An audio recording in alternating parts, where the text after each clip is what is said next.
This kid got abandoned when he was still a baby, tossed into a cursed forest where no soldier, no criminal, nothing that ever breathed made it out alive. His crime? Being born. A curse ran through his veins, the seed of darkness, the same force that was supposed to turn him into a mindless, raging beast. Instead, a magic beast raised him until he was 5, until an exile, left to rot in that forest, found the kid and decided to turn him into the perfect weapon. Every single night, Helmut choked down poisonous herbs just to build up resistance and choke out the power of the darkness growing inside him. The physical training was brutal. The kid had to master the sword until he could split rock in half with a single swing. Years of that hell turned him into the biggest monster the kingdom's academy had ever seen. Nobles with perfect lives, trained since birth, couldn't even touch him. This is Helmut, the kid humanity threw away, and now, humanity's about to learn to fear its own mistake. Years later, a group of assassins runs through the trees, searching for a camp. They spot someone lying by a campfire. One of the assassins draws his knife and throws it at the sleeping bag, but it's empty. A voice from behind reveals Helmut standing there with his bow drawn. The young man stares coldly at the intruders. He says that because they tried to ambush him, killing them is self-defense. He pulls out a branch and uses it as an arrow. The assassins mock him, but the branch pierces one of them straight through the head, dropping him dead. Shocked, the survivors try to retreat while shouting for an ally named Vis. Helmut's bow channels a glowing energy and fires the branch, slamming into another opponent. Only one man is left, trembling in fear as he watches his comrades get wiped out one by one. Helmut snaps his last branch. The surviving assassin raises his hands and begs for mercy, but Helmut says that if you try to take a life, you must be ready to lose yours. He finishes the man off with his final shot. Minutes later, Helmut counts the bodies and realizes that was the last group. He sighs, thinking that things in the human world are boring and nothing like what Darian described. In the past, during a meeting of clergymen, a priest talks about the time since the Demon King left his traces. He points out that no one can cross the barrier, though the forest covered in demonic energy is still a problem. He suggests sending convicts there since nobody ever returns. The people in the meeting are surprised, but they agree to use the territory for this purpose. Sometime later, a mother begs for her newborn baby's life, but a soldier pushes her away, claiming the darkness seed has corrupted the child. The banishment ritual begins. The baby glows intensely as his desperate mother screams Helmut's name. That place was the root, a demonic forest where no one has ever returned alive. Criminals were abandoned there through divine magic, promised forgiveness for their sins if they survived. Born with the darkness seed, that baby was considered a sin himself and left to fend for himself in the hostile place. Cold and hunger tortured the baby,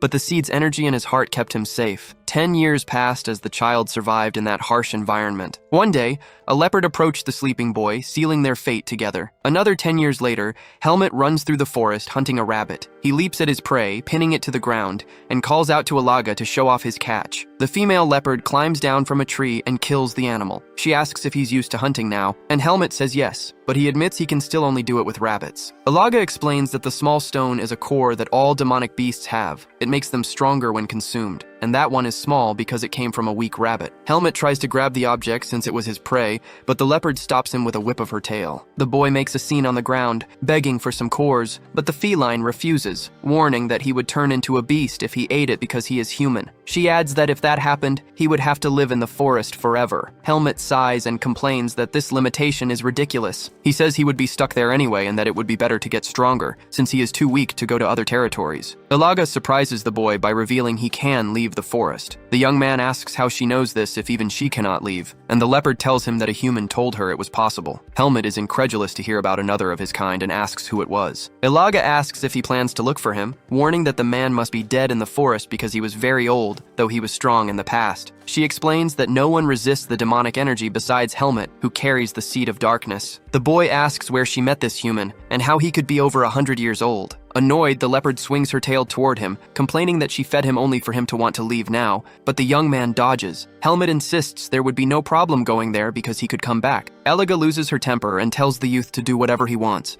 revealing the place is to the east. Helmut dashes off immediately, leaving the feline surprised, and she shouts that she does not care about his fate. The protagonist runs with a smile, excited to meet another human, someone strong enough to survive there without the seed of darkness. Arriving breathless at the destination, Helmut wonders if that place was always there and jumps over the wall, certain that only a human would build something like that. Suddenly, a hand slams the boy's head against the ground with immense force, causing a huge explosion. The man demands to know who the intruder is and who sent him. Helmet explains he came alone because Alaga said a human lived there. The man lets him go and asks the reason for the visit, stating that if he was just looking for a fellow human, he came to the wrong place. Helmet gets up and says he wants to leave that place. The man introduces himself as Darien and asks for the youth's name, who identifies himself as Helmet. Hearing that Alaga told him about the exit, Darien warns that the outside world is not as beautiful as he imagines. He says it is inhabited by weak creatures, without fangs or claws, but cruel and treacherous. The old man asks if the youth was born in the forest, and Helmet reveals he was sent there right after birth. Darien deduces that the boy carries the seed of darkness and must be of noble blood to have been spared from immediate death, though that does not change the fact that he was abandoned. The old man decides to help because he owes a debt to the leopard, and tells the boy to pay attention. Darien explains that because of the seed of darkness,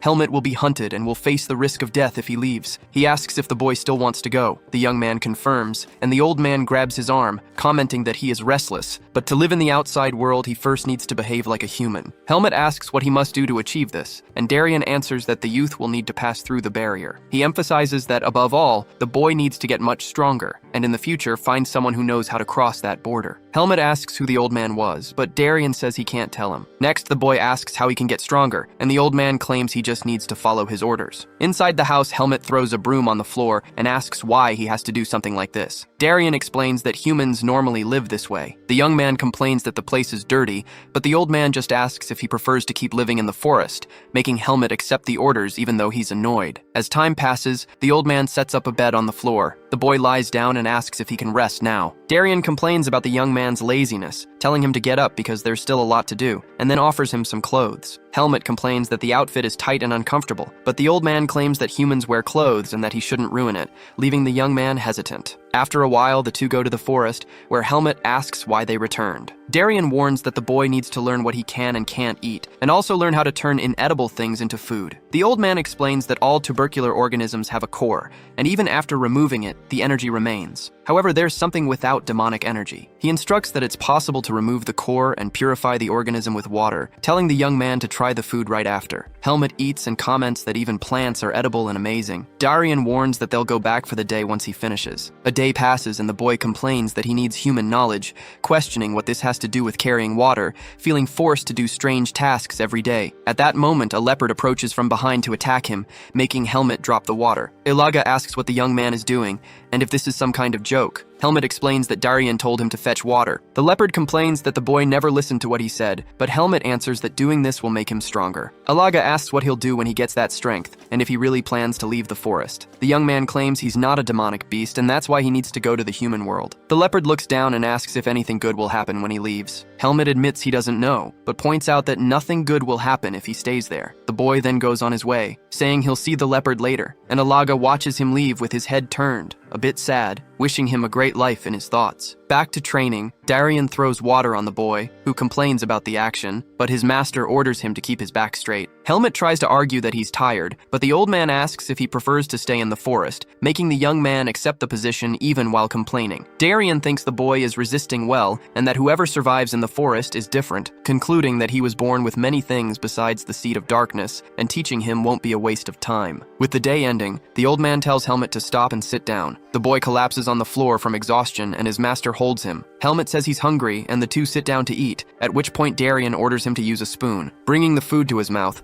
the boy loves the taste, starts eating faster, and praises his master's soup. Darien gets up, leaving the young man confused about whether he's going to eat too, but the old man tells his pupil to just listen while he eats. He explains that Helmet sought him out to leave the forest and get strong, but points out that he's not a demonic beast, but a weak human with limits. For this reason, the old man reveals he plans to teach him the ways of the sword starting the next day, but first he'll show him what a sword is. Darien points the wooden weapon toward a rock and tells his pupil to pay attention, swinging the sword from side to side with deep concentration. The man unleashes a fast slash of extreme energy that slams into the ground, surprising Helmet, who asks how the wood is glowing. Next, Darien swings the sword upward, hitting the rock. The immense stone shatters and bursts into fragments, leaving Helmet staring at his mentor in pure disbelief. Darien explains that this is how humans survive. The boy asks what that was, and his master clarifies that it's Vis, an invisible source of power. He adds that even though the seed of darkness inside the youth has a different attribute, they're distinct sources of power. Hearing this, Helmet expresses his desire to learn that too, but his master hits his head, ordering him to be patient because he's not yet capable of containing Vis. The old man emphasizes that the most important thing right now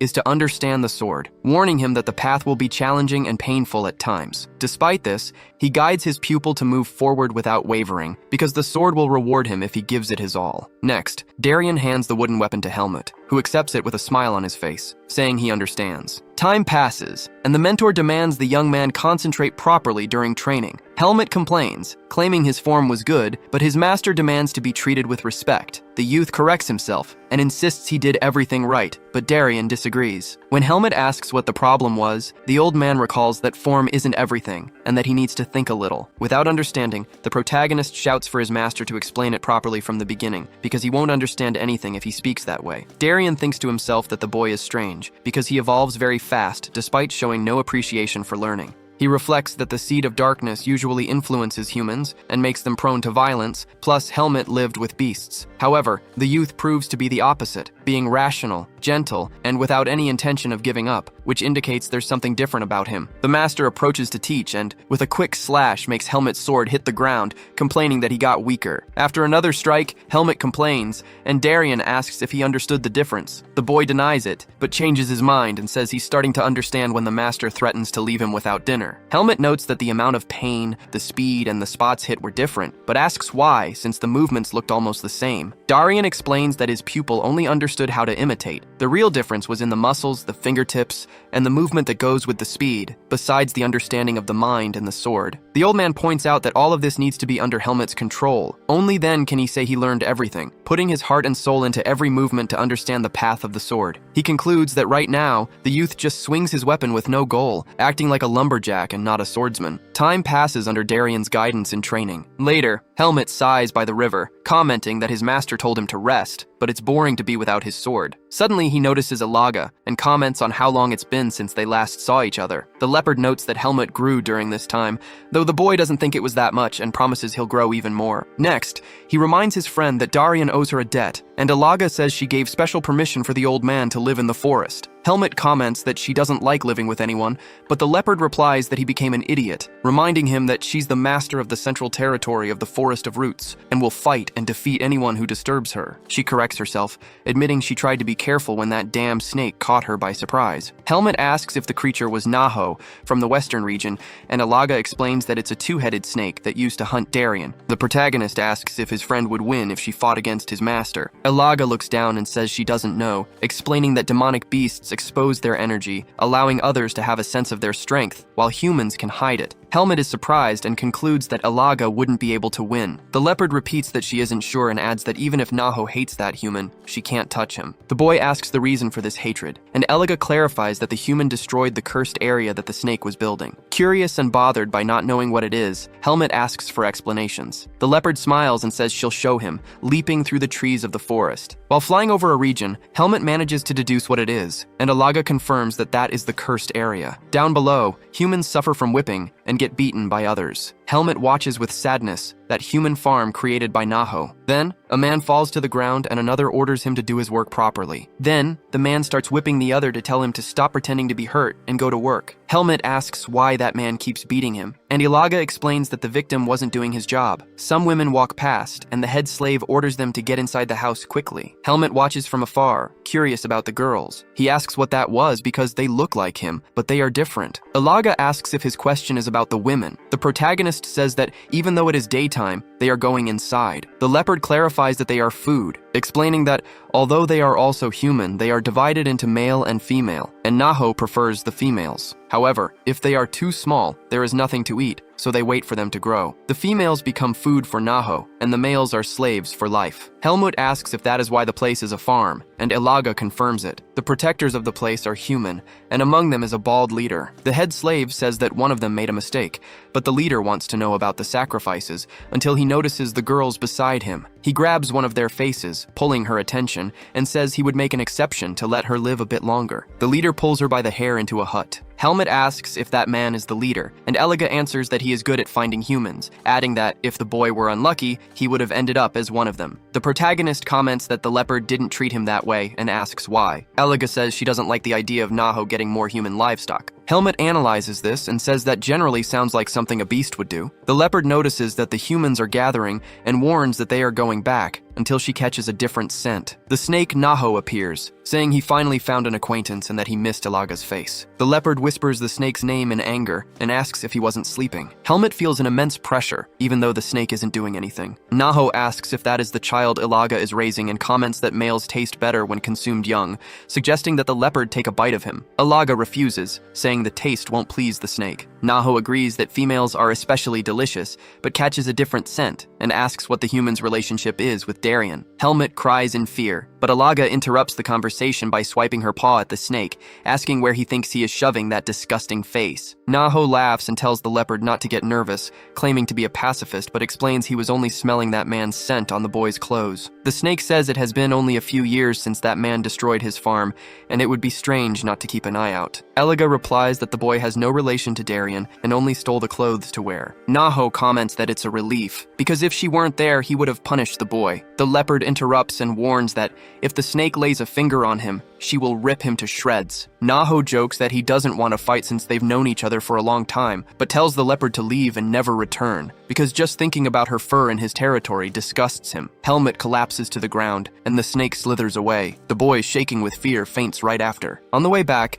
the protagonist complains of a headache, and Ilaga tells him not to go out alone, because Naho saw him. The beast explains that since the snake knows about him, he wouldn't come here, but warns that they can never be sure of anything. Helmet nods, and his friend asks why he looks so gloomy, insisting he needs to be careful, though there is no other way since he is young. The boy asks if he can become strong like her and Darien. Ilaga replies that that human is strong to a level most couldn't reach even if they trained their whole lives. Helmet repeats the phrase about their whole lives, and Ilaga continues, saying it only depends on the boy, because if he really wants to get stronger and leave the forest, he must give it his all. Ilaga stares at the boy for a few seconds, turns her head and warns that the human is coming, saying she must leave. Darien approaches with a bundle of hay in his hand and comments that his student went on a journey. Helmet turns around, and the old man warns that the sun is setting. The protagonist looks down at his master and the leopard. Ilaga turns and says she would keep an eye on him. As the day goes by, Helmet suffers from stomach pain and writhes in agony, thinking he would lose his life, remembering that Darien ordered him to eat herbs before sleeping. The protagonist asks what that was, and Darien explains they are poisonous herbs. Helmet complains that his master is telling him to eat poison, but the old man tells him to stop complaining, since this will help suppress the power of the seed. Back to the night, the boy suffers from the pain and complains that his master didn't warn him about this, clutching his shirt tightly while shouting Darien's name. The old man looks at the cliff and comments that it has been about 4 years. A few months pass, and Helmet trains with his sword, landing hundreds of cuts on a tree. Darien approaches, stares at his disciple, and comments that he seems to like the sword now. The boy replies that his body feels lighter,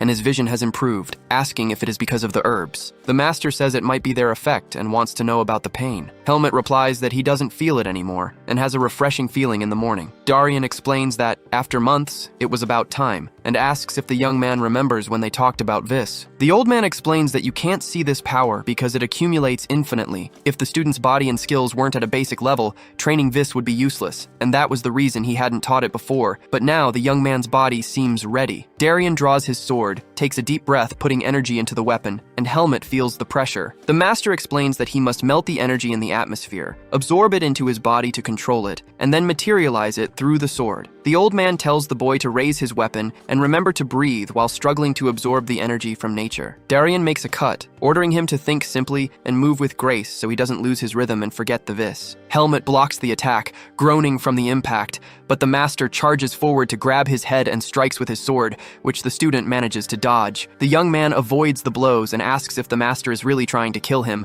only to hear in response that he lost his stance too quickly. Helmet tries to breathe calmly, lowers his sword, and charges with multiple strikes. Darien blocks easily and tells the boy to use his senses to absorb more energy. The young man steps back, and the master says there's no way to be perfect from the start, so they would train like this even if it took time. Helmet charges with a strike. The old man tells him to show his will, and the sword clashes continue. The young man's training progresses with his master's teachings until the moment comes when he finally learns how to use Vis. 4 years pass, and Helmet cuts a tree in half just with his sword. He sighs and wonders if he has trained enough for today. Darien comments that after 4 years, he finally got a bit better. The boy replies that he still needs to improve a lot and suggests a duel, but the master tells him to show his vis before that. The young man remembers that last time the old man refused to duel because they weren't on the same level, but he decides to close his eyes and start materializing his energy. Darien watches and thinks that his student has shown incredible growth, because even with the Seed of Darkness, he is highly talented and will turn the world upside down, for better or worse. The old man sighs, wondering if it's time to let him go while enjoying the view of his student controlling the vis,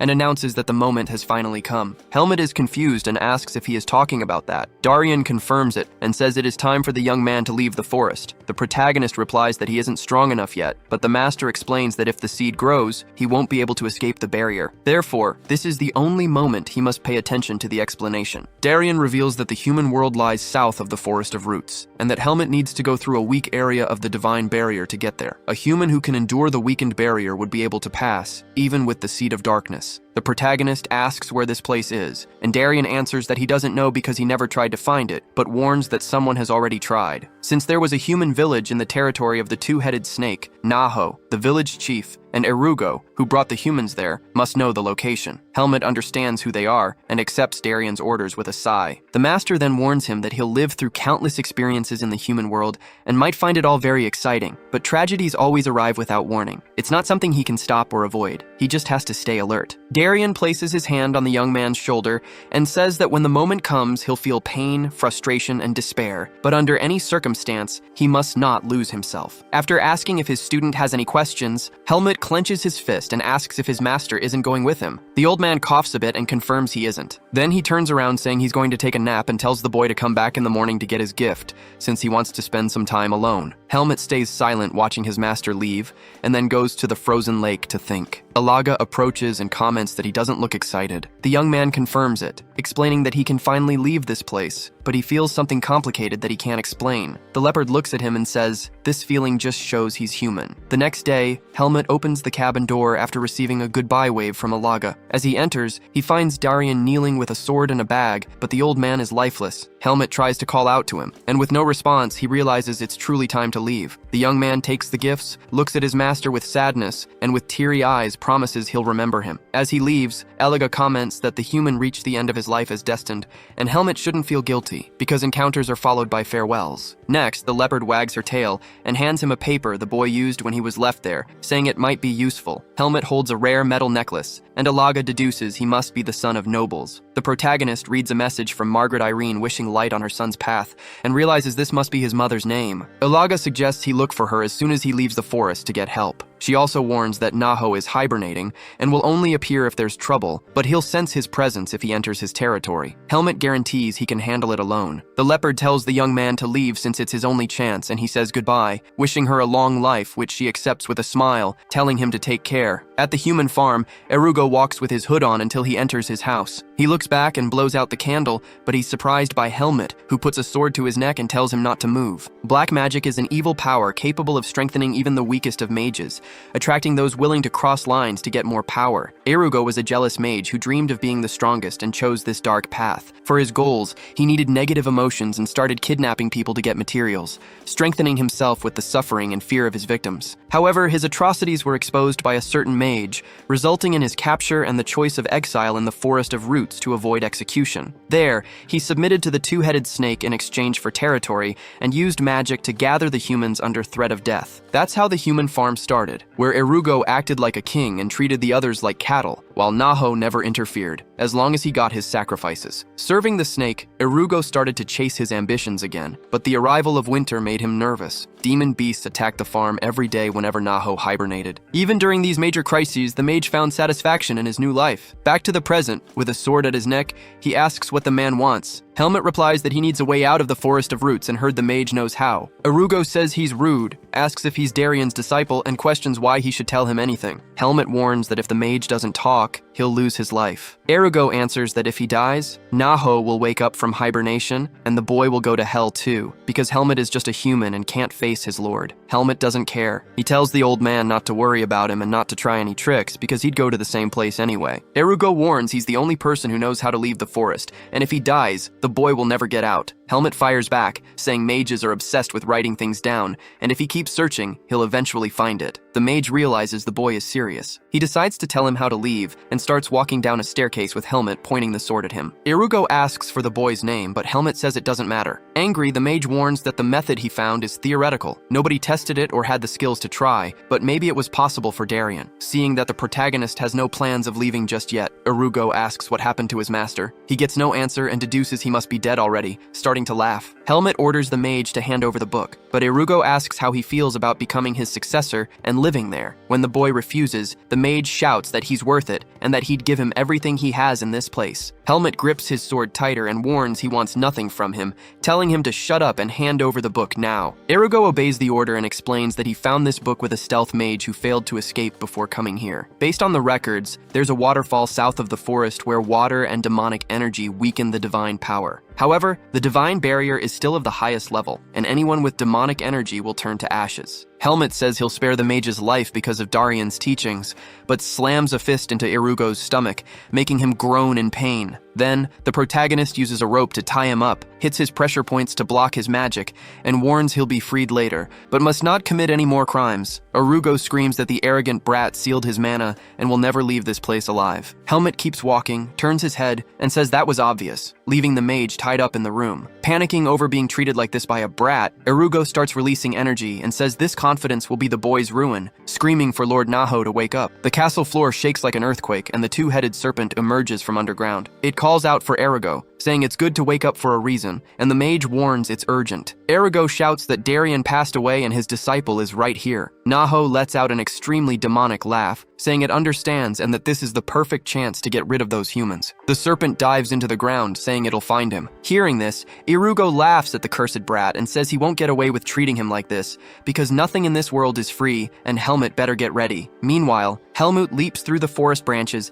and feels something coming, regretting not taking Irugo's life. He notices the demon beasts are running away in fear. Feeling an immense pressure on his body, he decides to move as fast as he can. The protagonist stops in an area, wondering if he could only make it this far, since he hasn't even left the territory yet. That place was packed with demonic energy. Feeling this energy, Helmet grips his sword. Right after, a snake's screech echoes nearby, and Naho appears in front of him. The serpent greets the boy, saying he knew Helmet would return to his territory sooner or later. He adds that he can't let him leave, since he has been waiting for a long time. Helmet warns that he'll leave after taking Naho's life. The snake laughs, saying the boy is much braver now, but can't do anything with that tiny body. Then, the beast lunges, telling the protagonist to go straight into his stomach. A massive explosion shakes the area as Naho tries to ambush Helmet, but the protagonist dodges by throwing himself backward. The boy complains about all the dust and tries to locate the snake, until a voice behind him congratulates him on a good dodge. Naho tells the boy to keep trying and unleashes his murderous pressure on him. Helmet tries to calm down, thinking that even if his opponent is strong,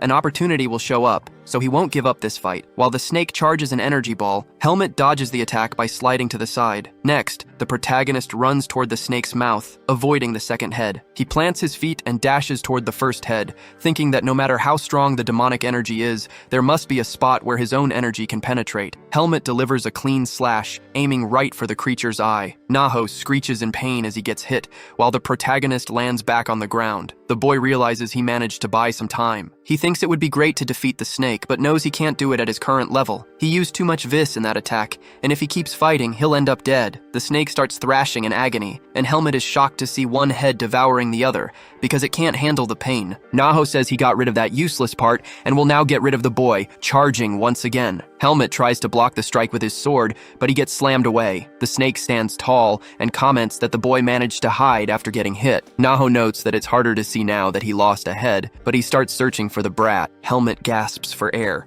wondering if slashing the creature's eye is really all he can do, but he concludes that at least he bought some time, and this is his only chance to escape. Suddenly, the boy feels something behind him as the snake approaches. Naho says he finally found the annoying brat and asks if he really thought he could hide in his territory. Helmet groans as the snake lunges to bite again, and the boy readies his sword, thinking he won't die like this. At that moment, a greenish energy bursts onto the scene. Ilaga stands in front of the boy, saying it has been a long time. Naho growls the leopard's name as she shields the protagonist. Helmet calls out to Ilaga, but feels the crushing pressure of her energy. The leopard praises the boy for surviving, but tells him to leave the rest to her. The boy tries to argue, but Ilaga cuts him off, saying he has something more important to do and must go grab his freedom now. Helmet's eyes well up with tears, and Ilaga tells him not to let her effort go to waste, shouting at him to run. Helmet wants to say something but stays silent. He thanks her for everything and dashes away. Alaga walks toward Naho, and the snake laughs, shouting that the damn cat thinks she can stop him in his own territory. The leopard replies she is only doing what she has to. Naho laughs, calling their friendship pathetic, but thanks her for coming alone, since now he can take her life. Alaga asks if the snake really thinks he can do with one head what he couldn't do with two,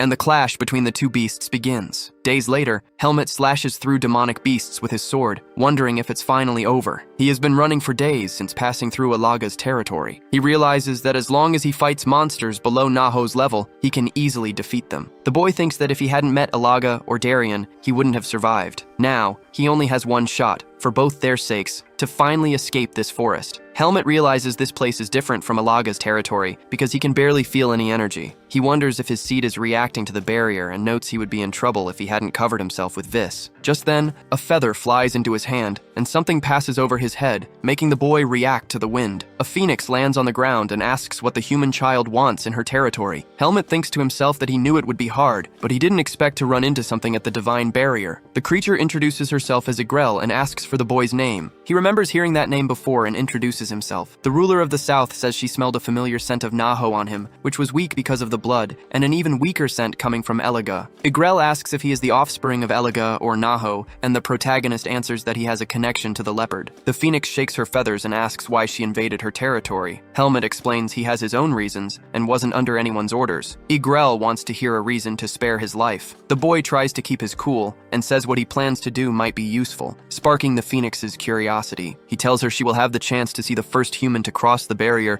and leave the forest of roots. Igrel starts laughing hysterically and asks if he really thinks that's possible, since the seed inside him makes him just like the beasts. Helmet asks for a chance to try, arguing he is the only human who would come all the way here with this goal. Igrel comments that she hasn't seen human prey in a long time and it would be a waste, but the protagonist fires back, saying that although humans show up there all the time, he will be the only one to pass the barrier. Igrel moves her head and warns that as smart as the human is, he is also stupid enough to risk his life trying to leave. She declares it's none of her business whether he survives or not, but if he succeeds, he will be the first. Helmet replies that she will be the first beast to see it happen. Interested, Igrel decides she will protect him until he reaches the barrier. She warns him that if anything happens, he should say his last words so she can tell Alaga if she runs into her. Helmet asks her to tell the leopard that he survived and managed to leave the forest. The two lock eyes, and Igrel promises to tell Alaga exactly that, calling the boy a special child. Helmet sighs and runs toward the water, thinking he only has one shot. As he falls, he starts swimming, and protected by a bubble, enters a cave. The boy keeps trying to crash against the barrier,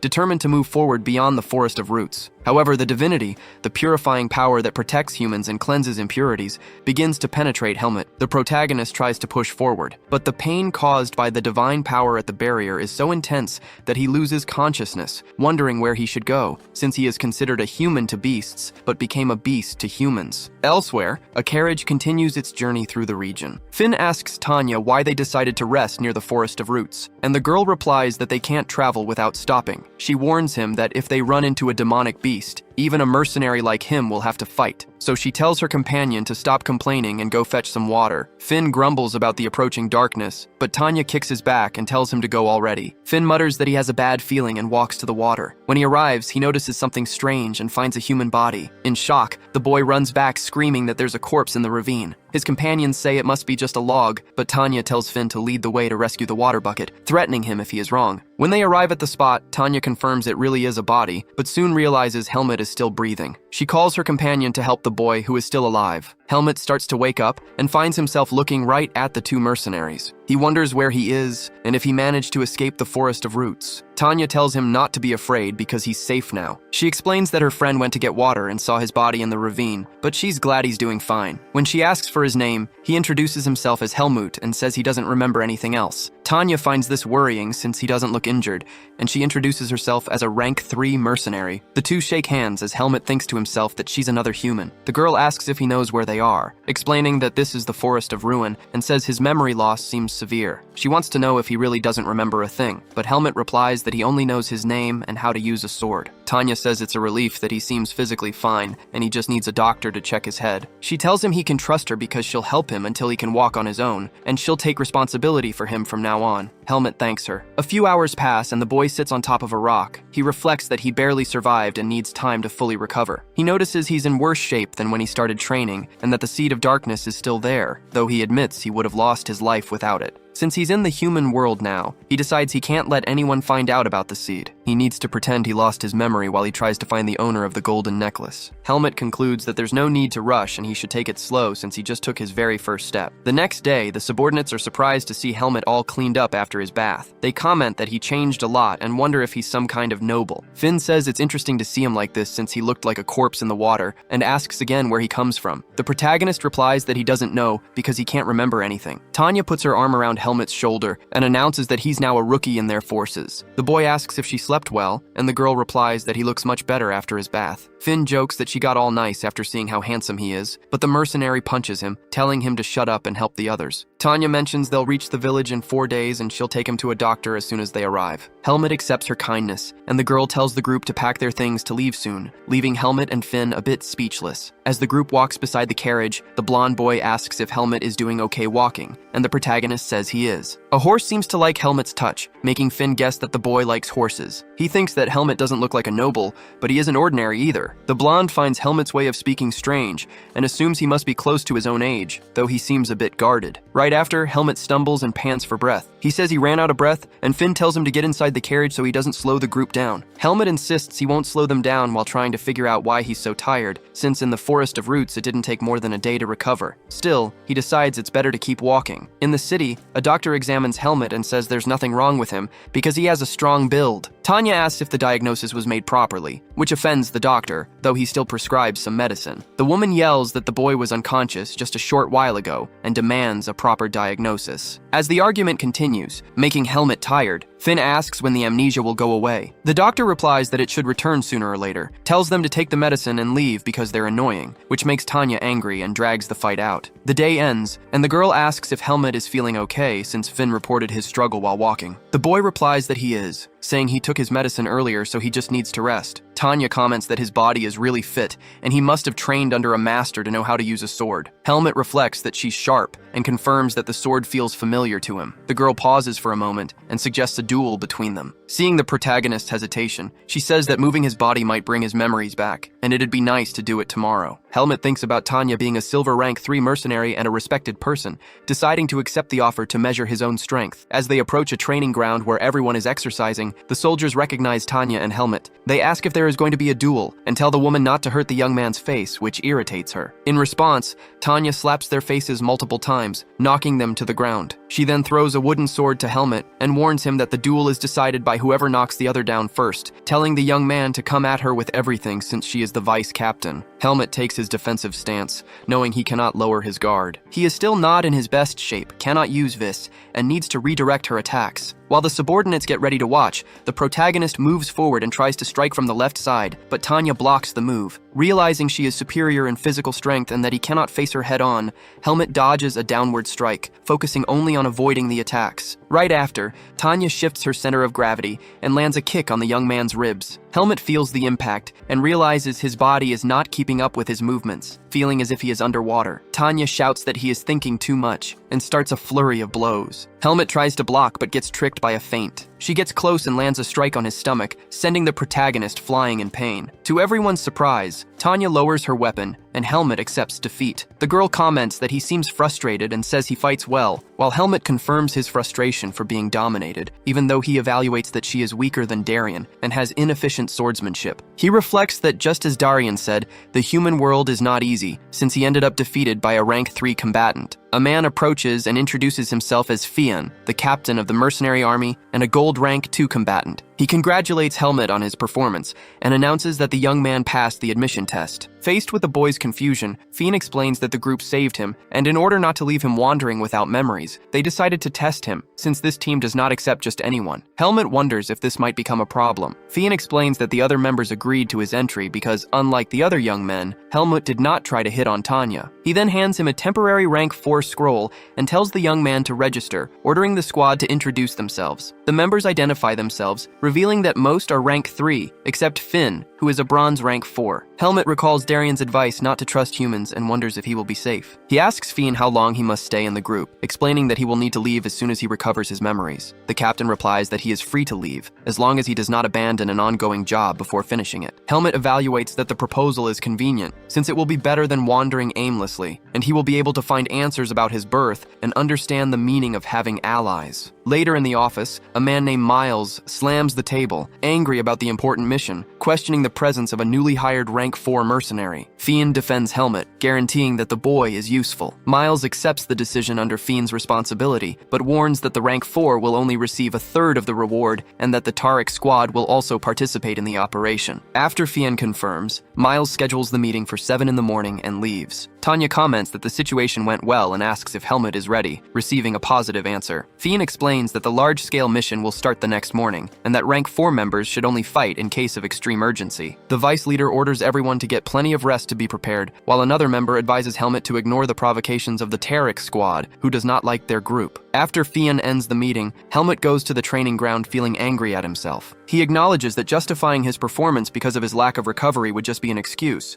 admitting that he made many mistakes and was unable to hit Tanya because he was weak. Concluding that the difficulty in using this is not the only problem, he decides to restart his training from the basics, just like he used to do in the Forest of Roots. The next day, Fiend announces the start of the mission to the group and orders everyone to stay alert and safe. Tanya replies that it's obvious, since they work for money. Meanwhile, Finn wonders why he drank so much soup in the morning, lamenting that the day will be really tough for him since he's weaker. The protagonist reflects that the other guy is underestimating him just because he fell once, but warns that he can handle the situation. Then, a young man pats the protagonist's shoulder, telling him not to be like that, and says that since it's his first mission, he doesn't need to take everything so seriously. Helmet just agrees, leaving the young man awkward and laughing to himself. The group finally finds Miles, who welcomes everyone and warns them that the items are with them, ordering them to take the rear. However, another voice interrupts and takes their position. The newcomers belong to the Tariq squad, and soon one of the members gets angry when he realizes he's being stared at. Finn gets angry too, but the rival squad member taunts him, calling him a little girl and saying they should hide behind their group. Helmet reflects on the bad relationship between the squads and, comparing their strength, concludes it's the same for humans and demonic beasts. He deduces the human who spoke must be the leader of the group, though he doesn't look strong, and decides he'll observe him as soon as the mission is over. A few days later, that same member of the Tariq squad trips Finn during a break. The boy complains that he does this all the time, but the man claims it was an accident, challenging Finn to try and hit him if he's angry. Finn trembles with fear, and Helmet tries to help him, but the aggressor taunts him, saying he looks like a girl and that he'll buy him flowers next time. The protagonist just looks at him, turns to his colleague, and warns that they must leave. As he turns his back to go, the man gets angry for being ignored since the start of the mission, feeling humiliated in front of others. The leader of the Tariq squad claims Helmet is only a rank 4, while he's a level 3, and even with a hurt hand, he can take care of those guys. A subordinate tries to hold him back, but the leader grabs him by the neck, thinking that everything is his brother's fault, and that this is punishment for being underestimated as a level 2. He declares that the protagonist has annoyed him since the first day, and that his indifference makes him want to take his life. Then, the leader throws the subordinate away and warns his companions they must help him prepare a lesson. Later, Finn throws a stone away, angry about being taunted for 3 days. He questions what Caleb is doing there since he's a rank 3 among rank 4s, seeing everyone nervous about the situation making the mercenaries look like a joke. Finn grabs a bucket and warns that he's going to get water, determined not to hold back if they try to taunt him again. Helmet remains with his back turned, deep in thought. As he approaches the lake, Finn laments how hard it is to get water and how tired he is, thinking he should just go to sleep, despite the danger of being in an area full of demonic beasts. He wonders when he will be able to fight like a rank 3, until Caleb and his group approach laughing, commenting that he's in a great spot to talk. The men beat Finn up and ask if he's already showered with Helmet. The boy replies they're thinking of weird things and guarantees that Helmet is a man. Caleb says he's not sure, and that they should check for themselves, revealing he sent someone to get the protagonist. Soon after, a man approaches bringing Helmet. The protagonist reflects that he knew something was wrong, remembering that even demonic beasts fight for positions in the power hierarchy, and that on this point, there's no difference between humans and beasts. He wonders if those men are the people Darian warned him not to trust. Caleb suggests they check Helmet's body, and the group surrounds him. Helmet reflects that he's almost healed but still can't use Vis, which makes him a bit nervous. He knows he needs to keep his guard up, just like he did in the fight against Naho. If Finn is correct, those men are rank 4s and weaker than Tanya, so he plans to stay on the defensive and attack the weakest one, resorting to Darian's swordsmanship if he can't handle them. The men charge at the protagonist, but one of them is slammed away and loses a tooth, which scares the others. Tanya interrupts the fight and asks what's going on there. Caleb and Helmet are surprised by the woman's arrival, who questions what the Tarek squad planned to do with her group. Caleb claims they were just talking, but Tanya warns that she heard about the attempt to strip the boy. Caleb argues that's how men build friendships, and that she wouldn't understand. The woman tells him to use his brain more and orders Helmet to bring Finn. Caleb tries to assert himself, saying he's a level 3 mercenary, but she fires back, saying that now he's not anymore. Annoyed, he hears Tanya warn that it's better not to cause another incident, because things won't end peacefully next time, demanding they get lost. Caleb orders his group to retreat, and they leave. Finn calls for Tanya, but she tells the boy to stop crying, saying these things happen and that they should get the water and go back. The vice leader sighs, thinking her members are clueless and remembering there's an unwritten rule not to interfere in level 4 disputes. But they helped a bit and the boys shouldn't feel down. As night falls, Helmet trains his swordsmanship alone, moving his sword from bottom to top. Helmet knocks down some trees and wonders if that training is enough for today. Since the start of the mission, he was focused only on healing for a week, and now his body feels fine. Looking at his own arm, the boy thinks the problem is that he hasn't healed enough to use Vis. He remembers Darian's teachings about the body being like water, but since he can't train the way he wants, he needs to grow his strength as much as possible right now. The next day, Fiend tells everyone to pay attention, warning that demonic beasts usually appear in this area, and that everyone must call their companions when they go out. While Finn agrees, Helmet reflects that he won't be able to train alone, and hopes his Vis returns before the Seed of Darkness attacks him. Then, his companion asks if the protagonist has ever seen a beast before, mentioning he heard from Sean and Byrne that they are horrible. Finn pretends not to be scared, and says he can win if he knows the enemy, justifying that knowledge is power. Helmet replies that there are many beasts like that, but there are also different monsters. Finn feels relieved, but asks how his companion knows this if he has amnesia,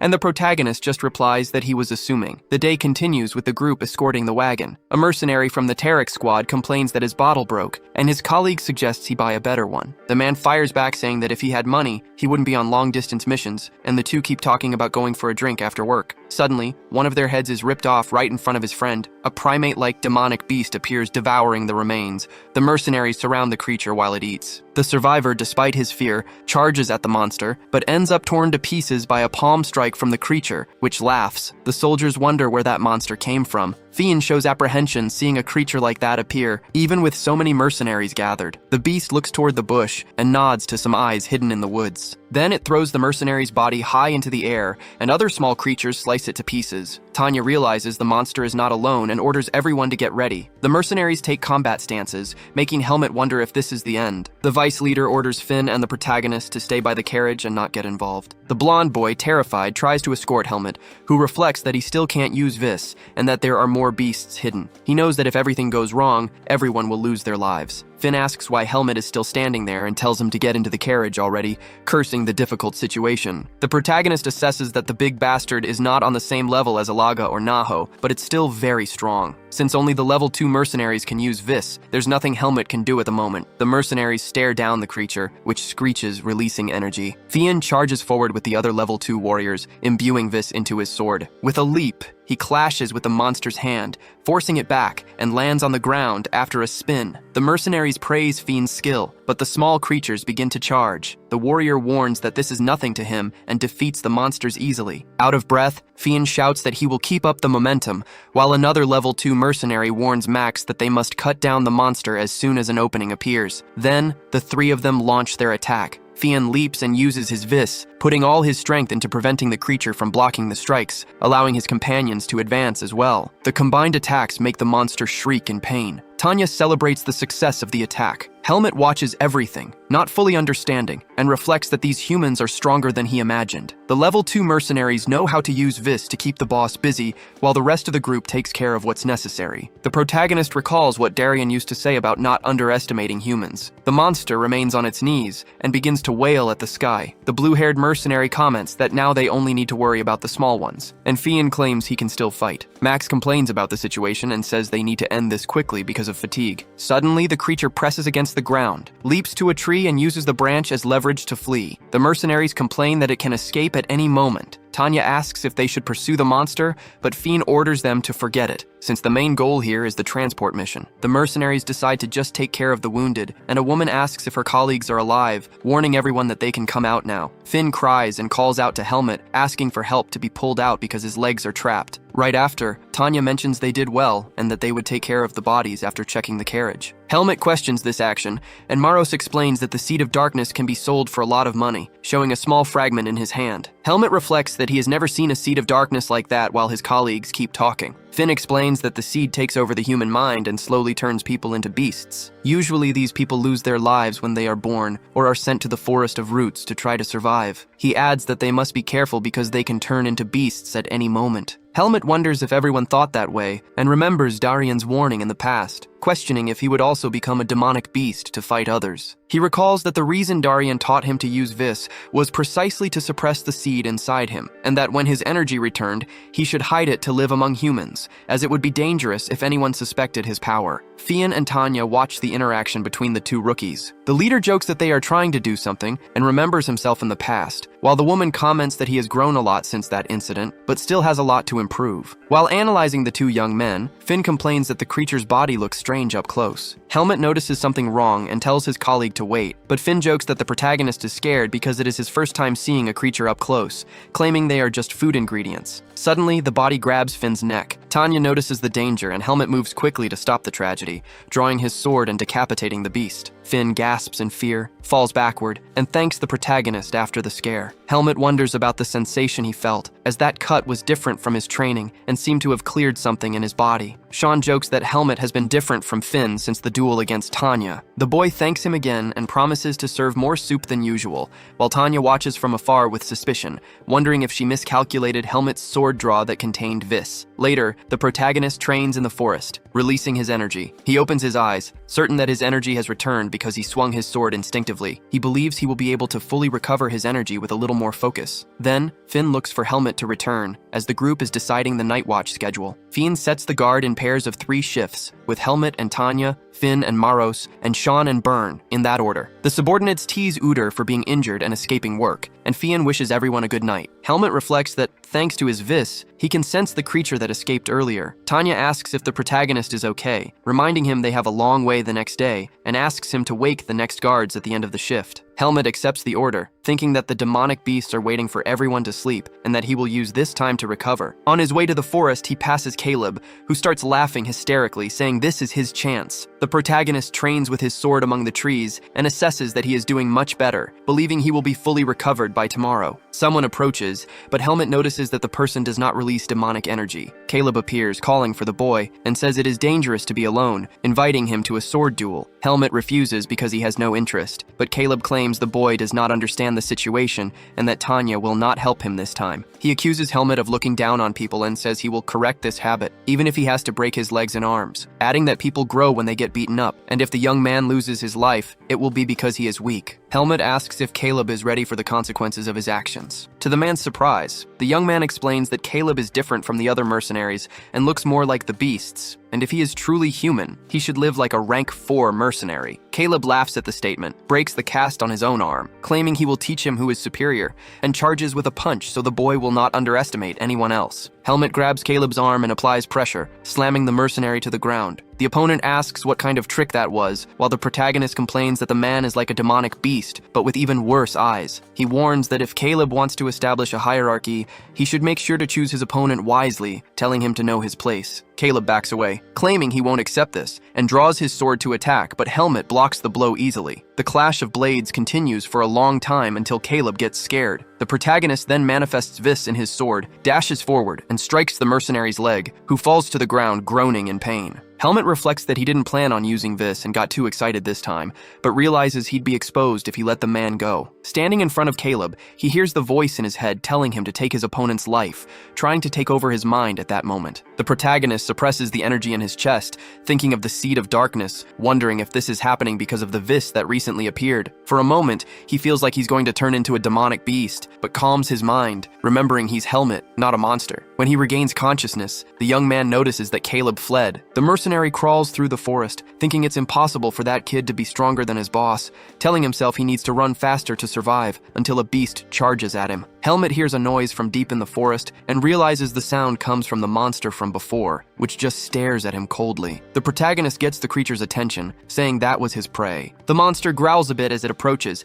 but Helmet reflects that the situation is different from the first time, and now he can defeat it. As he prepares the vis in his sword, he puts pressure on the creature, which backs away quickly and shrieks in fear. Helmet wonders if the monster can sense the strength of others, concluding it's definitely not a normal creature. He orders the monster to hand over the man near it and get lost if it doesn't want to lose its life. The monster looks back for a few seconds, lets out another grunt, and leaps away. The protagonist reflects that it was a waste and is sure the beast will return soon, but he needs to figure out how to explain the situation first. Later, Max summarizes what happened, saying Caleb lost his life, and the protagonist confirms it, explaining the man followed him to try and bully him, but ended up defeated by the demonic beast. Caleb's brother puts his hand over his face, while Max comments that he ended up like this because he was annoying and apologizes. Tanya shouts that the Tarek mercenaries only offered a verbal apology, even though their companion almost lost his life, accusing them of not caring about Caleb's actions. Paul tells the girl to watch her words since it's about his younger brother, but Tanya snaps back that something like this wouldn't have happened if they were watching closely. Paul gets angry, asking if she's trying to insult his brother and his squad, but Mr. Miles interrupts the argument, saying that's enough. Miles warns that everyone needs to control themselves so they don't ruin the plans, pointing out that the Tarek squad is to blame for what happened, but the Face squad must watch their words. He advises they shouldn't care too much about the deceased, but reminds them to give the commission to Helmet. Tanya accepts the decision, and Paul asks Miles to do it for him. The old man reflects that the atmosphere is really bad, warns that they must deal with the beasts this way, and recommends more caution from now on, since 3 people lost their lives. Tanya hits the protagonist on the head, and he complains about the pain. She warns him that was exactly the point, because he could have died, pointing out that he was walking alone instead of supervising the guards. Helmet realizes that was the reason to be careful, while Tanya confesses she got scared when he disappeared, and insists he pay more attention, forbidding him from walking alone from now on. Helmet thinks about that feeling, sensing something cold that at the same time warms his body and apologizes. Tanya tells him to be more careful, and the protagonist accepts the order, thinking about human emotion. The next day, Fian warns everyone to be careful and leave the forest as quickly as possible to avoid more casualties. The mercenaries shout in agreement and, throughout the day, fight off other creatures along the way. More monsters arrive at the scene,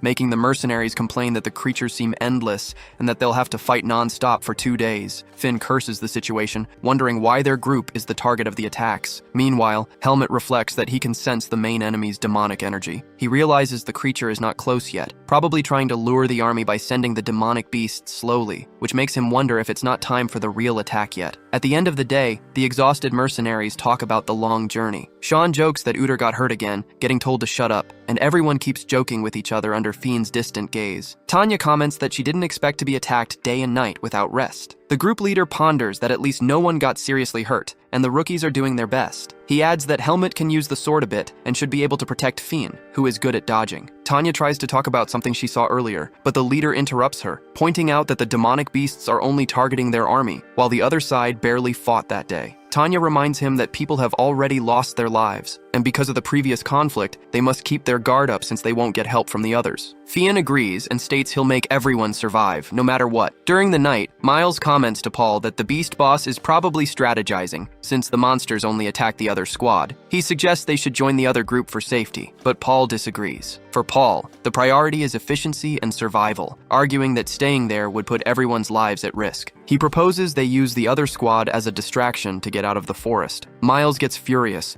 accusing the Tarek squad of having no ethics, but Paul fires back, saying, ethics is just a pretty word when survival is on the line. He warns that the beasts can take everyone's lives and are just trying to wear them down, and no one will make up for the losses if everyone dies. Paul challenges Miles to make the decision if he has a better idea. The next day, Tanya complains that the ambush attempts continue even at the end of the days, leaving men and horses exhausted. She notices the other group shows no intention of helping and only watches from afar. Fian agrees and fears something bad will happen when the main beast appears. Suddenly, Paul's squad picks up the pace, leaving their companions behind. Tanya questions this action, and Fian orders them to wait, realizing they are being used as bait while the other group escapes. Feeling abandoned, Fian reacts with anger. Helmet realizes it's too late to catch up to them and that the beasts have already set up an ambush. He laments that the other group decided to use their own allies as prey to save themselves and wonders how many will survive if he decides to act. Fian shouts for everyone to get ready as the beasts begin to gather. The mercenaries fight for their lives, and Helmet wonders if exposing his skills will make them question his identity. Hearing his comrades try to keep their spirits up even in the face of death, Helmut reflects on who he is and where he came from, concluding that these secrets don't matter anymore if he wants to act like a human. He decides he doesn't want to let those people die and chooses to believe in humanity, just as Darien had advised him. Telling his friends that this should be a secret, Helmet releases his vis, leaving the entire squad immensely surprised. The protagonist charges at the creatures, leaping with a massive spin of his sword. All the surrounding monsters are sliced instantly. While the soldiers wonder if they are dreaming, Helmet continues delivering relentless strikes, keeping a smile on his face. He moves at a speed that prevents any reaction from the enemies, decapitating a monster that tries to charge before sheathing his sword. Before the mercenaries, who are totally surprised by the miracle they just witnessed, Helmet notices that the ape-like demonic beast fled as soon as it saw its subordinates get defeated. Finn asks how Helmet pulled off that feat, and the protagonist answers that his body simply healed itself, leaving his comrades in disbelief while Tanya reflects that she was right about what she saw. Fane comments that even he, a rank 2 mercenary, cannot manifest vis, and he is impressed that Helmet can do this at such a young age. When asked where he learned that swordsmanship, Helmet reflects that although the group is trustworthy, it is not a good idea to reveal details about the Forest of Roots. He then says he lived with his mentor but does not remember anything else, making the leader curse the boy's memory loss. Next, the protagonist approaches and asks about the next steps, since the region does not seem to present any more danger. Fian replies that he plans to leave the forest and then find those who abandoned them. When asked about his own plans, Helmet says he does not know where to go after they leave, but he will stay with the group until then. Finn complains about the nonsense answer, but Tanya tells him to shut up. The leader then turns to the squad and orders them to move out to find the traitors. During the escape route, the subordinates comment that Helmet's body is almost fully recovered. Tanya places her hand on the ground to track their path and notes they are heading in the right direction, but she hears no noise, deducing that the others fled during the night and might already be out of the forest. Fian explains that, according to the plan, the first stop would be the first village after the forest, where they will likely find Tarek's group. Morrow shouts that he will make sure to get revenge, receiving support from his comrades. Finn complains that the mission reward is good, but questions the details of the contract, since the others took all the important things and left only a food carriage. Suddenly,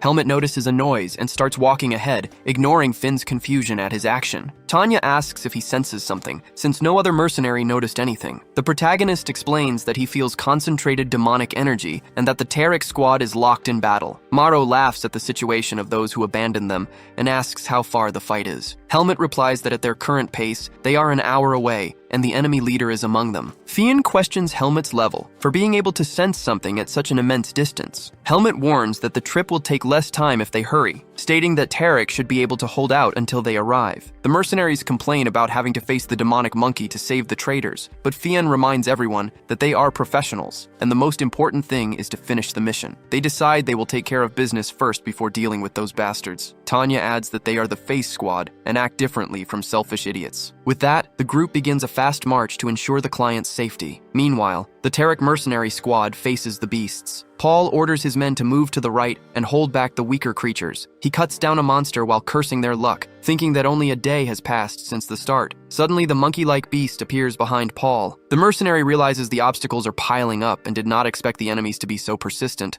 wondering if the beasts were not satisfied with just destroying the Face Squad. The monkey slams the ground, but Paul manages to dodge at the last second and, fearing for his life, decides he needs to run. He retreats to Max, who is still fighting some creatures, and warns his comrade that everyone will die if they stay there, since even if they defeat the minions, they cannot beat the leader. Paul argues that if they run now, their reputation will remain intact and the danger will end. Max agrees and orders all subordinates to scatter, leaving the soldiers surprised while the two leaders leap away to escape. Lord Miles watches the escape from inside his shaking carriage and cries out to God, reflecting that he made a terrible decision by trusting the Tarek squad and should have known things would end like this after abandoning the other mercenaries. The monkey lets out a loud screech and reaches its hand toward the carriage. Miles trembles with fear as he sees the creature grab him along with another hooded man, lamenting that everyone is about to die. Just as the monster opens its mouth to attack them, Helmet appears charging with his sword wrapped in vis and orders the creature to let the men go. The protagonist's blade cuts deep into the beast's shoulder, forcing the monkey to fall back. Helmet repeats his order to put the hostage down. The monster roars in pain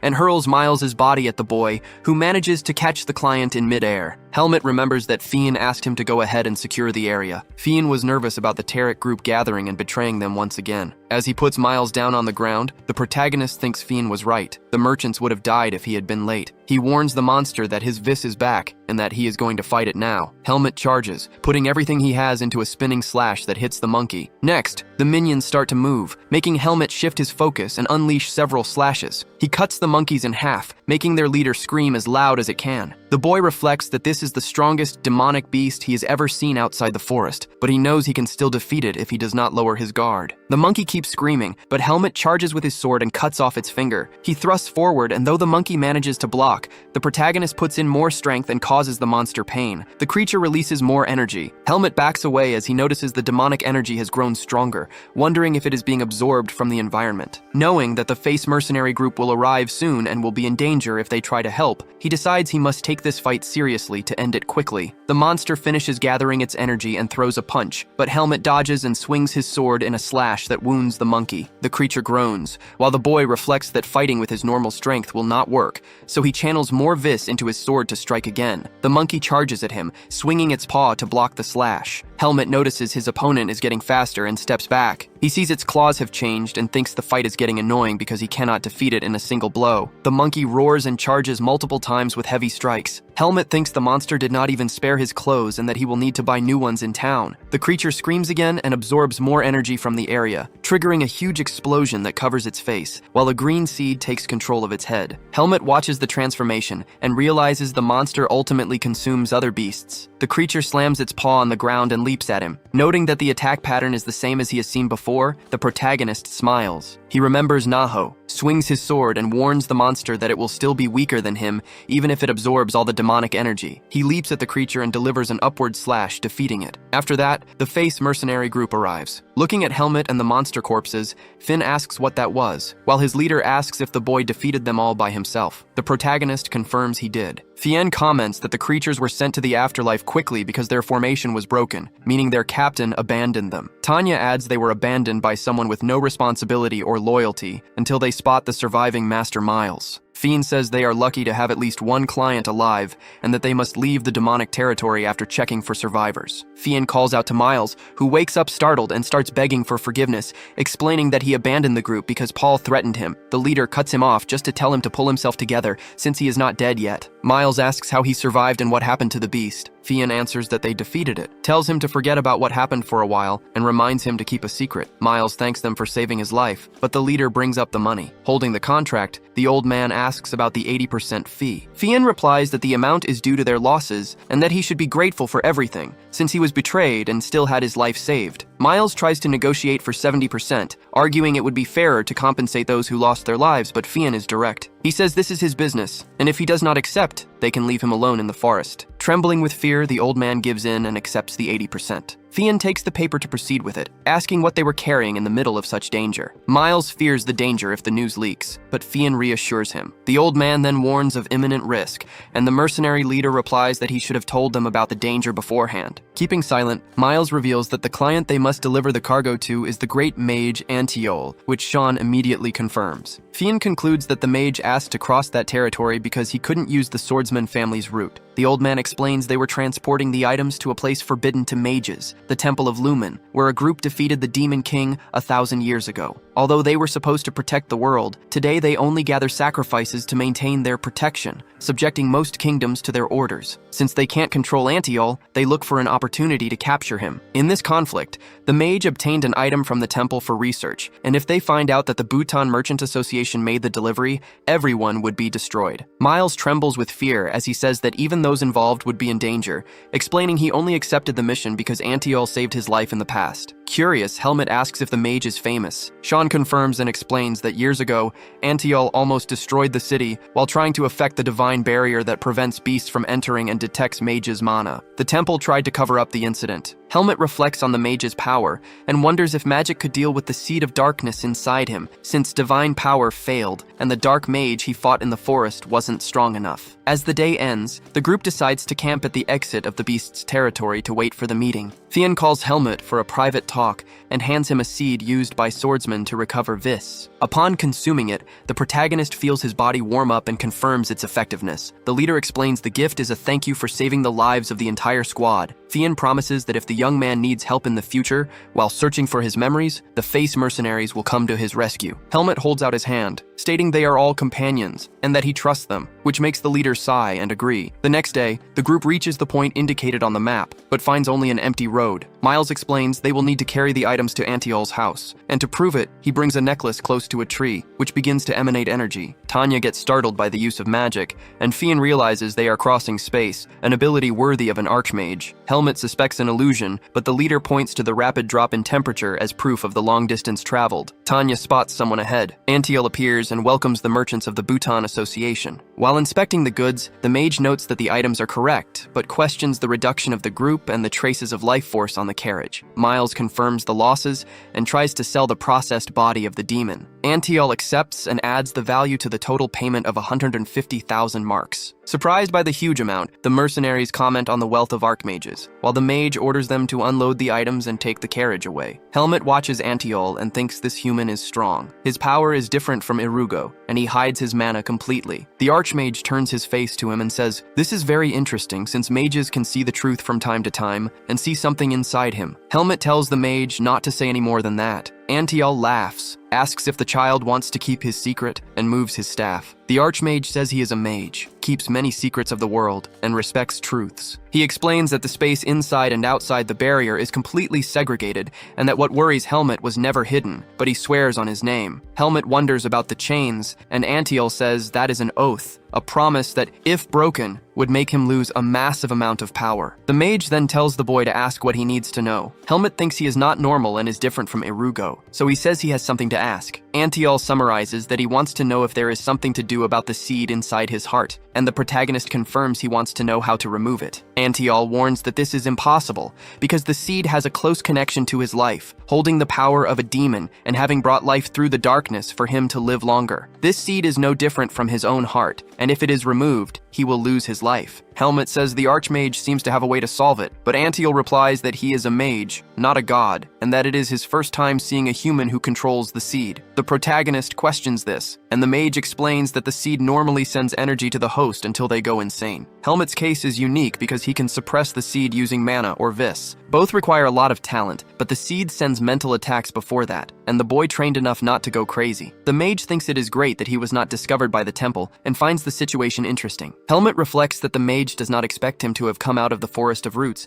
and does not know whether to feel relieved or not about this. The mage warns that even the priests of Lumen will have trouble finding the seed unless they examine him directly, and that he only found out because it reacted to the demonic energy present. Helmet reflects that he must avoid areas with demonic energy as much as he can. The mage warns that the boy does not have a clear future and will get stronger over time, but since everyone possessed by the seed becomes a criminal, it will eventually devour him until his sword destroys the world and countless lives are obliterated, which is the fate of everyone who has it. Helmet replies that this will not happen because he is human. The mage agrees, saying that humans can face their fate and change it. Antiol adds that he will keep watching the boy in case he cannot take it, because then he would stop him. Helmet remains silent. The mage finishes by saying that if the boy reaches a realm that surpasses his own, even the darkness inside him will bow to his will. After that, Fian hands a bag to Helmet, saying it is 3/4 of the reward. He explains that he wanted to give more, but the other members also did their best and need to be rewarded. Next, he turns to get something from the carriage and hands over Darian's bag, saying he found it with the deceased. Helmet recognizes the things he brought from the Forest of Roots and thought he lost, so he says thank you. Fian says there is no need to thank him and that he should have delivered it sooner, but he considers him the benefactor of the mercenaries and will pray for him to have safe travels. Finn shouts for his friend, saying the request arrived and he can finally show his strength. The protagonist says he will not go to the mercenary headquarters with them,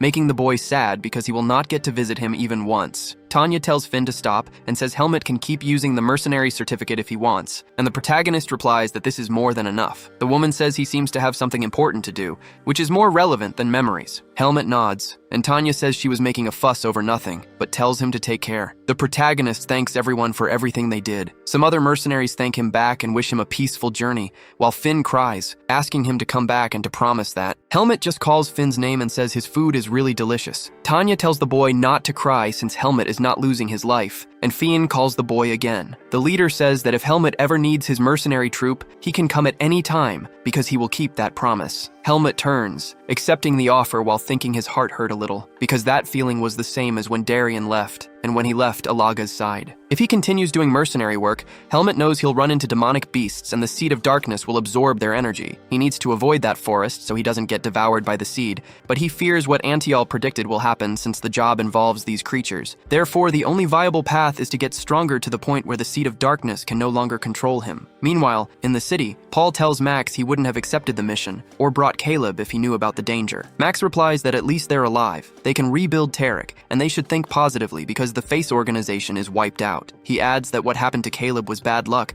and they need to recruit capable people, but he quickly points Paul to the window, where the Face mercenaries are walking by happily. Max wonders how they survived, and orders everyone to hide. In the restaurant, Finn notices something outside, but sees no one when he looks closer. Tanya asks what's wrong, and the boy replies it's nothing. Hiding and panting, the mercenaries complain that they're ruined. Max believes the demonic beasts must have had a huge weakness that allowed Face to defeat them, and he's sure the group's actions have already been reported, which means the end of their lives. Paul agrees, and since they're still rank 2, suggests they follow him so they can at least get some food. In a tavern, Helmet watches from afar as a drunk man boasts about taking a colleague's life with a single punch. The young man feels lost, because he can't stay with the mercenaries due to the seed, and he needs to find a clue about the necklace. He's just wandering through random villages and knows he can't go on like this, since the world is huge and he won't just meet good people. Helmet remembers that Fien gave him a lot of money and decides to check his resources, noticing he has coins from both Darien and Fien. After realizing he really made a large amount, he finds a letter and wonders who it's from. In the letter, Darien explains that his life will probably have ended by the time the young man reads these words, but he celebrates the fact that his pupil made it out of the forest. He writes that Helmet must be having a hard time adjusting since his upbringing was different, and guides him to go to Balden if he has no direction. There lies the Greta Academy, where young people learn to be human, a place where nobles and commoners are treated equally,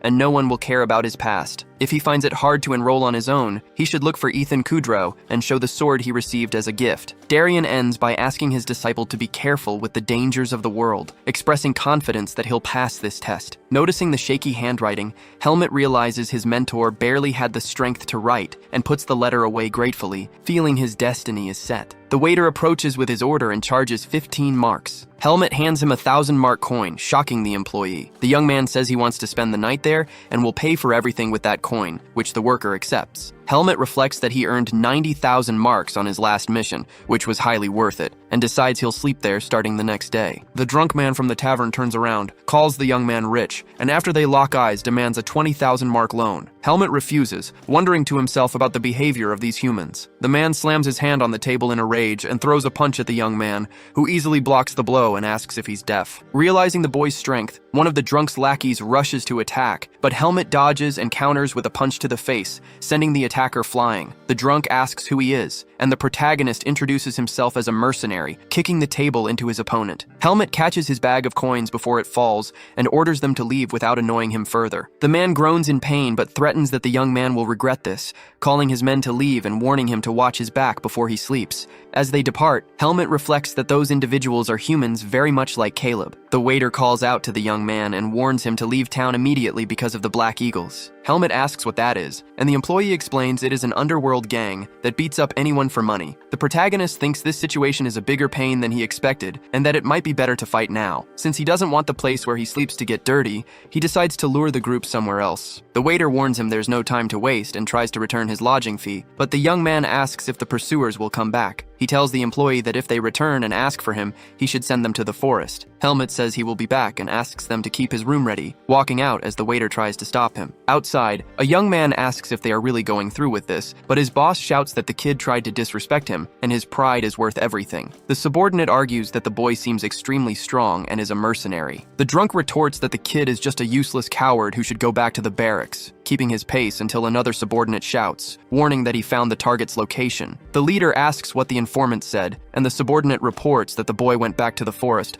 probably thinking he would lose everything if he stayed in town. The man laughs, commenting that the brat went to the wrong place, while the subordinate adds that he knows the forest perfectly and will track him down. They all agree to the rules, determined to show something terrible to the kid who knows nothing about the world. A sleeping bag was laid out on the forest floor. Helmet waited for his pursuers there, thinking about his time in the squad, when he learned that some humans act like beasts, while others protect each other, risking their own lives. He concludes that humans are more complicated than he expected, and remembers Darian's advice that the human world cannot solve everything with strength, though he doesn't know how to solve this problem without using it. Sensing the opponents approaching, he moves his leg incredibly fast to alert the killers. After clearing them all out, Helmet wonders if they really were from the Black Eagles, since they were so easy to defeat. He leaps through the trees, thinking those men were weaker than Tanya, which makes him realize she must be among the strong humans, and that he will need to fight others to find out his own level. Since he needs to move again as soon as the sun rises, he decides to return to the inn to rest. However, the seed of darkness in his body resonates slightly, making the protagonist collide with a tree beside him and fall to the ground. Helmet wonders why this is happening, since he believed just staying away from demonic energy was enough, and remembers the reaction was not like this when he took the lives of beasts. He realizes the difference is that this time, the enemies were human. Concluding that taking human lives makes the seed of darkness grow, he notes it will be a problem if they find out what he did, and admits he was stupid to think he could just fight humans. If he cannot take his opponent's lives, he will have to avoid them as much as possible, which makes him decide to go to Baden quickly. In a tavern at night, a man summarizes that all subordinates lost their lives. An assassin confirms the information and warns that if they continue the pursuit, their location will be discovered. The boss, Anton, replies that he cannot let this slide and orders the plan to continue. The subordinate understands and knocks are heard at the door. Another masked man alerts Anton about the arrival of visitors. Two men enter the room, and Anton comments he did not expect to host two rank 2 mercenaries, welcoming Paul and Max. He explains it is very hard to find skilled people and they should be grateful for that, but points out they are at a crossroads and cannot accept anyone without certain conditions. Paul asks what those words mean, and Anton replies he does not doubt their skills. But the business here is a bit different from the mercenary guild, since they do a lot of illegal activities. Because of this, if someone messes up a job due to a moral compass, it will be very problematic. Paul remains silent, staring at a doll pierced by knives. Anton continues, explaining he needs proof of compatibility and has just the right job for them. The mercenary notes that, besides confirming their skills, the client needs to know if they fit the organization. Anton confirms and guarantees the task will not be hard for rank 2 mercenaries,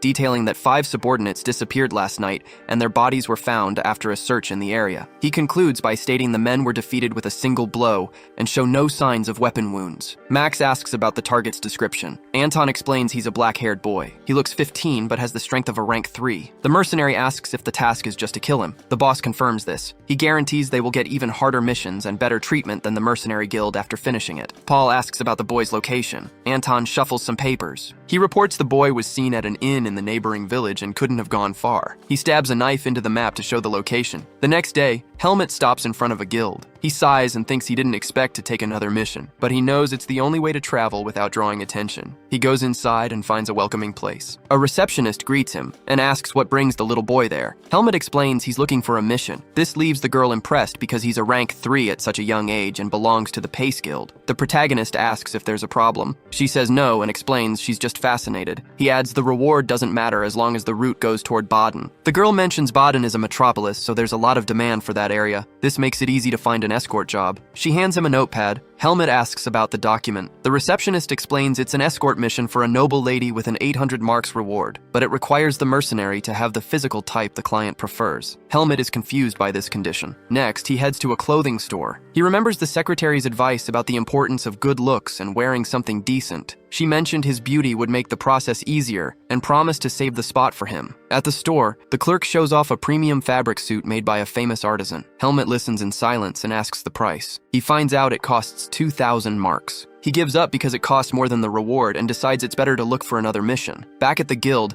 the secretary is surprised to see him. She praises his looks and says he has a high chance of getting accepted. Very few mercenaries fit the lady's requirements. Soon after, a butler arrives. The receptionist identifies him as a representative of the Zaringer house. The man confirms this and steps closer to evaluate Helmet. He notes the boy is tall and has great posture despite his young age. The butler is satisfied with the boy's appearance and orders Helmet to follow him. Helmet looks back and sees the receptionist waving unhappily. This makes him lower his head. Outside, an assassin watching the place observes the movement, but he runs away as soon as the protagonist walks past him. On the way, the butler introduces himself as Gilton. He asks if the boy knows Marquise Zaringer. Helmut says no. Gilton comments it's better to know nothing than to know very little. He warns the boy to be careful with his actions and asks about his past experiences. The protagonist replies he's worked in transport before. The butler clarifies that this time he must protect a person, not an object. He instructs the boy to just follow orders if the task gets hard. Helmut agrees. The man praises his posture, pointing out that silence is an essential virtue for an escort. They enter the mansion, which gives off a strong rose perfume. Helmut tries to ask a question, but Gilton interrupts him. The butler announces the place is the young lady's inn. This makes the boy think about the family's high status. Nearby, a knight greets the butler and observes Helmut. He asks if he's the hired mercenary. Gilton tells the knight that the young mercenary is already vetted and won't cause trouble, but he still needs instructions. The knight shakes the protagonist's hand, introducing himself as Cedric, and Helmut does the same. The butler then asks about the young lady,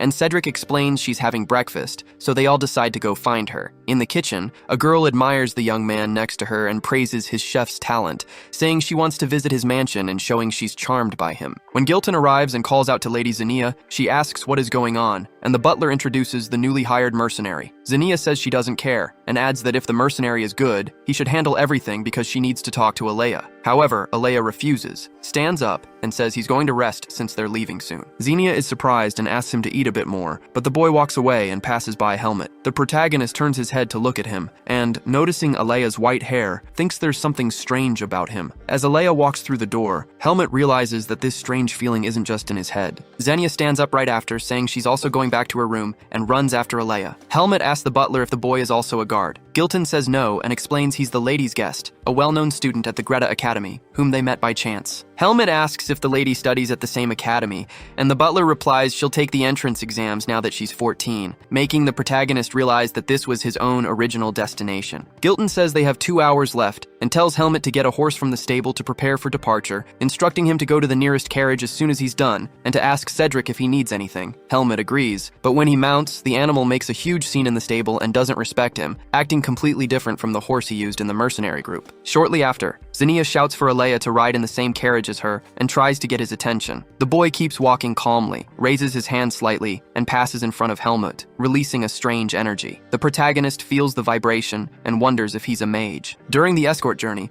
Helmut concludes that the strange feeling from before was caused by magic, and although he doesn't know why the boy put a spell on himself, he decides to keep watching him. Inside the carriage, Zinnia praises Alea's talent with magic, but admits she's very anxious and shaking because of the preparatory exams. Alea replies she has prepared enough and will have time to check everything once they arrive. The girl insists she needs someone to teach her, but the young man says she must get used to the independent work encouraged by the academy. Zinnia pretends to cry and laments that her family will scold her if she fails the tests. Alea offers to recommend a specialized tutor, but rejects Zinnia's request for him to teach her, explaining he needs to prepare for the new semester and advising the girl to rest during the exhausting trip. Outside, Helmut rides closer on his horse and tries to overhear the conversation, but the situation only reminds him of Finn. Meanwhile, at the Black Eagles Guild, a man confirms he saw Helmut accept a small mission and move out, suggesting they can easily catch up to him if they hurry. Anton asks if the knights accompanying the mercenary belong to a noble, warning that things could get complicated and they should try to eliminate Helmut when he's alone. Paul complains, saying Anton is being too cautious with a mere mercenary, but Anton replies that their guild's philosophy is always to crush the enemy safely. Paul and his men hope everyone in the group shares their philosophy of playing it safe, confirming they'll put the plan into action right away. As night falls, Zinnia complains about the lack of better lodging, but Gilton explains they only have to spend one night there. The innkeeper welcomes them to the small village house and wishes them a good rest. Outside, Helmut trains his vis. Even though he's panting,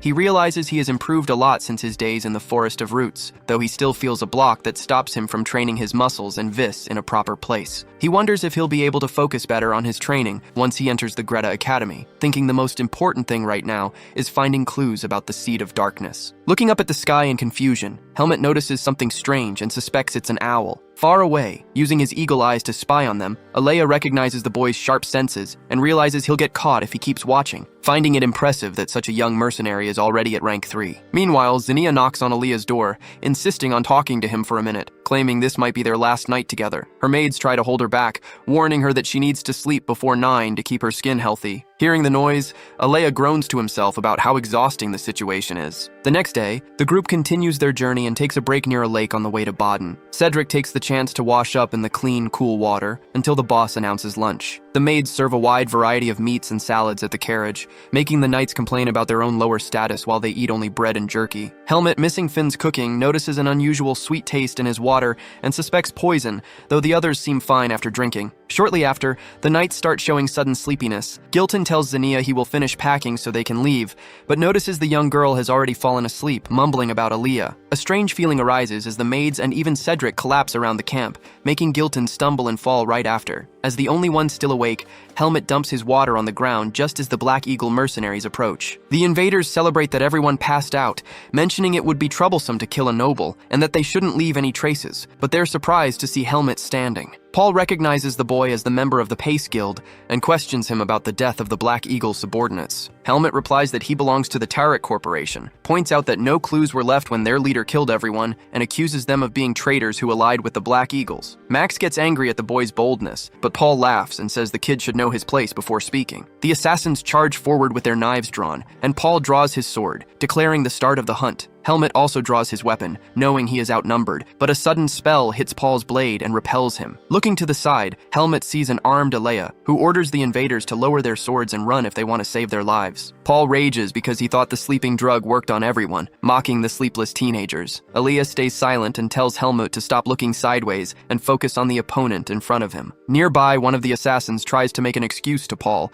saying he didn't know a mage was present, but he gets struck in the head by his own leader, who dismisses the explanation as a lame excuse. Paul decides it doesn't matter anymore. He was an idiot to trust his subordinate, and now he must clean up his own mess to have a chat with the strange boy. Right after, the leader of the Black Eagles clashes his sword against Helmet's, telling him to die. Paul channels Vis into his weapon, but gets blocked once again. Meanwhile, Max steps forward and promises the mage a painless death if he doesn't move. In response, Aaliyah releases his energy and warns that a silent mage is a dangerous mage, just as someone goes flying through the trees. Helmet and Paul keep trading blows at extreme speed. The mercenary comments that the kid was very confident before, but now the fight is even. Helmet reflects that facing 2 rank 2 mercenaries and a thief alone would be too difficult, but he admits he got lucky to have Alea's help. Right after, Paul shouts to send the boy to hell and swings his vis from top to bottom. Helmet watches the strike as an explosion of sand hits the ground. Paul mocks him, asking if the kid's arrogance is gone and if he already lost. Helmet tells his opponent to calm down because the fight is just starting. The mercenary gets angry, but the protagonist releases a terrifying aura and thanks Paul for coming all this way. The leader shouts that he was the one who brought the boy there, but Helmet tells his opponent to watch out while unleashing his vis, claiming Paul isn't worthy of facing him. Paul is surprised by the kid's audacity to challenge a rank 2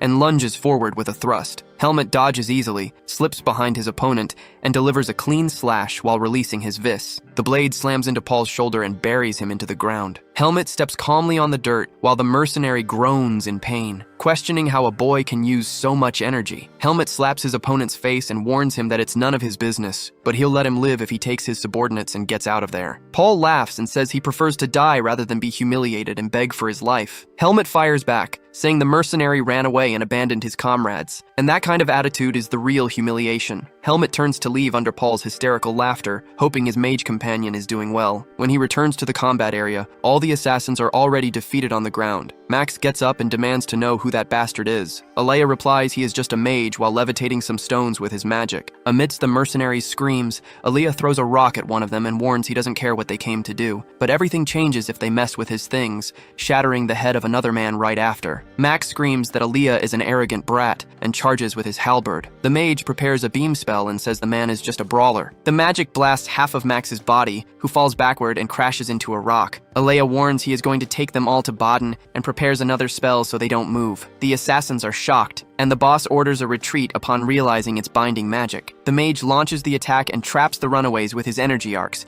complaining that they are good at running away. Alia notes he already defeated the one who seemed to be the leader, but as he turns around, he notices Max is no longer there and wonders if he escaped. Hidden behind another rock, Max gasps for air and thinks the Black Eagles were also after the boy, but no one warned him about the presence of a mage. The mercenary wonders when things started to go wrong, but senses something different and hides as he sees Helmet passing by. Helmet walks right past Max without even looking at him. The hidden mercenary notices the young man doesn't have a single scratch. He wonders what happened to Paul, fearing his partner was defeated by him. Meanwhile, Helmut keeps walking calmly and turns his head. He doesn't see anything, but he recognizes Max is a strong man. Frustrated, Max bangs his head against the ground and complains about the situation. When he reaches the combat area, Helmut is greeted by Alea, who comments that he's still alive and throws him a rope. The mage orders the boy to tie up the assassins. Helmut questions the order since they're already trapped by magic, but Alea explains he'll take them to a Baden prison and doesn't plan to waste his mana keeping them contained. The protagonist reflects that Baden is a place where criminals are gathered. He wonders if he made a mistake by not letting the bandits go, missing a great opportunity. Alea asks how the young man didn't pass out. Helmut stays silent for a moment, but answers that he didn't drink the lake water. Right after, Alea casts a spell at him, which the boy dodges with ease. The mage asks if he hadn't noticed the spell. Helmut stays silent briefly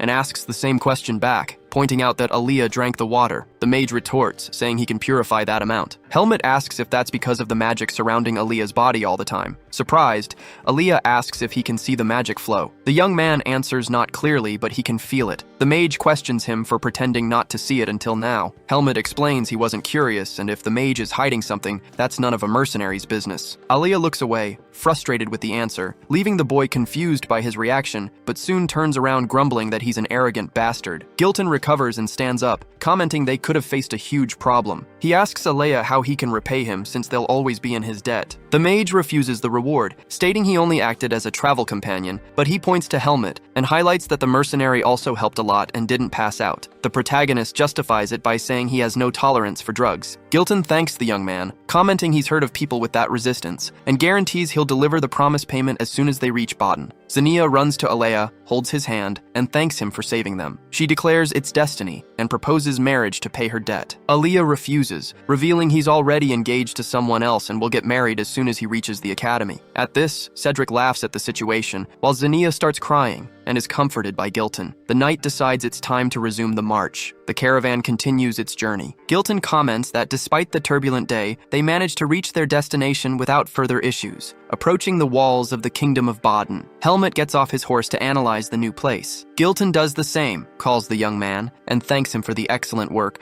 promising to make a positive recommendation about him at the guild. The merchant hands 10,000 marks to the boy as an extra token of gratitude. Helmut accepts the payment and notices Alea passing by him. Putting on his hood, the protagonist nods at the mage, walks up in front of him, and stops for a second. Alea is surprised when Helmut thanks him for the help he received in various ways. The mage shows surprise, but soon looks away, grumbling. The protagonist goes his way, thinking now is the time to enter the academy. Walking through the city, he finds it strange for being much larger and busier than the village he visited before, which makes his search difficult. Entering an alleyway, he finally comes across the Greta Academy. Helmut walks past several students and enters a room, wondering where he could find the man named Ethan Kudrow. He spots a female employee sitting at a desk, approaches, and places his hand on the counter, startling the girl who was writing. She asks what brings him there, and the protagonist answers that he's looking for Ethan Kudrow. The staff member asks if Helmut is looking for the instructor swordsman. When the boy confirms, he explains he is in a hurry, and asks if he can see him right away. The girl understands and asks for the protagonist's name before guiding him to a room, where she unlocks the door using magic. She asks him to wait there for a moment. The boy agrees, thinking to himself that this was also magic. The door opens in front of Helmut, who recalls that Darian had mentioned being curious about this. The woman tells him to go inside. As he steps forward, a strong gust of wind hits him. The protagonist stands face to face with Ethan, who claims he has never heard of anyone named Helmut and demands to know what he wants there. Helmut estimates that the instructor is not as strong as Darian,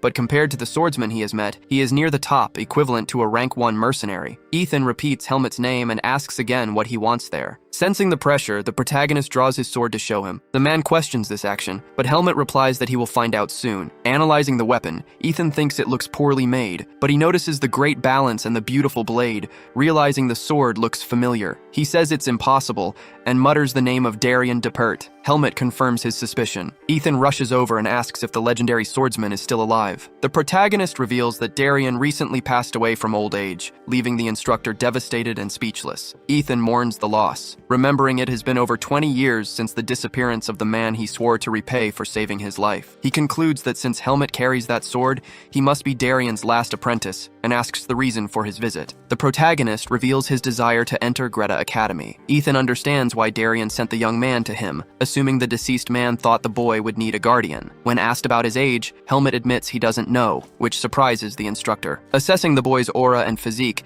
Ethan estimates he is around 14. He decides to consider him 15 and suggests he take the transfer student exam. Helmut asks if the exam is really necessary. Ethan wonders if the disciple of a legendary swordsman needs to take this test, thinking that simply revealing who his master was would grant him an immediate transfer. Helmut looks at his own weapon, acknowledging Darien's continuous help, but remembers his master was in the Forest of Roots. He recalls that Ethan mentioned the swordsman's disappearance, which proves that even his acquaintances didn't know his location, indicating that someone sent him there in secret. If that person finds out that Darien's apprentice is in the human world, Helmut fears being sent back to the forest before getting rid of the Seed of Darkness. The protagonist declares that revealing his master's identity is not an option. Ethan asks why, and Helmut explains he can't share everything, but he will be in mortal danger if they find out he is Darien's apprentice. The instructor reacts with outrage, asking who would dare harm the disciple of the legendary swordsman, but Helmut asks for patience and promises to tell him at the right time. Ethan accepts, assuming Darien had his own plans, and offers his help, promising to speed up the transfer exam. Before proceeding, the instructor warns that he needs to check the boy's skills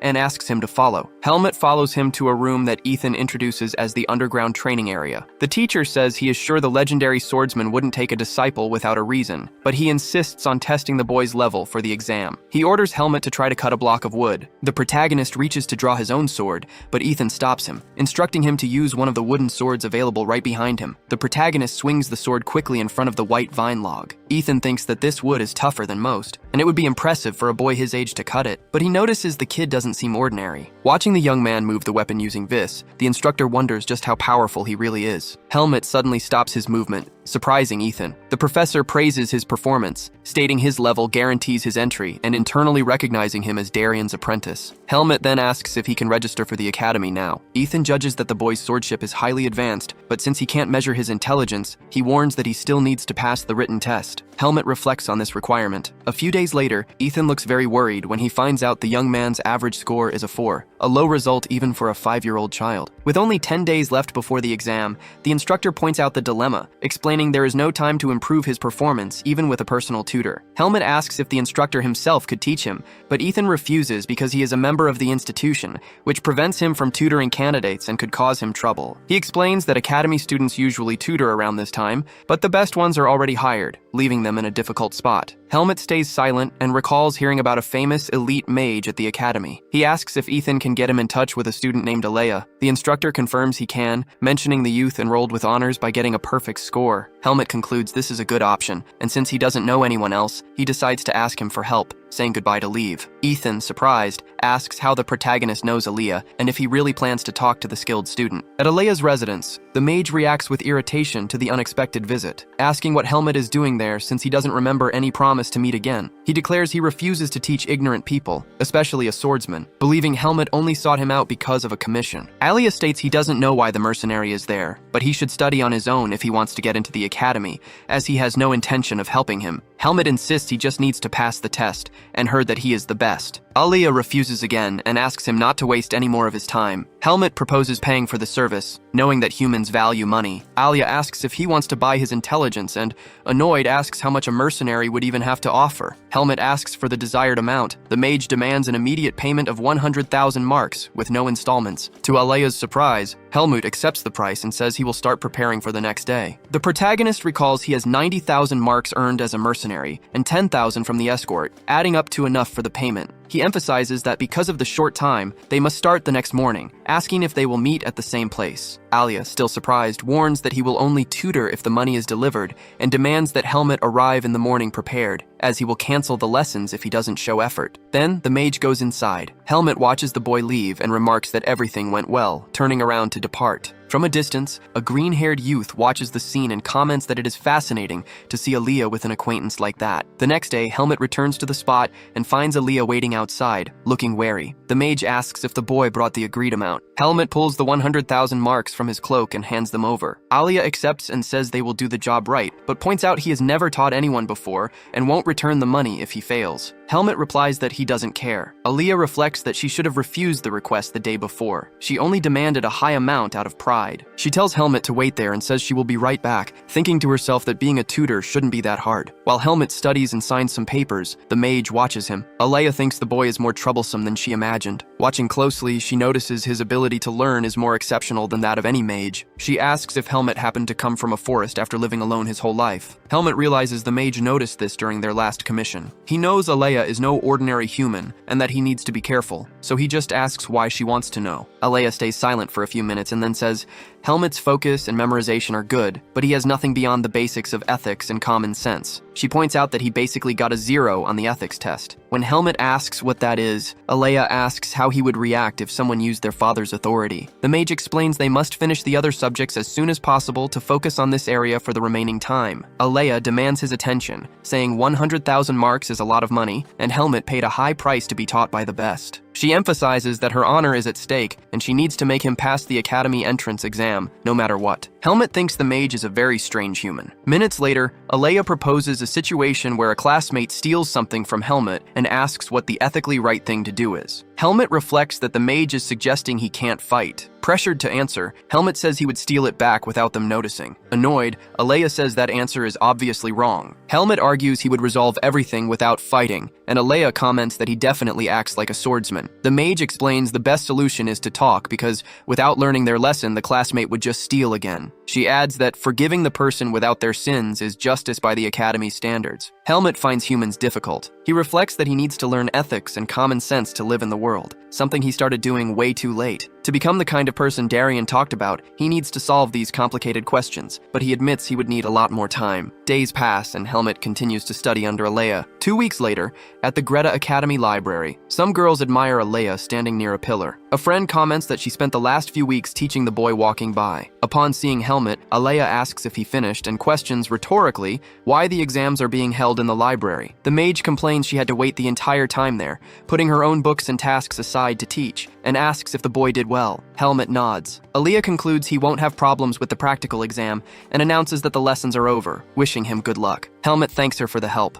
but Aaliyah replies that she got paid and he should just work hard. The protagonist reflects that everything went well thanks to Aaliyah, and now only the practical exam remains. At the swordsmanship department, the transfer students gather for the practical exam. Helmut approaches the crowd while a teacher instructs everyone to wait and head to their respective groups. The boy plans what to do after the test, remembering that Ethan suggested he rest, though he thinks about training since he hasn't practiced in a long time. Just then, a young man calls out to him, asking what he is thinking about so deeply. The stranger introduces himself as Sabbat Rugal, second son of the Rugal family, and asks for Helmut's name. The protagonist suspects the boy's ulterior motives. Sabbat asks if everything is okay, and mentions the academy regulations since he has already been approved. Helmut wonders about the nature of those regulations, and why he is being approached. Sabbat tells him not to be on the defensive, claiming he just wants to make friends while thinking to himself that Helmut is Alea's student, and it will be advantageous to get close to him, even if he is low class. The protagonist simply introduces himself as Helmut. Sabbat says the name suits the young man and asks for his last name, wanting to know which family he belongs to. Helmut thinks the only family he knows of is the one on his pendant, but he decides not to reveal this. He answers that he doesn't have a family, which shocks Sabbat, who realizes he's a commoner. The young man starts laughing after the confirmation and comments that he never expected to find a commoner in this place, though he admits the guy acts with a lot of confidence for someone of that background. Sabbat mocks the situation, saying Helmut shouldn't even try to enter the academy if he knows his place, and asks how a commoner got a tutor, questioning if it was for money or some other reason. Right then, a man interrupts the conversation by calling the candidates and warns Sabbat to lower his voice, reminding him that class or gender discrimination is banned in the academy and that he must be more careful with his words. The man warns that he'll explain how the test works in 5 minutes and walks away. As he passes the protagonist, Sabbat tells him to walk with his head down, and not to get things confused, but Helmet just keeps walking. In the classroom, the teacher thanks everyone for their effort on the written test, and wishes them success on the practical exam, which will be done in groups and split into 2 stages. All around him, Helmet notices the looks of contempt aimed at him. He reflects that everyone is staring at him the same way those other guys did earlier, and he realizes this place is completely different from the Forest of Roots. The young man notes that in the human world, individuals organize themselves in a hierarchy, and belonging to an important family seems to be worth more than a person's own power. Deciding to focus on the test, he follows the teacher, who guides the last group to a room with a black wooden log. The instructor explains that the first stage consists of cutting the log in 5 minutes using a wooden sword, with or without the use of vis, with no risk of immediate disqualification in case of failure. Helmet receives the sword and judges that the task is simple, as the target is just a sturdy log, not something impossible to cut. He activates the vis in his sword and decides to end the test quickly. The protagonist makes a move so fast that it surprises the instructor, splitting the log in half with a single blow. The proctor is impressed, remembering that he himself needed several blows to cut a similar log. Helmet asks if the test is over and receives confirmation that he passed. Back in the waiting room, Helmet's entrance catches Sabbat's attention, who asks ironically if they handed the boy a rotten log and says he's going to question the supervisor about it. Helmet ignores the comment. Next, the instructor announces that the last group is gathered and explains the next stage, which consists of an 8-minute duel under the observation of the evaluators to analyze the candidate's swordsmanship. The opponents are decided by a draw, and performance is the deciding factor for passing. Sabbat laughs out loud, commenting that the test is unfair and that he'd pass easily if he faced Helmet, asking if his rival heard him upon noticing his glare. Helmet thinks the guy keeps provoking him without knowing his strength, and decides he needs to deal with him. Sabbat feels an intimidating vibe, and challenges Helmet to hit him if he has a problem with it. The protagonist tells himself that his opponent is really annoying, and that a beating would make him stop, but the teacher interrupts the moment to announce the matchups. The first fight decided is between Helmet and Andro. Sabbat whispers that it would be better to face a strong opponent, while his classmate comments that Andro got lucky with the choice. Helmet walks away, thinking he'll have other opportunities in the future. In the training room, the 2 competitors stand before the instructors. Ethan and another supervisor welcome them to start the second stage. Helmet recognizes his teacher among the examiners. Ethan's colleague comments that this is the boy he recommended, and since it's Ethan's first recommendation, he expects to see great talent. Ethan replies that the reason for the recommendation will become clear as soon as the duel begins. The supervisor finishes by explaining that the combat will have 2 8-minute rounds and will be stopped if one of the competitors loses control of their sword, authorizing the start of the fight. Andro takes a deep breath, thinking that based on what he heard before, his opponent is just a commoner who might have cut the blackwood tree, but still hasn't had any decent training. Because of this, he decides to use the swordsmanship he learned in his childhood, but Helmet charges forward at an incredible speed. The impact slams Andro against the wall, shocking the instructors. While Ethan remains serious, the protagonist points his sword at his opponent and asks if it's over. The supervisor immediately stops the fight, declaring that competitor number 8 is unable to continue. Andro trembles with fear as he realizes he lost to a commoner. Watching this, a female instructor comments on Helmet's speed and power, finding it hard to believe he's just a boy. Her colleague agrees, pointing out the immense difference between him and other kids his age,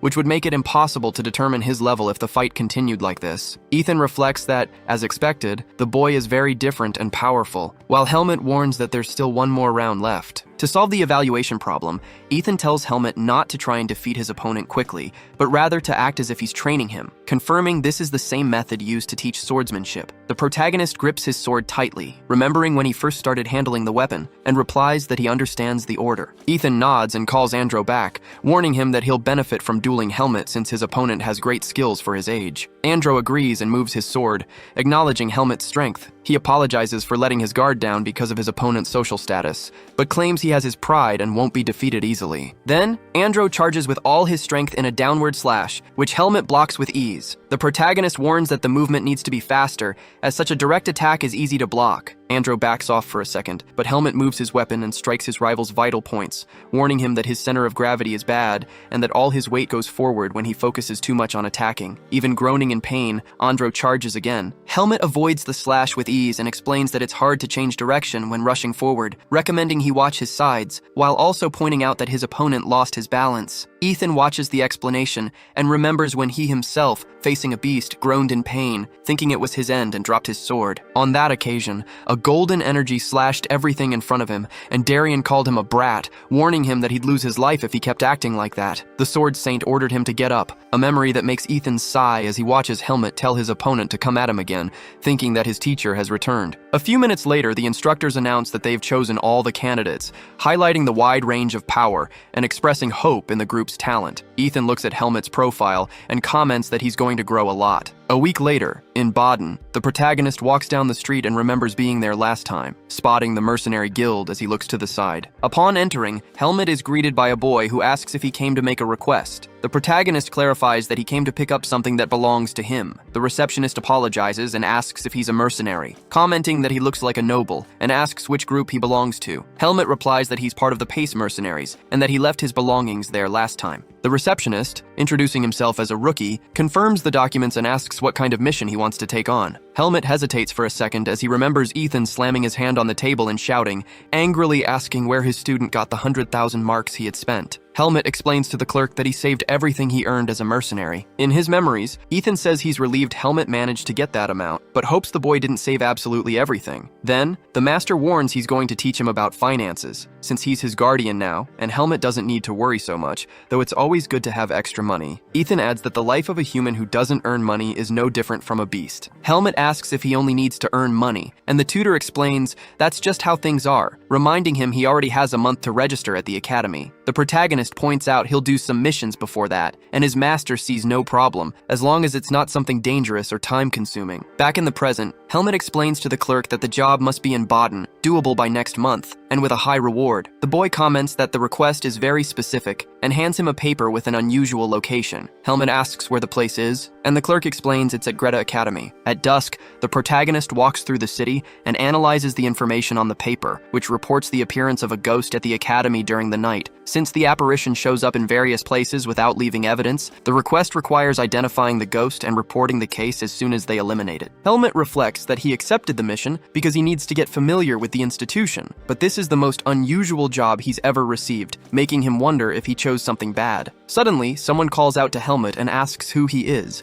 quickly recognizing him as Alea's pupil. The boy, knowing he really transferred there, asks what the stranger is talking about. The speaker comments that it's the first time Alea, the idol of the magic department, hangs out with someone. Helmut asks if the young man is also a mage like his friend, and the guy confirms it, but explains they're a bit different. He touches his hand to the ground to give an example and releases his magic, surprising the protagonist with the glow. A creature of light emerges and dashes in a zigzag toward Helmut. The protagonist wonders if that's an attack, and moves his hand instinctively to strike the summon with his strength. However, the attack passes right through the creature without causing damage. While Helmut thinks about what happened, the mage laughs and comments that he's the first person to try to attack the Rattan. Helmut asks what kind of creature that is, and the young man explains it's a harmless though mischievous light spirit, and it can't be physically blocked because it has no physical body. He adds that few mages can control spirits, and introduces himself as Sane, the only elementalist at Greta Academy. Helmut reflects that he could defeat the creature if he wanted to, but finds the mage to be a friendly person. He says it's a pleasure to meet him, but mentions he's in the middle of a mission and turns to leave. Sane concludes that Helmut is a mercenary, and asks if he's after the ghost request inside the academy. Helmut asks how he knows that, and Sane replies that the matter is of interest to him and asks if he can help. The two head to an abandoned building with a creepy atmosphere. Helmut asks if that's the location of the recent appearance, and Sane confirms it, explaining that the building belongs to the swordsman department, but it gets completely empty as soon as the sun sets. Something strange appears on the second floor while Sane comments that the place is creepy. He ponders that unless it's a malicious spirit summoned by magic,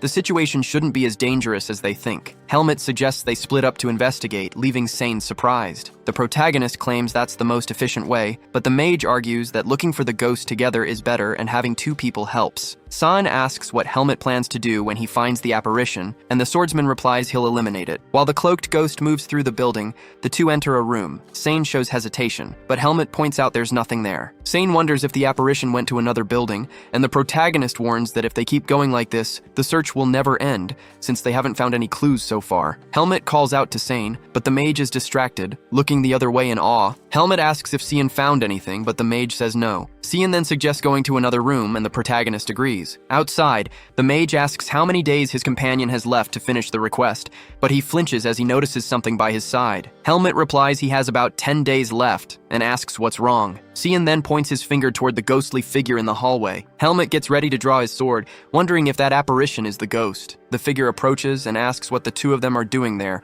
revealing herself as Alea as she pulls down her hood. Helmut throws the request paper to the newcomer. Cian explains he needs to find the the Academy ghost, so he's helping his friend. Seeing the 3,000 marks reward written on the paper, Alea asks why Helmet is doing this when he has other duties, wondering if all mercenaries act this way. The protagonist only replies that he has too much free time. Cian asks what Alea is doing there, and the youth sighs, explaining he also received a request, but directly from the Academy. Surprised, Cian comments he didn't expect him to care about this, and asks about the reward, but Alea says he was just curious. Meanwhile, Helmet wonders if the situation is urgent since the Academy issued a separate request. Cian suggests they search together to save time. Helmet and Alea stare at each other for a few moments. Shin proposes they split up, but Alea agrees to investigate as a group and asks if Helmet agrees, getting a nod from the protagonist. Minutes later, Alea casts an illusion magic over a table and explains that according to reports, the ghost appeared in the auditorium, the swordsmanship training ground, the teacher's lounge, the gym, and the dueling field. Cian notes that all these locations belong to the swordsmanship department. Alea confirms, pointing out that the apparition avoids the magic department. Helmet considers the possibility of it being another mage, but Cian argues someone would have heard the incantation unless it was a silent spell. Alea cuts in, stating a mage with that level of skill wouldn't play a prank like this, and suggests that if it's a non-human creature, it might just be avoiding mages. Cian agrees, thinking the being might be weak against spells, but Helmet reminds them that ghosts don't take physical damage. Alea asks how he knows that, but the swordsman stays silent, remembering his talk with instructor Ethan. Back then, the instructor told him a brave student tried to attack the ghost with a sword, but the blade just went right through the creature. Alea wonders if that is a real ghost or something similar. Helmet smiles to himself,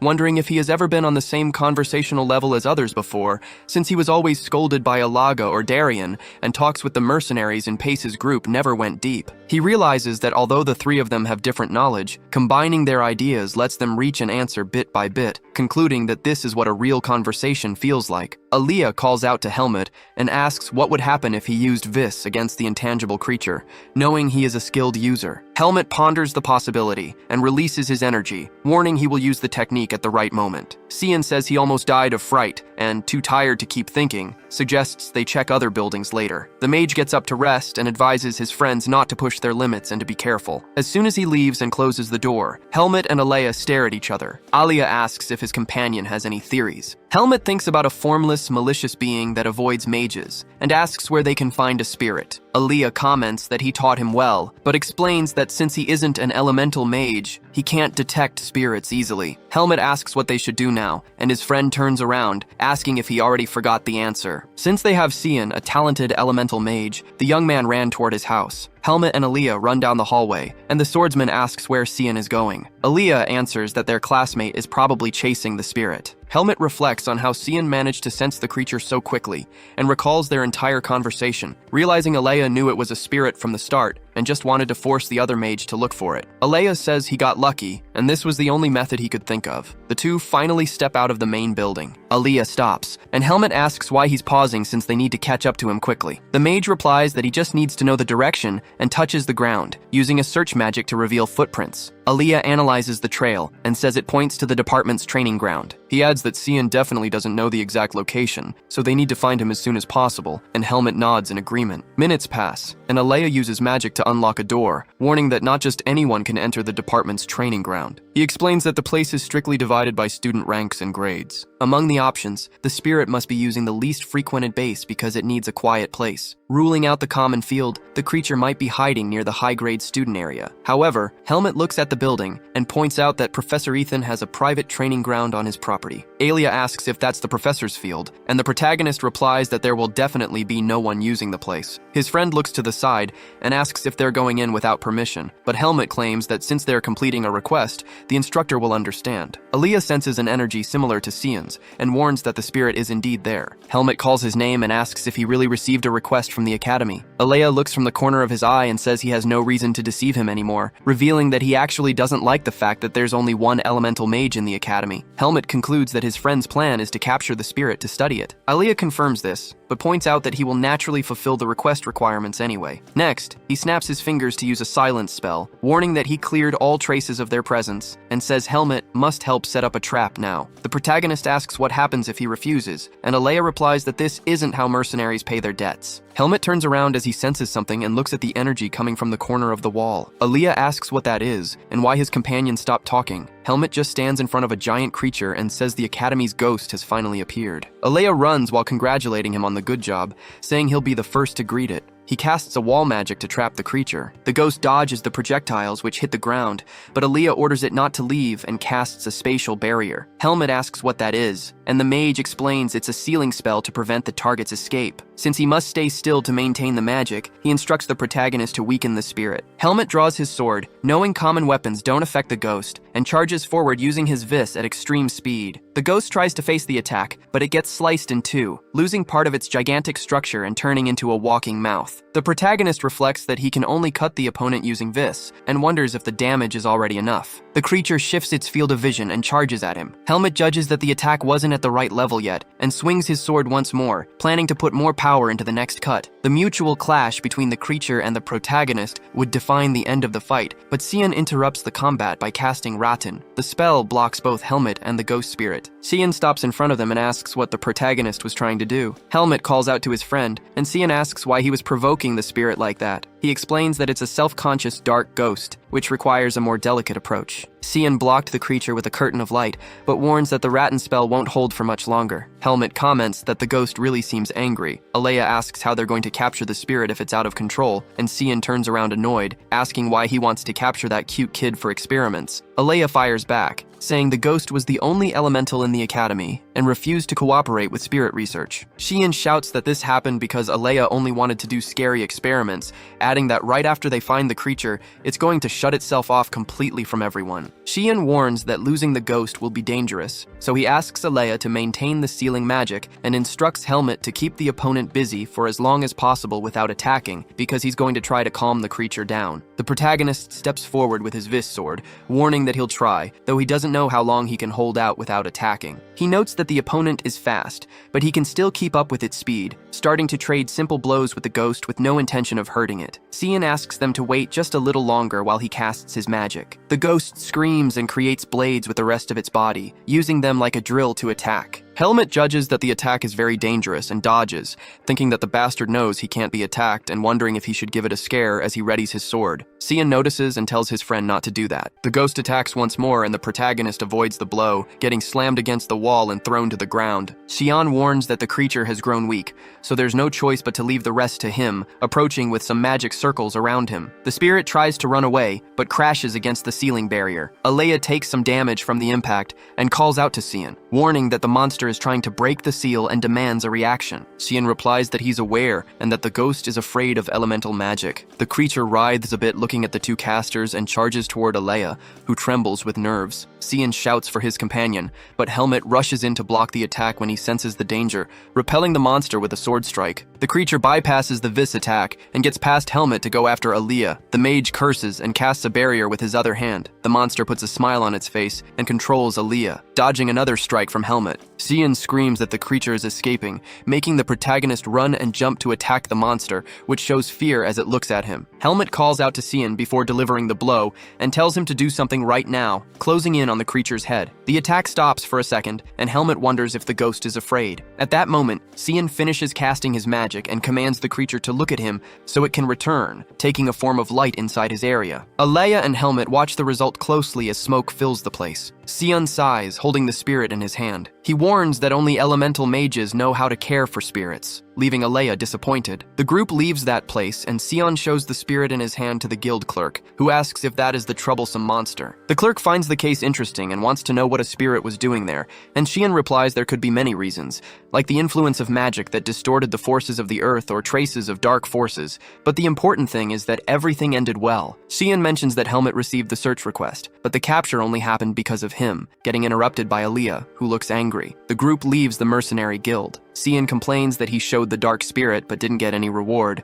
and Alea replies that he had already heard the explanation before. The clerk asked them to come back in a few days and reminded him that the money wouldn't even belong to Sion anyway. The elemental declares that Helmet is now his friend, making the protagonist repeat the word thoughtfully, while Sion confirms that's exactly it. Sion says they now have a relationship of mutual help, and it was destiny for them to be friends from the very beginning. He reaches out his hand and asks Helmet to take good care of him from now on. Helmet reflects on the idea of being his friend, remembering Finn, and decides to shake Sion's hand, thinking it wouldn't be so bad. The boy laughs and calls out to Alea, saying they're going to shake hands, but the mage runs off and calls them idiots. As they keep walking together, Alea tells them to leave him out of this conversation, reminding them they still have to clean up the training ground they destroyed. In Ethan's dining room, Helmut looks at a paper and asks what it is, noticing the indication for the 3rd floor in Unit 301. Ethan explains that's his assigned dorm and all students are required to live there. The protagonist replies that he's ready, and the instructor warns him the ceremony will be in the morning, but suggests it would be a good idea to check out the place where he'll be staying. Helmut walks to the school, thinking that a few days ago the academy was quiet and this is the first time he's seen it so busy. Upon hearing a call for the boys assigned to the dorms to organize their luggage, Helmut hands over his letter. The staff member asks him to wait a moment and gasps upon reading about Unit 301 on the 3rd floor. That room is clean and organized. Alea, exhausted after pushing himself hard over the last few days, swears never to make a friend again, since he ended up getting involved in trouble because of this strange event, and blames his own body for it. Meanwhile, Helmut walks down the hallway with the room key and reaches door 301. Inside, Alea thinks everything started going wrong since he met him, and that he doesn't want to see his face when classes start. Helmut turns the doorknob and opens the door, coming face to face with Alea's female form. In another place, Max screams in anger, claiming the Black Falcons will never be easy to deal with. A frightened boy tries to explain that Baden's security is now tight. Max starts shouting, asking why, but Paul interrupts him and orders their execution, according to the rule of the Black Falcons. Max laughs and agrees they disobey their commanders when a mysterious voice interrupts them, asking who's going to execute whom. The voice mocks them, saying they failed to defeat a kid, and because of that, it was easy to track them down. Paul turns around furious, but the dark figure dodges his sword strike and decapitates him quickly. Turning around, Max sees his dead friend and trembles with fear, demanding to know who the intruder is and telling him to stop hiding. The figure asks who was really hiding all this time and claims they tarnished the name of the Black Falcons, though he admits they survived for quite a long time. The man stands up, saying he has questions for them and also for the civilians, leaving them terrified. Back at the dorm, Helmut opens the door but finds no one. He stays silent, impressed by the luxury of the room, and reflects on his journey since leaving the Forest of Roots, passing through the Pace mercenaries, and finally managing to enter the Greta Academy. Determined to focus on increasing his strength, he suddenly notices something moving in the corner of the room. Helmut reaches to draw his sword, but realizes he doesn't have it, coming face to face with Alea, who now shows his usual male appearance. The protagonist asks if he's also going to live in that room, and Alea, annoyed, threatens to blow him up for invading his space. Helmut explains he was assigned to that room, leaving Alea surprised. He asks if there's a problem, and the mage points out they put 2 beds in there during the break. Finally, Helmut asks where he's going, and Alea replies he's going to the bathroom. Before leaving, Alea warns Helmut not to touch anything in the room, or he will get blown up, also ordering him not to move. Helmut thinks to himself that he should hate being treated this way. Meanwhile, in the Greta Academy building, director Liam Weiss calmly sips his coffee in his office. Alea bursts into the room shouting at the director, demanding to know why they put a roommate in her room, since Liam had promised her a private dorm in the magic department. The director thinks to himself that he expected this reaction, but he apologizes and explains that the change happened because there were too few guards left in the academy. Alea demands that he keep his promise of a private room, reminding the director of the risk of Helmut finding out she is a girl. Liam tells her to be cautious, pointing out that she has the power level of an archmage, but the girl snaps back that she doesn't want to take any risks in front of her enemies. Sweating coldly, the director argues that keeping a completely private room would look like favoritism, so he went out of his way to place a student who was already close to her. Alea questions this closeness, claiming she was only paid to help him study, and that she would pretend not to know him here, even though she remembers everything they went through together. Liam insists it was his job to help her make friends, and promises her an individual room next semester. Watching the young girl leave angry, the director hopes she will change her mind over time, and trusts that Helmut is a good person. Back in the room, Helmut watches Alea in silence, and remarks that she doesn't seem to have gotten what she wanted. The mage complains that he must be enjoying the situation, and asks if he really wants to stay there. Helmut replies that it's a necessity. Alea expresses her frustration with the new routine, and suggests teleporting the boy out of the school, but he explains that instructor Ethan wouldn't allow that. The young girl then warns that she is very strict, and that living together will be uncomfortable, asking one more time if he is sure of his decision. Helmut thinks for a moment and confirms, saying that she is still the best option out of everyone. Surprised by the answer, Alea realizes he is the person she has talked to the most, and that he is better than the other boys, muttering that she shouldn't have helped him in the test. The next day, carriages drive around the academy. Helmut walks with his bags and tells Alea that he has already brought his things, while she plans the division of the space. Going up the stairs and entering the room, he is greeted by her and asks if she has made a decision. Alea points to a curtain dividing the room in half, explaining that the area protected by an alarm spell belongs to her and must not be crossed. Helmut agrees, and she dictates the rest of the living rules, telling him to call her repeatedly if he needs anything. The boy accepts the conditions and, before settling in, says he hopes they get along. She just nods her head, ending the day. Outside, a group of students gossips about the commoner who passed the exam with Ethan's help. One of them says he can't wait to confront him and calls for Sabbat, who agrees to show the rookie the unbeatable difference between social classes. He notes that there will be no swordsmanship classes the next day, so they decided to ignore their rival for now. The next day, Helmut puts on his new uniform, finding the quality very good. Remembering Aaliyah's advice about a peaceful start to the semester, he decides to go to the training room right after his first classes. In the hallway, Cian approaches him, surprised to see him leaving room 301. Helmut asks if there is a problem, and the young man explains that was Alea's private dorm, a unique privilege granted by the administration. Cian asks how she agreed to share the space, pointing out that the mage usually avoids everyone, but advises his friend to keep his cool while living with her. Cian reminds Helmut that swordplay class is today, advising his friend to stay out of trouble and avoid the mad dog. Helmut asks about the nickname, and Cian explains it belongs to Asuka, the best student of the second year, who knocked out all his classmates last year. Although the academy suspended the attacker back then, his punishment is over. Cian insists that Helmut must do his best in class, and also recommends he retreat to his own room if Alia gets angry. The protagonist accepts the advice and goes about his routine. At the training ground, the students gather until the instructor orders everyone to fall into formation. After asking if they enjoyed their vacation, the teacher announces the start of the physical test and orders the class to run 20 laps around the track. While the other students complain about the effort, Helmut finds the task simple. Next to him, a young man takes a dislike to the commoner's elegant posture and decides to stick his foot out to trip him. Helmut dodges the obstacle easily and keeps running. The thug tries the trick several times without success and decides to step directly on his rival's foot. The protagonist moves his leg quickly, making the instigator trip and slam into the ground. The instructor asks what happened, but the fallen student only says he slipped, while Helmut continues on his way. After the warm-up, the instructor goes up to the stage, announces a break, and asks for a volunteer to fetch the equipment. The attacker approaches Helmut in anger and tries to slap him, accusing the protagonist of tripping him. Helmut dodges and replies that the other guy moved first. The noble demands an immediate apology, threatening his rival's safety outside the academy and demanding he learn his place as a peasant. Sabbat interrupts the argument and tells his ally, Aaron, to save his energy for the sparring duel. Aaron walks away under the gaze of Helmut, who wonders if that weakling relies only on social status and if he should show him who is boss right then and there. Just then, a blue-haired young man approaches and asks if they are talking about a commoner. Aaron asks who the newcomer is, and the boy introduces himself as a transfer student who wants to know if there is a problem. Sabbat complains about the presence of commoners in his department,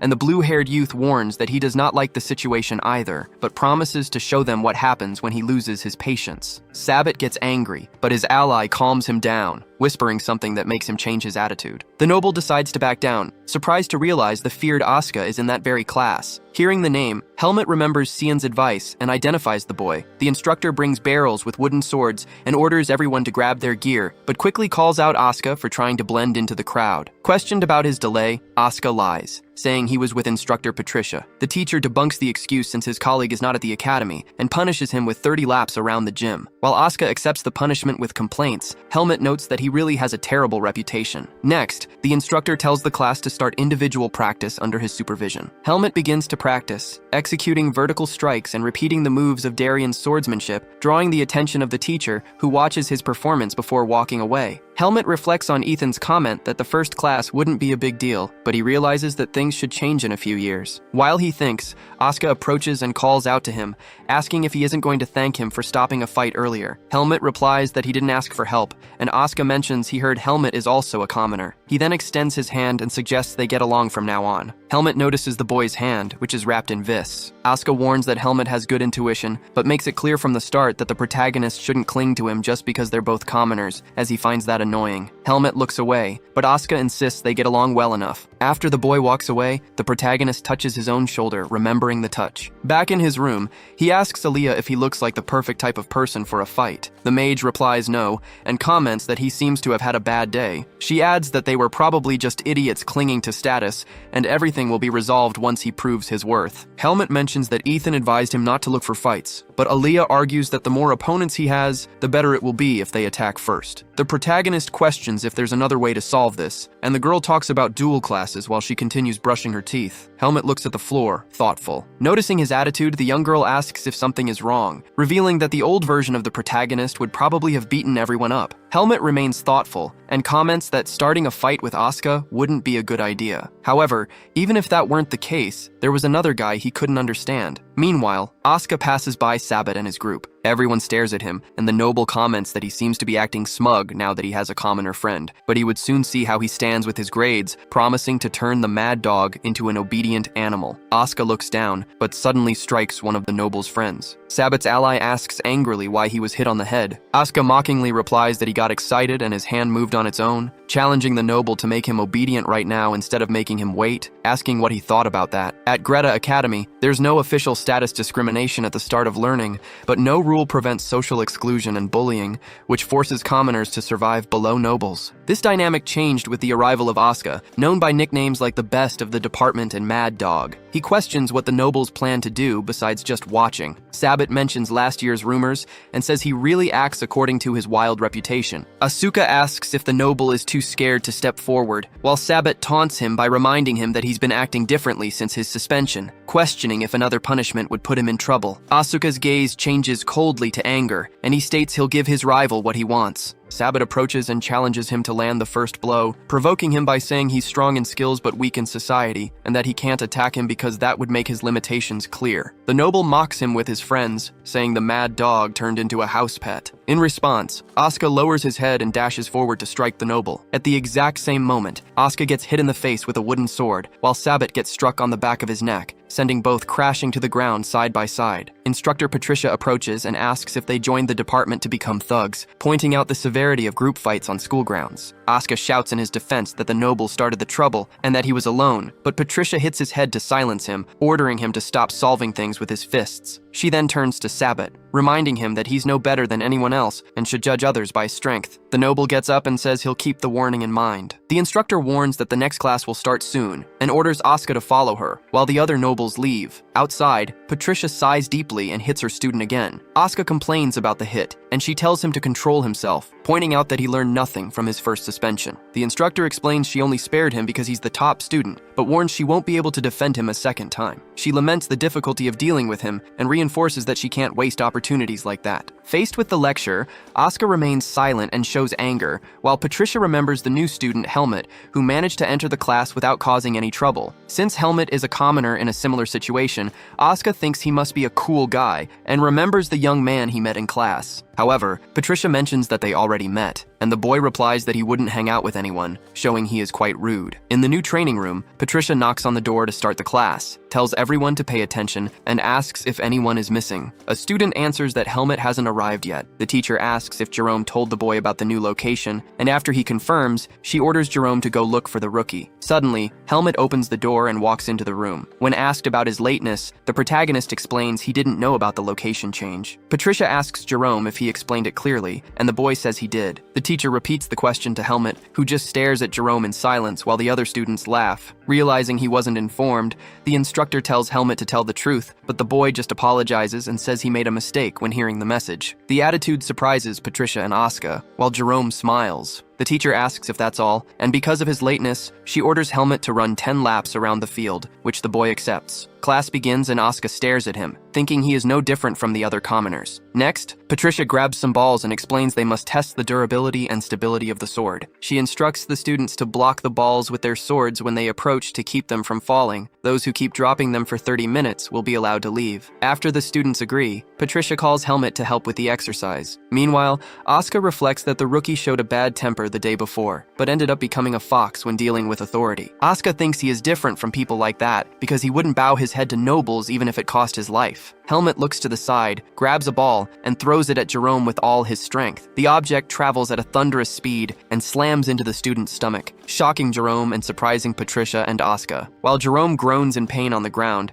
Helmet apologizes, claiming he was too far away and didn't mean to do that. Facing the scene, Asuka wonders what the hell this guy was trying to do. As the class goes on, the other nobles train in silence. Later, Jerome looks at himself in the mirror and complains that the injury will take time to heal, questioning how that commoner bastard dared to do that. Sabbat comments that Jerome is exaggerating over a simple ball, but the boy snaps back that it felt like being hit by a rock. Jerome then asks if Sabbat is going to let that go, reminding him that they still have to deal with Asuka. The noble sighs thoughtfully. Aaron agrees that Asuka has always been that way, but points out that the rookie thinks he can act like that, and that these commoners have forgotten their place. Sabbat takes a deep breath, drops the cloth on the floor, and tells them not to act that way, ordering them to be nice to those guys starting tomorrow. His two friends ask if they heard right. Surprised, he suggests getting along with the commoners. Sabbat tells them to shut up and clarifies he never said to be friends, but that they should be as nice as possible while he watches. Jerome asks what he means by that, and Sabbat smiles, replying that he should wait and see. The next day, Cian enters the room, commenting that his friend got punished after just 2 days. Helmut smiles and says he can look at the situation that way, which makes the mage lose his surprised posture. Cian asks what actually happened, but Alea tells him to get out of his room. Cian retorts that he came there to see his friend and that Alea should stop acting that way, but Alea fires back saying he never allowed him inside and never agreed to have a roommate. Annoyed, Alea orders both of them to get out of there immediately. Outside, Cian complains about Alea's level of antisocial behavior and apologizes to Helmut for making him leave the room. Then Cian tells his friend to stop making that happy face and asks if something good happened, to which Helmut replies that he felt proud of himself. Thinking that no one got hurt and that this was a humane way to handle things, Cian tells Helmut not to turn into Asuka. Helmut replies that he doesn't plan to act pointlessly and that the situation was embarrassing for Ethan, but he wouldn't stay empty-handed since he could solve everything with his skills. He adds that if the situation ended in a duel, it would be much simpler. Next, Cian asks if Helmut is going out on the weekend and invites him to walk around town. The protagonist explains that he was thinking of going home to eat and talk with Ethan. Cian insists and asks if he can join, but Helmut wants to know what his friend plans to do there. Cian replies that he just wants to visit, arguing that hanging out with friends is important and that the instructor will like seeing him with company. Helmut thinks for a moment and accepts. Cian decides everything on his own, walks away saying he'll meet him on the weekend, and Helmut wonders when he even agreed to that. Meanwhile in the city, a man firmly opens the door to the Black Falcon's building. The informant tells the manager Antiol that a request letter arrived that day. Reading the paper,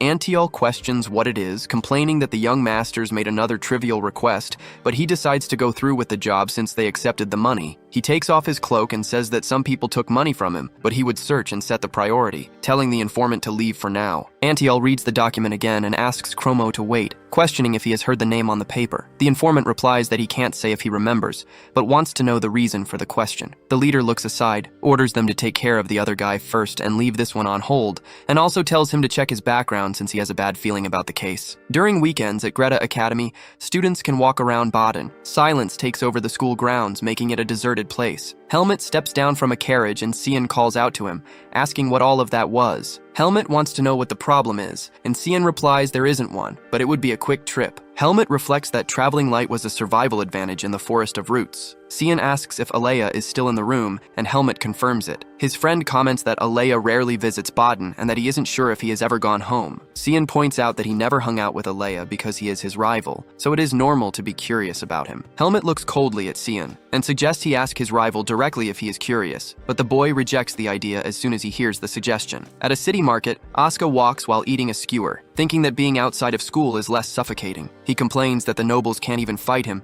but still treat him badly, and wonders if the problem is his way of doing things. Right after, he discards the idea because he is satisfied with himself. He questions what kind of person Helmut is, since he is good and bad at times, and wonders if he is good at taking pressure, remembering how fun it was to see Jerome rolling on the ground after getting hit by the ball. Although he doesn't plan on being friends with Helmut, Asuka thinks about trying to start a conversation with him next week, but he turns around as he senses a strange energy. Asuka keeps walking through the market, suspicious. A man watches him from afar, from the top of a house. The boy suddenly appears in front of his pursuers and asks who sent them. 2 assassins stay silent while others appear around him. Asuka realizes they surrounded him and says he has an idea of who the client is, even if they don't talk. However, the swordsman notices he left his sword for repairs. He comments that they are going too far for a kid's fight and that, although he doesn't know which family they are from, they must have too much free time. The assassins draw their weapons, and Asuka asks them to at least answer. Then, he shouts, pretending that Instructor Allen is there. Taking advantage of the pursuers looking back, the boy charges at high speed and slams a strike into the shoulder of one of them using his vis,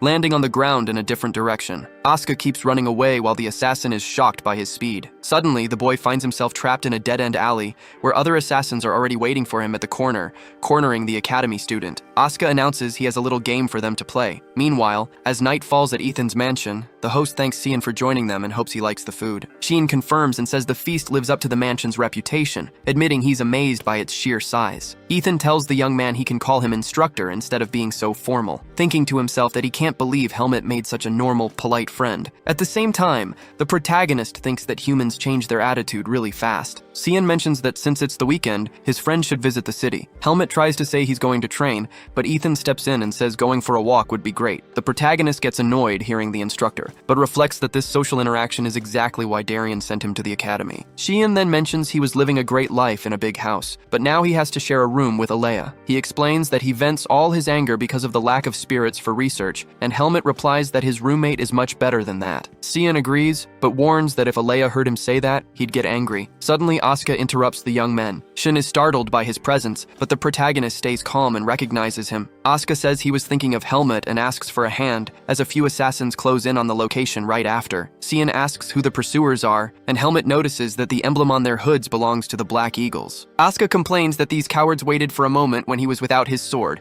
making Cian comment that he should choose his enemies better. Helmet moves and steps in front of his friends, saying the timing is perfect because he wants to ask the intruders a question. Cian doesn't understand and asks what he's talking about. Helmet reflects that this is a group that wants to take his life for a price. He knows someone is behind this, since he faced Black Eagle members not long ago, which makes him assume they already have information on him, but they shouldn't touch him since he's a student. Since that certainty is shattered, the boy concludes there is something he must find. Meanwhile, one of the assassins asks his leader what they should do. The leader replies that they can't afford to have witnesses, even if they're students, and orders to move in and kill the three of them, starting with the swordsman. Helmet charges forward at an immeasurable speed, slicing off the leader's arm and sending him flying. Next, he sweeps the opponent behind him and kicks his sword high into the air. The blade spins in the sky, reflecting the fight on its polished steel. In a matter of seconds, before the sword even lands, Helmet neutralizes everyone with a spinning kick that slams the next opponent away. Asuka and Cian watch the scene in shock. Helmet stands there, staring coldly at the fallen assassins. Asuka reflects that his classmate ended the fight in an instant, without even using Vis, noting that he has incredible skills. Helmet holds his hand to his chest, relieved to see that the Seed of Darkness didn't react. Cian jokes that his friend finished everything before they could even help,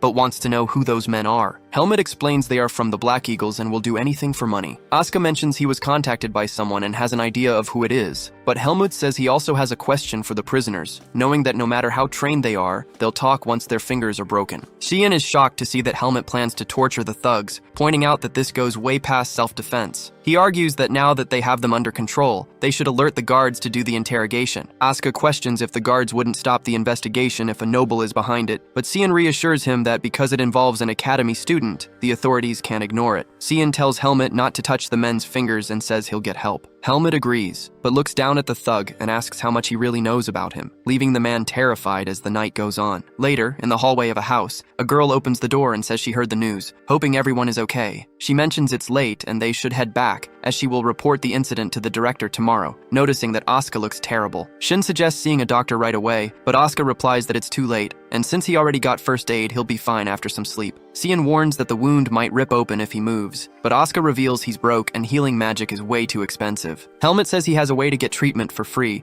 leaving Asuka and Cian confused as he guides them to Alea's room. When they arrive, Cian comments that thank God their classmate is still awake. Alea snaps and warns that if they don't explain what's going on, she'll throw them out. Helmet then says he needs a favor, and Asuka comments that Alea really looks like a girl, making her furious. Cian cuts in to remind them that Asuka is hurt and asks Alea to use her healing magic. Alea refuses to use her powers on a stranger in the middle of the night, but after Helmet asks nicely, she gives in and tells everyone to get inside before she changes her mind. She points out that this favor won't be free and demands something in return from Helmet, since healing magic is expensive. Helmet thinks this is annoying but agrees, saying he will do anything within his power. Alea gets excited by the promise and tells him not to forget his words, leaving the protagonist a bit confused. Next, Alea tells Asuka to sit down and stop wasting her time. The swordsman starts complaining, while Helmet wonders if he should be more careful with his answers from now on. After a few minutes, Alea finishes the healing process. Asuka holds his healed arm with a thoughtful look, which makes Alea question his expression and demand he speak up if he has something to say. Asuka says it's nothing, but turns to Helmet and mentions he has decent skills and that his business there is done. The swordsman leaves the room right after,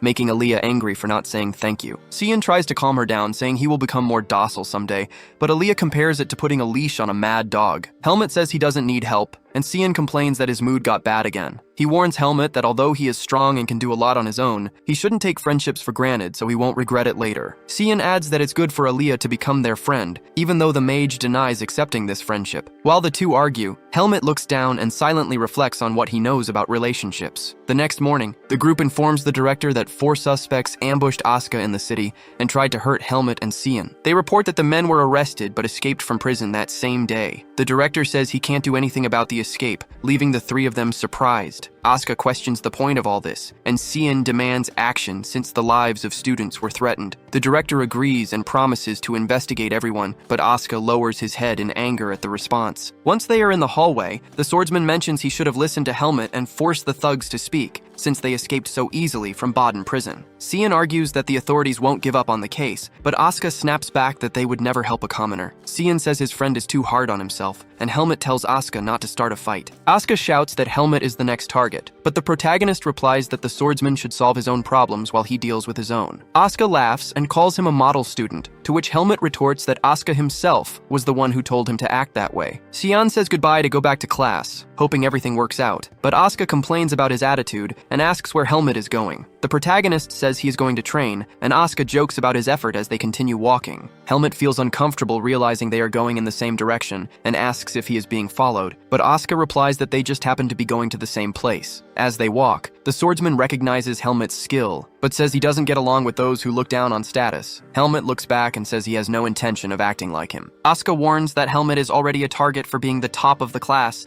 but the protagonist fires back, saying the attack only happened because the swordsman has a bad personality. Helmet explains he doesn't want to fight his classmates, and Asuka mocks him, suggesting he is obedient, and that his parents must have told him to make friends with nobles. Opening the door to his personal training room, Helmet warns that he isn't patient enough to let enemies go, and Asuka is no exception. The boy shivers with fear, but says he understands the gravity of the situation. Upon entering the spacious room filled with weapons, Asuka asks Helmet how he got the space since it isn't shared. The protagonist explains he got permission from Ethan. Asuka asks to use the room too, claiming he can't stand to watch Helmet enjoy everything alone, but the request is denied. Helmet tells the boy to stop interrupting his training, leaving Asuka grumbling at the door and calling him a heartless brat. Later, Aaron opens a door with a worried look. Jerome asks if he revealed any information, and the young man replies that he knows nothing, despite their constant questions. Finally, the young man guarantees they have no legitimate way to hire the organization, which will keep them from getting caught. He questions what happened to Sabat, who seems very hesitant, and grinds his teeth thinking they failed to deal with the kid. Knowing the academy won't stop investigating until they order them to,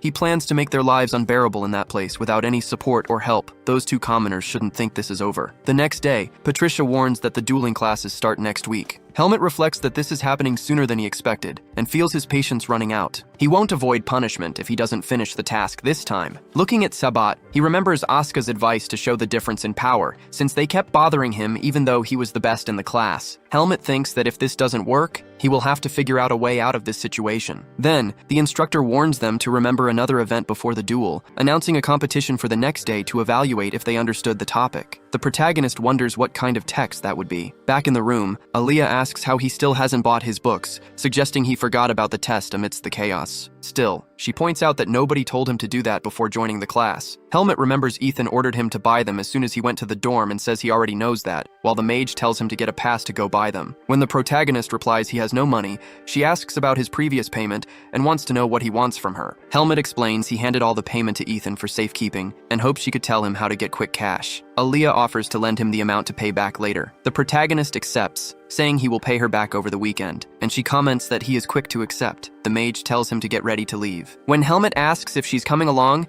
she replies that he shouldn't buy strange books with her money and that she is also free. Helmet agrees, while she thinks that if he goes alone, he might end up like Asuka, so she can protect him. On the way to town, she says it was exactly what she thought. Asuka complains that he can finally breathe freely, leaving Helmet wondering how he ended up in that situation. Cian mentions he was also going to buy a book, and the delinquent swordsman decides to tag along, making Aaliyah complain about how they started acting that way with the protagonist. When they arrive at the bookstore, everyone starts looking through the works. Helmet looks around, and Cian comments that the smell of new books is the best. Aaliyah asks if he remembers the names of the books he needs, and the protagonist lists the titles. She hands him all the volumes and asks if he needs anything else. Helmet reflects that the books only contain the basics and wonders why he must buy everything if he already knows the content. Asuka suggests he buy one more book, but Helmut replies that it isn't a textbook. The boy then explains that Instructor Patricia asks higher-level questions, and most of the problems he tried to solve himself are in there. His friends stare at him in shock, and Asuka asks what's wrong. Alea comments that the saying about even a dog reciting a poem is true, while Cian asks her to buy his book too, but she tells him to do it himself. When they go to the clerk, she announces the price of 2,000 marks. The friends start to argue, and Helmut calculates that the amount is less than a tenth of the money Alea gave him. The clerk thanks him and asks if he is Lord Alea, but the boy denies it. Outside, Asuka comments that it's hard to be famous, and that he should give an autograph, but Alea tells him to shut up. Cian adds that it makes no sense for him not to be famous, since he is a student with record scores. Helmut looks ahead, slightly charmed as he watches his friends, wondering if these are his personal relationships. The day ends, and back in the room, Alea says he spent a lot of energy on that. Helmut asks if she also carried the texts, and she asks what kind of person he thinks she is to forget. The protagonist comments that she knows a lot even without books,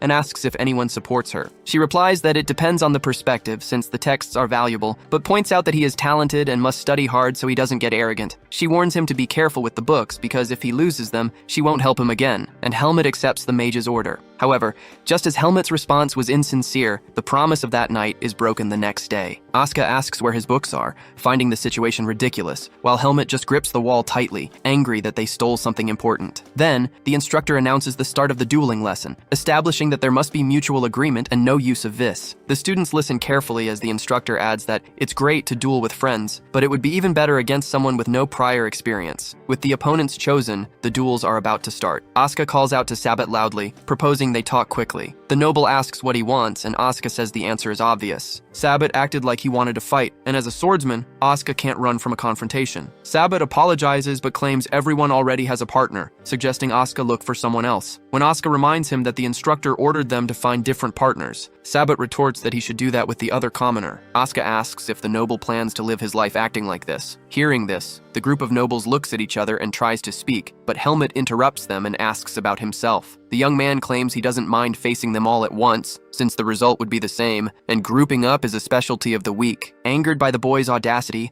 Sabbat complains about his attitude, but Eren steps in, saying he's more than enough to handle Helmut. He challenges Helmut to try him if he's so confident. Earlier in the break room, Sabbat had told his allies to listen carefully, predicting their opponents would confront them during the duel as soon as they noticed the missing books. He suggested they should provoke their opponents to the limit and then accept the challenge. Jerome expressed doubt, pointing out they couldn't beat Asuka, but Sabbat revealed they planned to use vis. This surprised his companions, since it's completely forbidden in duels. Sabbat explained that if they claimed self-defense against strong attacks, they'd only get a disciplinary punishment, while their rivals would end up with ruined hands or feet and never practice again, which would be a fair trade. Jerome questioned the severity of the plan, but Eren declared he was ready and warned that if Jerome stayed out of it, he'd handle Helmut himself to get his personal revenge. Sabbat agreed, eager to make Helmut pay, while Jerome only watched everything with fear. Back in the present, Asuka enters the arena with Sabbat and readies his sword. The noble plans to wait for his opponent to attack first to make sure he can never hold a weapon again, and both agree to start the fight under the watchful eyes of the other students. However, the confrontation doesn't go as expected, and Sabbat is confused to see that Asuka isn't taking the initiative. Jerome, watching from the outside, thinks his ally doesn't know Asuka well enough. Asuka acts like a hound that glares at its opponent until the exact moment to bite, making any plan useless. Sabbat tries to stay calm, but Asuka charges toward him with extreme speed. The noble tries to block what he thinks is a low strike from the right, but the attack comes from above and slams into his shoulder with full force, knocking him to the ground. In front of the shocked spectators, Asuka mocks his opponent's incompetence. Realizing his collarbone and left arm are broken, Sabbat decides to get up to use his vis under the pretext of self-defense. Before he can react, he is repeatedly struck in the ribs and face, leaving him no time to channel his energy. The noble tries to surrender when he senses real danger, but a heavy blow hits his stomach. Asuka warns him he won't accept a surrender so easily, and will add 3 more attacks for every attempt to give up, demanding the same persistence Sabbat had before. At another spot in the arena, Eren expresses fake concern for Helmut's friend after seeing Sabbat's state. Helmut keeps his composure, and only advises him to worry about keeping his own life. As the violent blows echo through the field and Sabbat is sent flying, he tries to get up with no strength left. Asuka demands he stand up, stating the fight isn't over, while the noble curses him internally, refusing to lose because he is a swordsman of the Rugal family. Sabbat complains that too many bastards are watching them and no one is calling the instructor. Looking up and seeing the hateful eyes of the crowd, he stands up, grabs his sword, and tries to take a different stance, which confuses Asuka a bit. The noble thinks his opponent is just going to disappear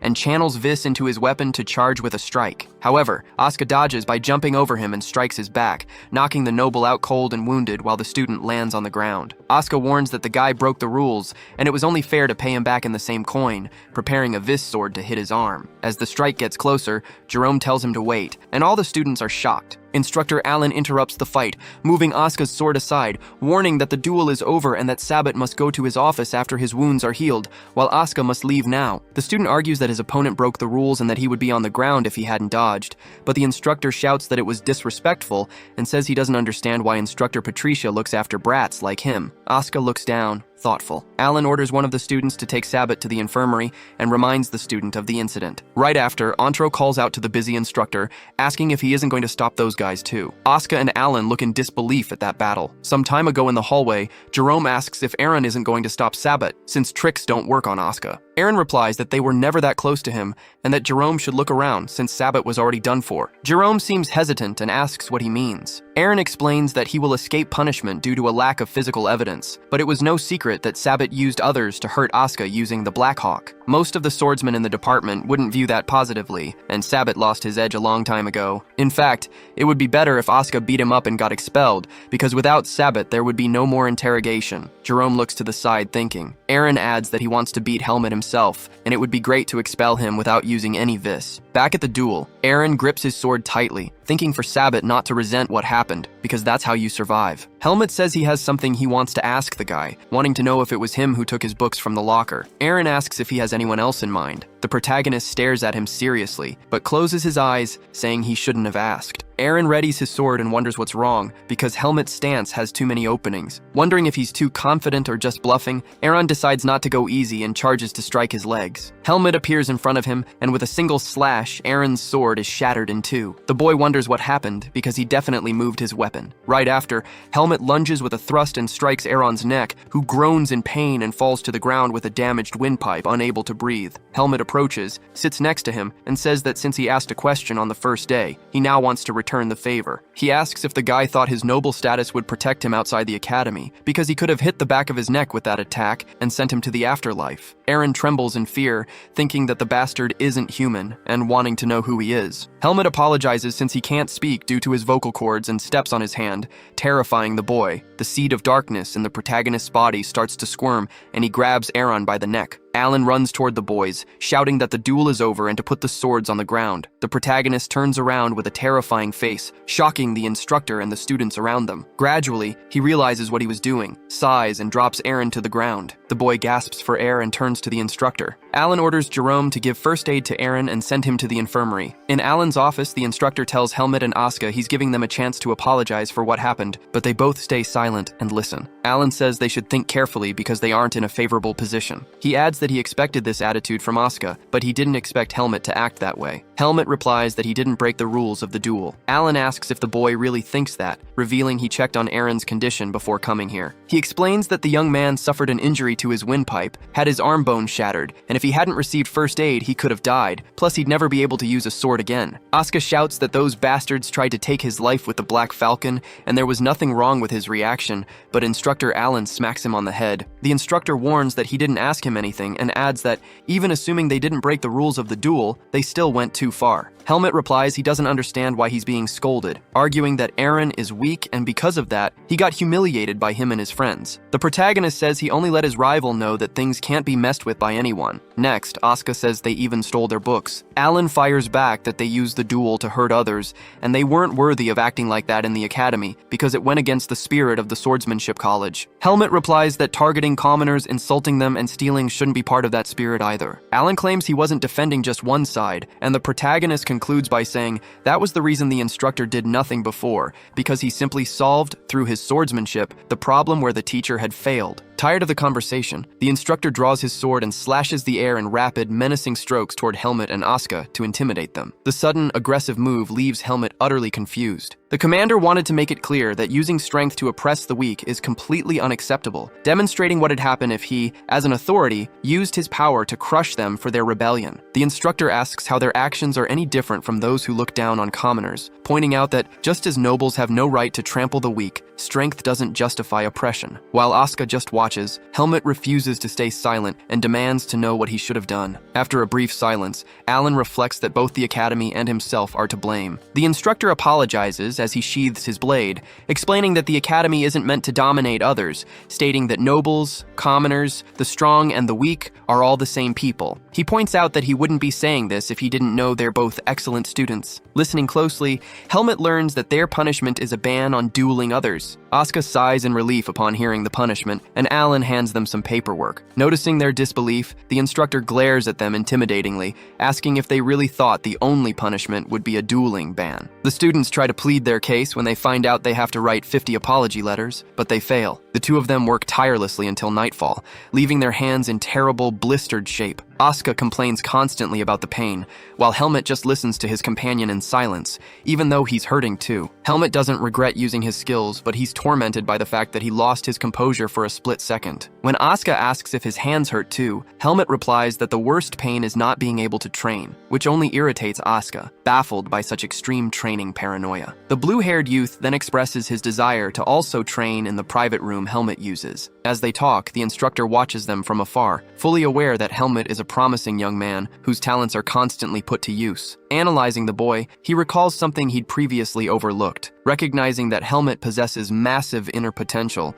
perhaps even something akin to demonic energy. The instructor hopes the boy's going to keep learning and stay on the right path, while secretly groaning that his own dramatic stunt will likely be docked from his pay. Elsewhere, in a completely different candlelit setting, a leader slams his hand on the table, demanding absolute attention. His subordinates bow instantly in reverence. The man sitting before them is deeply frustrated, as every single one of those mercenaries failed the mission they were given. An awkward silence lingered in the dimly lit room, illuminated only by candles. Those who'd failed stood silent before their leader, well aware of how bad things were, especially since the man had just lost one of his spies. One of the mercenaries apologized for their failure, while another made excuses, claiming the students' movements didn't look like those of a mere sophomore. The man raised his hand for silence and told them to save their excuses. Truth was, he hadn't expected any of them to make it back alive anyway. Hearing this, the mercenaries realized just how grave the situation was. Still seated, the leader ordered his assistant to brief them, explaining that a dark-haired boy named Helmut was supposed to be among the children. The mercenaries reacted in terror upon learning that this young boy was the one responsible for the massacre. The leader regretted not getting enough intel from Baden and warned everyone to watch their step, as the boy would surely show his claws. He then announced a simple new task, delivering a report to their superiors. The moment his subordinates left, the leader ordered them all eliminated as soon as the mission was complete, muttering that a wounded dog can only bite if it's kept alive. Meanwhile, as the night wore on, the scene shifted to our protagonist's dorm room. Helmut slipped inside, trying to make as little noise as possible to avoid being seen, but a sudden voice startled him. From behind the curtain, his roommate found the poor stealth attempt hilarious and mentioned he'd already heard the news. To Helmut, it didn't seem like a big deal, considering he had to write 50 letters of apology. His roommate noticed that, despite getting what he wanted, the protagonist didn't look happy at all. After a brief silence, Helmut expressed regret over losing his textbooks, promising he wouldn't ask for anything else. Uncomfortable with what he heard, the fair-haired youth suddenly yanked the curtain open to complain, but his irritation vanished the moment he saw his friend looking like a stray dog. Deciding to let it slide this time, he muttered that he couldn't tell if Helmut was bold or just naive, adding that he shouldn't feel bad since nobody could have guessed the textbooks would be stolen. The violet-eyed youth then suggested that if his friend felt so guilty,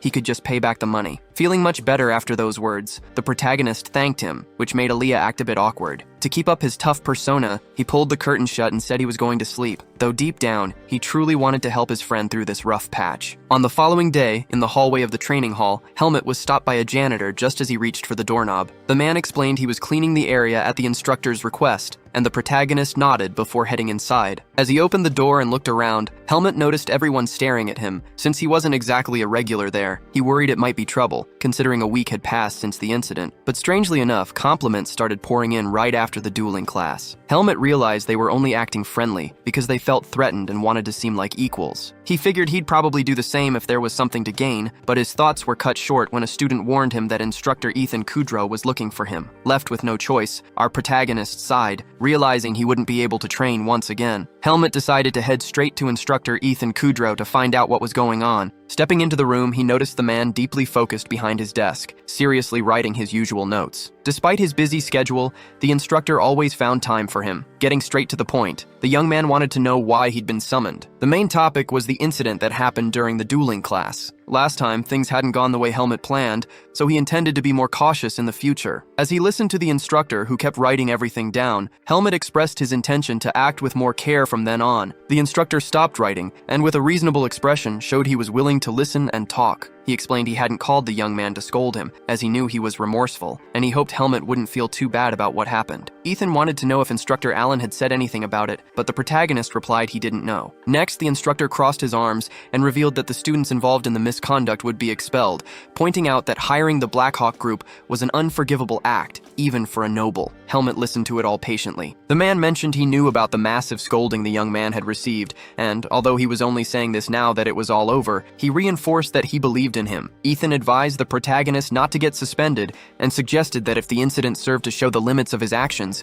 it'd be good to follow that lesson in the future. While listening to the advice, Helmet only remembered the trouble he'd gotten into because of others. Just when Helmet thought he could leave, the instructor kept talking and explained he'd prepared the textbooks for the subject the young man had missed. He handed over a double set, clarifying that the second set was for Asuka, since he already knew his friend also had his books stolen. As soon as Helmet returned, he found his friends making a huge scene. Asuka and Cian seemed to be waiting for him at the table, and Asuka immediately wanted to know about the books. The protagonist explained it was a favor from Ethan. Then, taking advantage of being together, Cian invited Helmet to do something over the weekend. Not knowing what the boy had in mind and having no other plans, the protagonist accepted. The scene shifted to a bustling tavern open to everyone, a place nobles and commoners alike loved to frequent because of the excellent quality of the local alcohol. Shin, the green-haired youth, expressed himself with great enthusiasm, wanting to celebrate because justice had prevailed, even though nobody was paying much attention. While his companion drank and talked, Helmet just watched and remembered what his violet-eyed friend used to say. Now, his old refusal to hang out with the group didn't seem so exaggerated. Since he was already there, Helmet decided to just enjoy his drink, even though he found the taste unpleasant and couldn't understand how anyone could like it. To make matters worse, Helmet ended up becoming the center of attention. Asuka, who had been quiet until then, started speaking when he saw his friend seem distant. Helmet agreed with what he heard but kept his reserved posture,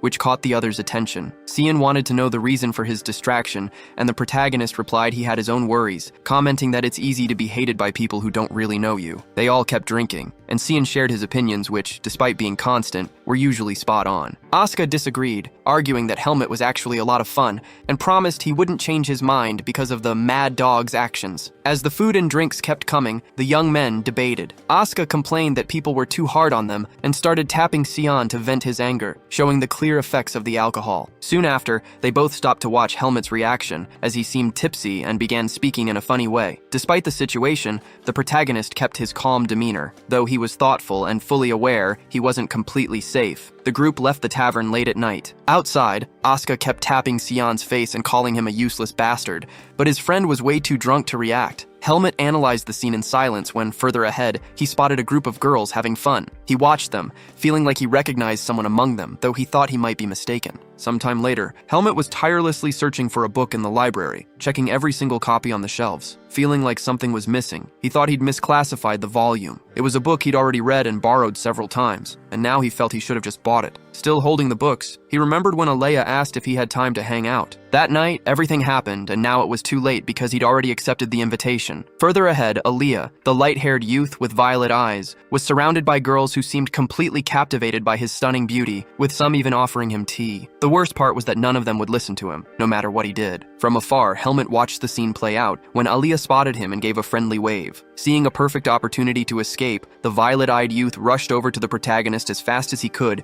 and grabbed his cloak, using Helmet as an excuse to end his gathering with the girls. Helmet Helmut didn't understand the gesture, thinking that anyone would love to be in Alea's shoes. Just then, Asuka approached to find out what all the fuss was about. The girls were intimidated when they saw Asuka, and though Helmut's friends were good people, to them, they were nothing but fools. They started looking down on the two for not being as handsome as Alea, which made Asuka furious. The protagonist just watched the girls' behavior, and then stared at Alea, wanting to know what he was doing there. Alea stared back, and irritated by the others' persistence, explained that he hadn't asked for Asuka's help, only Helmut's. He said everyone there could help except for Cian, who was drunk and dealing with his own problems. Then, Alea told Asuka to check his pockets, where he found a sobering potion for the drunkard. Asuka questioned why he hadn't said so from the start, but administered the potion to Cian anyway. The effect was instant, and the green-haired youth's eyes quickly shot open, waking up with no idea what had happened. The group filled Cian in on the situation, while Helmut noticed that Alea still didn't seem fully integrated with the others. Later, when it was just the two of them, Helmut asked if they could visit Kudrow Mansion together. Alea initially thought he was losing his mind, but Helmut explained it was a personal request, one that seemed to come from Ethan. Helmut added that he was only saying this because he knew that deep down, he owed him a lot. Hearing this, Alea agreed to go to the mansion with him, making sure it would be just the two of them. Helmut thought the distance between them had closed, but Alea's competitive attitude quickly returned. In silence, the protagonist listened to his companion say that if they lost,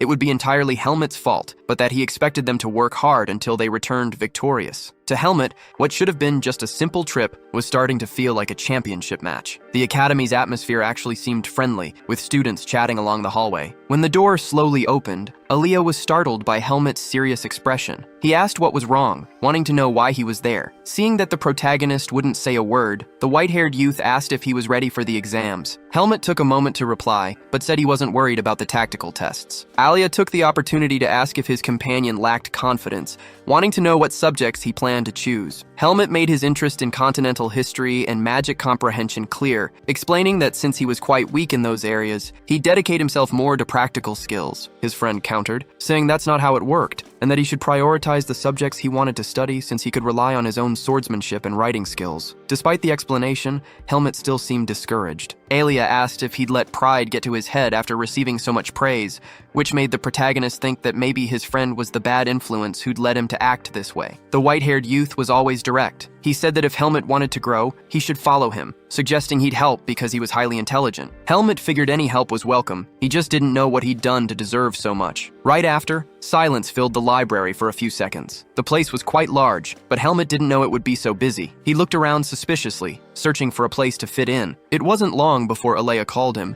saying he'd found a private room for them to explore and asking him to follow. Helmut was suspicious of all the special exceptions his friend received, remembering he already had an extra dorm room, and now even a personal study room in the library. However, as soon as they arrived, the place already had intruders. For the protagonist, it was a surprise to see Asuka and Cian so comfortable in Alea's personal space. The green-haired youth, always energetic, greeted everyone with his usual intense cheer. Crossing his arms, Alea demanded to know what the intruders were doing there. Asuka got angry and snapped that Alea should explain what the two of them were doing together, arguing that even if it was a reserved space, it was still a library where anyone could hang out. Cian, thinking the owner was causing unnecessary drama, suggested that Alea go somewhere else if he was bothered, or that they could just come back later. Observing the unusual atmosphere, Helmut whispered to his companion that he felt something strange. After hearing the whisper, Alea started acting even more out of character, firmly stating that this was a place for studying. The green-haired youth figured they wanted everyone to study together, and amidst the excitement, Alea announced he had a brilliant idea. He explained that the room next door had much more space, and noticing that his friends wanted to study with him, decided they could solve everything at once. After moving to the much larger space, it took a while for the group to realize what they'd gotten themselves into. Asuka didn't seem excited about what was being discussed, while Helmut just sat there, hoping it would all end soon while the others debated their reasons. Asuka explained that the practical exam would end in a tie anyway, so he couldn't afford to lose the written test. Alea fired back mercilessly, warning that the written exam was much harder than he realized, and that they'd have to study like never before. The white-haired youth made it clear that the two worst students in the academy were sitting right in front of them. Cian disagreed, claiming he was much more competent and would prove it, but Alea guaranteed he'd beat anyone. Cian thought it was a great challenge, commenting that it'd be amazing to see him lose to a bunch of losers, and proposed that the loser should run 100 laps around the courtyard without using magic. Asuka questioned where all that confidence for such a bet was coming from, but the challenged boy just smiled widely. Helmut realized he was in an awkward situation, which got even worse when Alea warned him that if they lost, it would be entirely the protagonist's fault, demanding he work hard for first place. Even in silence, Helmut understood understood the situation. Alea explained that it was now a matter of pride and loudly ordered his companion to just open the book. To the others, the situation seemed simple, but to Helmut, the whole thing was incredibly bizarre. The rain started to fall on the academy, which the green-haired boy noticed through the window, perhaps just to strike up a conversation. Either way, it wouldn't do much good, as Alea was taking the studies very seriously. Judging by Alea's expression, all the questions handed to Helmut had been a total failure, and his fury was so intense that it scared the young man at the other table. Alea tried to explain that the multiple-choice questions were vague and, extremely irritated, questioned what kind of answer that was. The question simply asked to find the difference between a dark mage and a regular mage. When questioned, Helmut explained that he just put his thoughts on paper. However, to the white-haired boy, that was unacceptable, as you couldn't just say the only difference between dark and regular mages was pure evil. The other two seemed to delight in their friend's answers. In Sion's view, transfer students had limited options for liberal arts. That was when Asuka suggested that Helmut drop this semester, an idea the white-haired boy quickly rejected, finding it ridiculous that anyone under his mentorship would just give up. Helmut just needed to study a bit more, even though all that mattered to the protagonist was being able to train. By the rhythm of things, training wouldn't happen anytime soon, as it was already almost dark, and the four of them remained there, deeply dedicated to their studies. Eventually, 3 of them wanted to stop for a snack, and, against Alea's will, they all shared a meal with delicious food spread across the table. Meanwhile, the rain kept pouring outside as they persisted with their studies. Later on, it caught the protagonist's attention that the other 2 had left and hadn't come back. Hearing this, Alea warned Helmut not to even think about blaming him, making it clear he wouldn't blame anyone, but if he didn't win, the protagonist would have to run 100 laps. With that, Helmut's curiosity was piqued, wanting to know why Alea was so obsessed with being the leader. There was a moment of silence until the young man closed his book and replied that everyone has a secret they don't want to tell. Seeing that he didn't want to share, Helmut decided not to push, but kept wondering what that secret could be. That person was amazing, and the protagonist feared that one day they might notice the darkness inside him, leaving him no choice but to get closer before they shut themselves off. Meanwhile, the white-haired boy noticed the other was lost in thought and asked if he needed help, requesting to see what he was writing. Every action from that person was strange, as they would sometimes turn red just by getting close, and when that happened, they would distance themselves even more. Looking at the assignment, they explained that the place where one channels magic could be different for each person. At one point, the protagonist stopped listening to the explanation and simply started watching the young man, who kept talking in hopes that he would understand something. Looking up,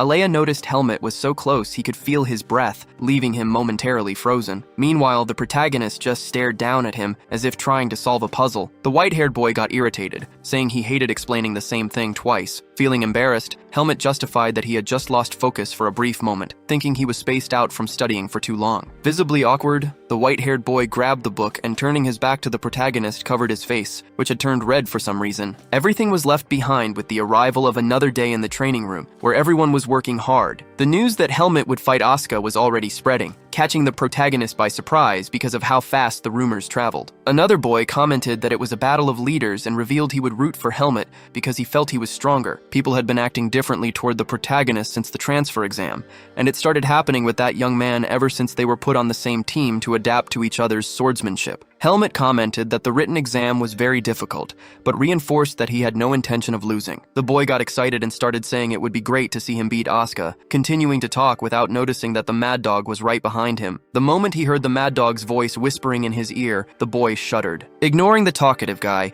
the blue-haired youth continued his conversation with the protagonist, informing him that this wouldn't be an ordinary practice, but rather an event to boost motivation. Asuka commented that it would be good if they set them up to fight. Once again, the nosy boy chimed into the conversation to report that there was a very beautiful and talented girl among them, causing a stir. While the two talked, the protagonist just watched, thinking it would be interesting to fight the first years. In another scene, the young girl in question was seen by the window, staring at her sword. Everything had to be perfect for this opportunity, which is why she was sitting on her bed, double-checking if she had made all the necessary preparations. Training day is finally here, and people are crowding into the arena, split between spectators and participants. Among the crowd, some new faces are appearing for the first time, sparking whispers that Helmut silently observes. A classmate nearby points out a female swordsman walking past. Her beauty grabs everyone's attention, and now everyone's wondering if she's as talented as they say. The red-haired youth remarks that she's way too confident, drawing everyone's eyes to our protagonist. Stepping aside, the friends whisper that her attitude probably comes from her family. Helmet's eyes widen, not quite understanding what they mean by a hidden family, and he notices that she actually looks a bit like the protagonist. His friends then ask why he's staying so quiet. Moments later, some students start mocking the commoners. One of them is warned to stop since their target, Asuka, is a senior commoner. The insults are aimed right at Asuka, who's watching with his friends, and none of them are happy with the noble's attitude. The blue-haired youth closes his eyes to keep his cool, then declares with a chilling glare that he's going to terrify every single one of them, leaving his friends stunned. Shortly after, a short-haired woman calls for attention to announce that the first-year students will face the seniors to learn from them. Charlotte is called first, which gets the protagonist group gossiping about her being the early star. Meanwhile, Helmet's struck by the appearance of the two and wants to ask her about her background, but she simply walks over to her designated spot. The woman announces that the second student to compete will be Asuka. His eyes widen in surprise, while the girl just quietly sizes up her opponent. The red-haired boy finds the matchup highly entertaining and thinks Asuka should go all out. However, Asuka asks the instructor to let him out of it, trying to persuade her by saying she knows what kind of person he is. Grinning, the instructor shrugs off his excuse, teasing that he shouldn't be afraid of fighting a girl, nudging him to show some backbone. Left with no choice, Asuka grabs his sword and steps forward. The girl takes her stance and warns him not to look down on her just because she's a woman. He fires back that he just doesn't want to get blamed for going too hard on her. The instructor then announces that Helmet and Jeffrey will fight together in the next round. The protagonist realizes the first years are incredibly skilled, and fearing expulsion, decides to closely analyze their moves before it's his turn to fight. With the signal that the first round is starting, both face each other. The girl shows a fearless stance while Asuka looks tense. But realizing her form is far better than he expected,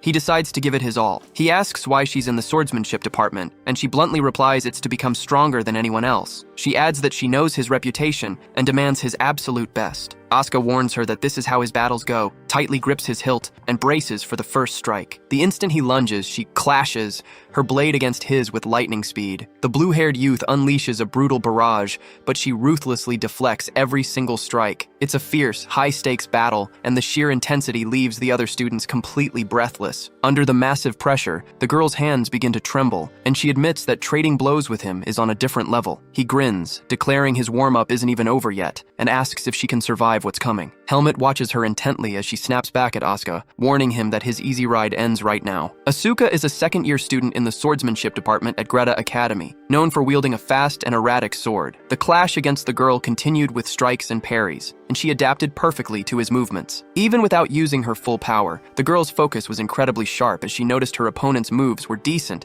and focused on the basics. Thinking of giving her more room to counterattack, Asuka tightened his grip on his sword and lunged forward with everything he had. His rapid approach caught his opponent off guard, and she realized she'd be hit if she didn't react. In a split second, she dodged to evade the strike and leaped back, her incredible agility catching the attention of the mad dog. Now the two stood facing each other. He knew she wouldn't fall for cheap tricks, while she watched his next moves from a distance. Determined to keep the pressure on, Asuka unleashed a fierce assault, but the girl's blade remained sharp, blocking every single strike. Seeing the determination in her eyes, the young man asked if she was just playing for a draw. With another heavy blow, he made it clear he hated people with no self-respect. He accused her of being so terrified that she'd thrown away victory before even starting, calling such an attitude disgraceful for a commoner, and demanding she throw her sword away if she didn't want to win. His loud words drew the attention of everyone around, including the protagonist, who agreed with what he heard. The girl swallowed hard and explained she was only trying to see if there was something she could learn from him, thanking him for the sparring session. Then, she completely shifted her stance, gripping her sword in a way only true experts can, inviting him to start again. The young man noticed the change, but charged like a madman anyway. The girl didn't just block. She struck back in an instant, nearly grazing him on her very first counter. He looked for an opening to attack, but she deflected his blade, showing that swordsmanship was her true forte in this rapidly tightening duel. Asuka's defense didn't falter either, shielding him from her blows while he calculated his next move. On the next exchange, his opponent's eyes flared with murderous intent, ready to cut him down rather than just block. She lunged with lethal force, but Asuka swiftly slipped past her guard and swung down from above with a ferocious glare, barking at her to brace her shoulders. With no time to react, she was slammed hard by the blow, losing her balance as they both crashed to the ground. With his blade pointed straight at her vitals, Asuka sealed his victory, remarking that she was great, but she'd faced the wrong opponent. The girl looked up at him with satisfaction under the watchful eyes of the onlookers, until the instructor called the match, declaring Asuka the winner. The young man remarked that, ever since she shifted her stance, he knew she wasn't a beginner. In response, she apologized and asked him to get off her because he was way too heavy, making him scramble back in a hurry. Laughing, the girl claimed he was the best person she could have found, leaving him completely baffled by the compliment. Right after, the other students began teasing Asuka for landing right on top of her during the clash. Meanwhile, she locked eyes with the protagonist, sensing something different in his expression, and offered a warmer look before composing herself when her name was called. As she stepped down, a man approached and mocked her for losing to a commoner. She stared him down and warned that if he didn't change his mindset, he'd end up badly hurt. That man was next in line to fight Helmet, and he began climbing the steps with a smug smirk under the girl's watchful gaze. A few days ago,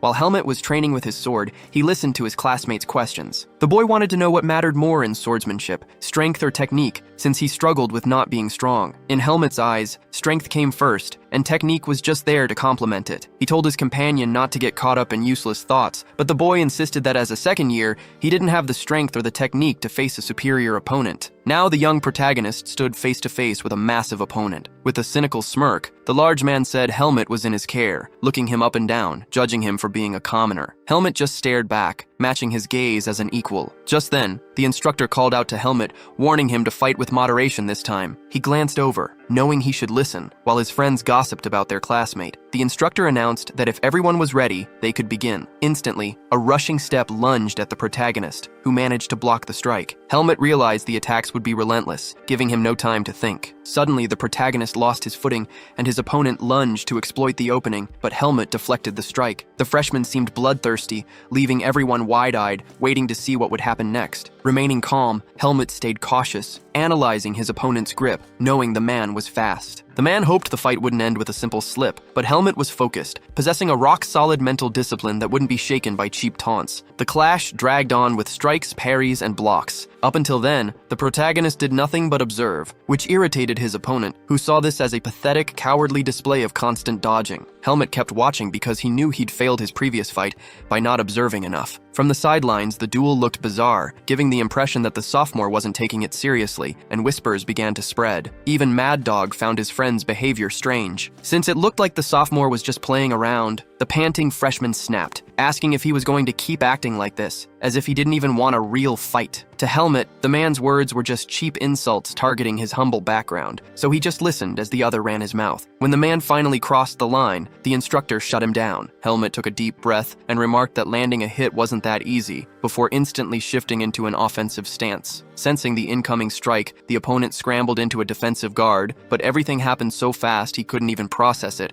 only realizing too late that Helmet was already behind him. The freshman only realized he'd been struck when his body buckled, his legs giving out as he crashed to his knees. Helmet warned him that no matter how trained a body is, certain vital points will collapse when struck with precision speed. He mocked the supposed gap in their experience, showing him exactly what happens when you're hit by a commoner. Driven mad with rage, the man screamed that they weren't done yet, charging forward with a wild, reckless attack. Once again, the sophomore proved his absolute dominance. To leave no room for doubt, he slammed his opponent face first into the ground. As the man struggled to get up, Helmet shattered his guard by striking his sword away, ending the lesson right there. Helmet declared that, as a transfer student, he had nothing to teach him. Fearing the worst, the instructor declared the match over, but the protagonist wasn't about to let them slide for disrespecting his teacher. The young man continued unleashing a brutal barrage of strikes on his fallen opponent. The instructor buried her face in her hands, seeing that the boy wasn't listening. Helmet was only satisfied once the man went completely unconscious. Moments later, the winner of the second round was officially announced. In the next fight, the red-haired boy defeated his opponent, looking like he'd only won because of his rival's sheer stupidity. The instructor was upset, scolding Benjamin for acting that way toward his peers. After taking the lecture, the young man helped his opponent up. That battle was a tradition for the students,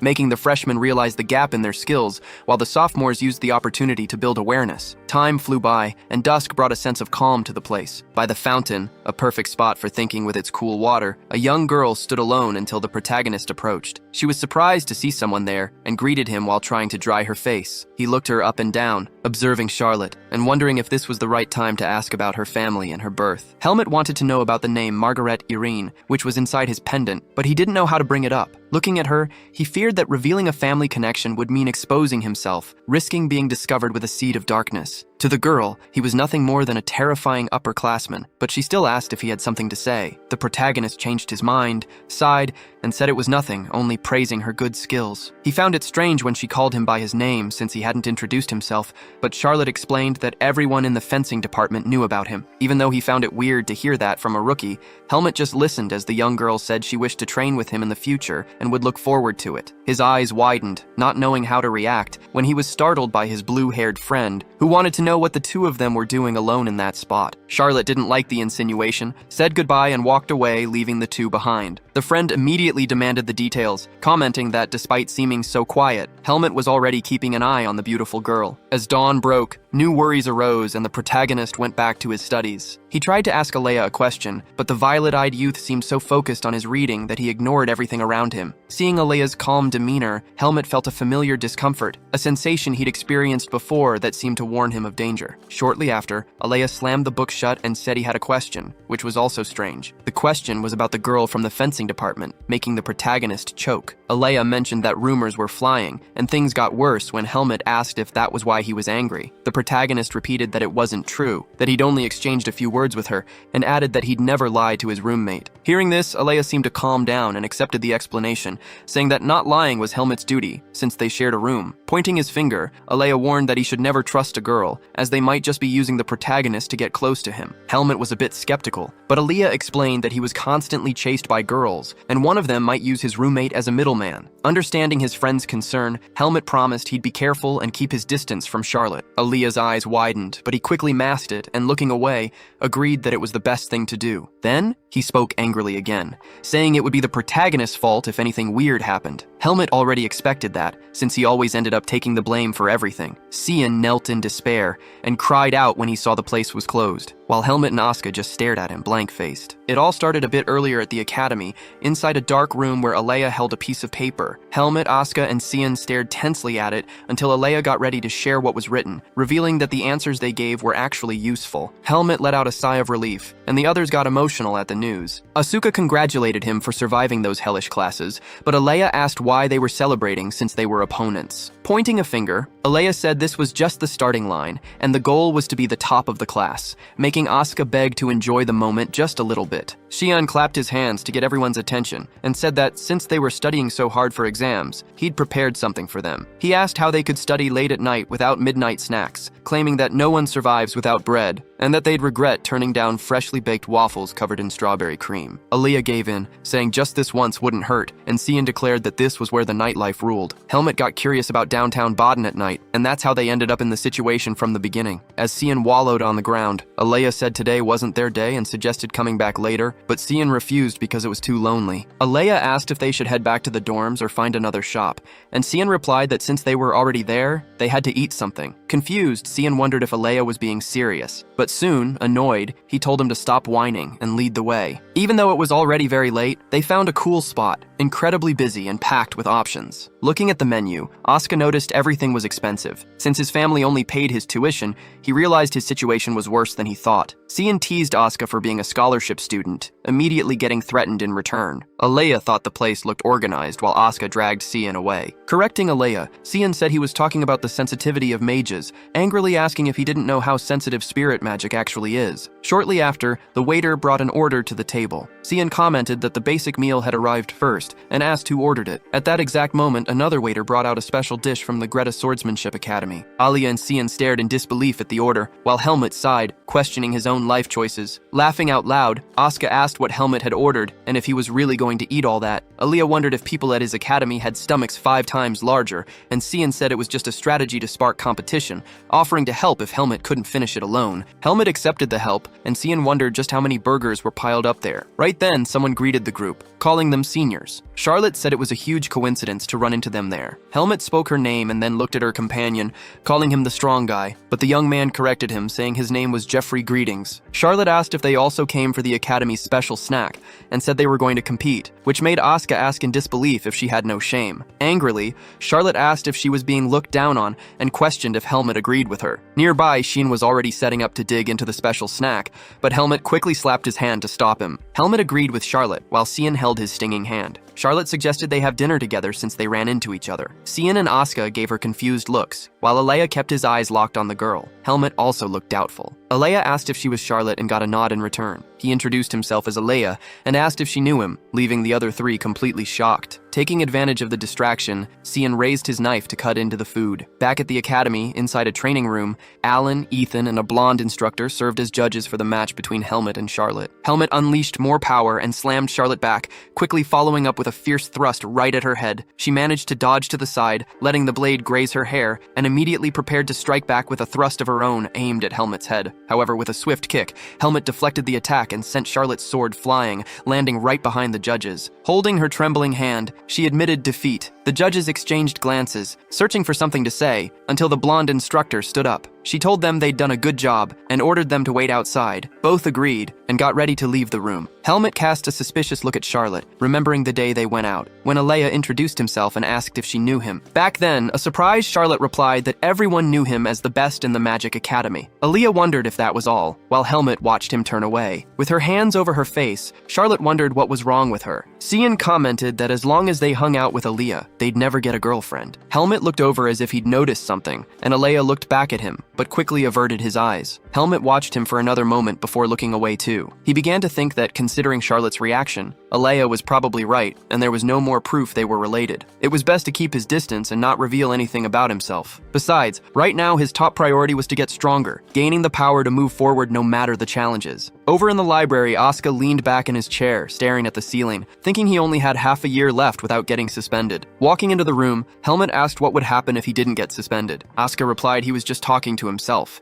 and that Helmut didn't need to worry. He added that Helmut was way too boring and was starting to sound like his roommate. Helmut commented that, seeing how calm he was, his test must have gone really well. Alea popped up to confirm this, making Asuka scream in terror once again. Alea asked Helmut if tomorrow's test was on magic comprehension. Concerned, Helmut asked about Alea's tests. Alea replied he'd finished everything a long time ago and would help him. Asuka asked where Cian was, and Alea said he had no idea. Helmut looked away thoughtfully, prompting Alea to tell him not to just stand there and grab the book already since they didn't have much time. Helmut replied he was just wondering why Alea hated the idea of running 100 laps so much. Alea explained that he hates losing, gets incredibly anxious just thinking about an uncontrollable variable, and simply wanted to be thorough to remain the best in the class. Then, annoyed, Alea ordered Asuka to get out of the room because he was getting in the way. Helmut watched the two bicker, and after they'd argued for a bit, he thought it'd be pretty hard to train for a while. Much later, the table was piled high with completed tests, and Helmut was working on yet another one. Alea carefully graded the paper and nodded in approval,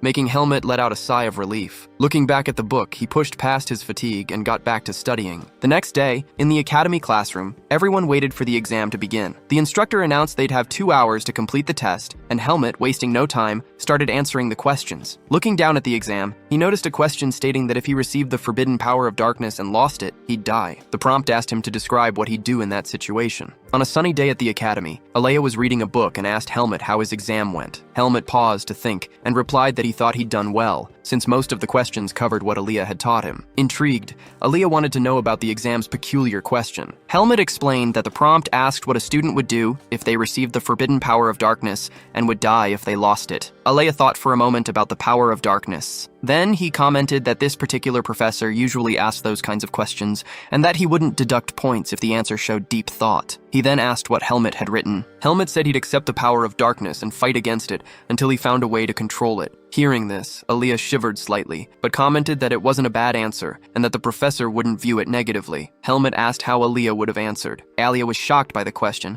and explained that the standard answer would be to seek help at the temple, since dark powers fall under their jurisdiction. However, he admitted he would have written an answer similar to Helmut's, even if it made him an enemy of the temple. Helmut was surprised. Alea explained that if you turned yourself in, you'd probably be killed, so it was better to find a solution on your own. He concluded by saying that if all went well, Helmut would be at the top of the class. Sighing, Helmut confirmed he'd be careful with that, and looking at Alea said he knew that all too well. Sometime later, the academy results were posted in the public square, a method used to spark the competitive spirit of nobles who cared deeply about their reputation. Helmut searched for Alea's name on a massive list. After searching for a while, he found Alea in first place with 100 points and Cian in second with 93. Helmut wasn't surprised and figured it was expected, as this must have happened before, meaning Alea would be calm about it. However, looking to the side, Helmut saw that Cian was devastated by the results, looking as if his soul had left his body. Cian screamed, asking what the point of all this was. Behind him, Alea questioned how it couldn't make sense. Shin, in disbelief, wanted to know how he'd pulled it off,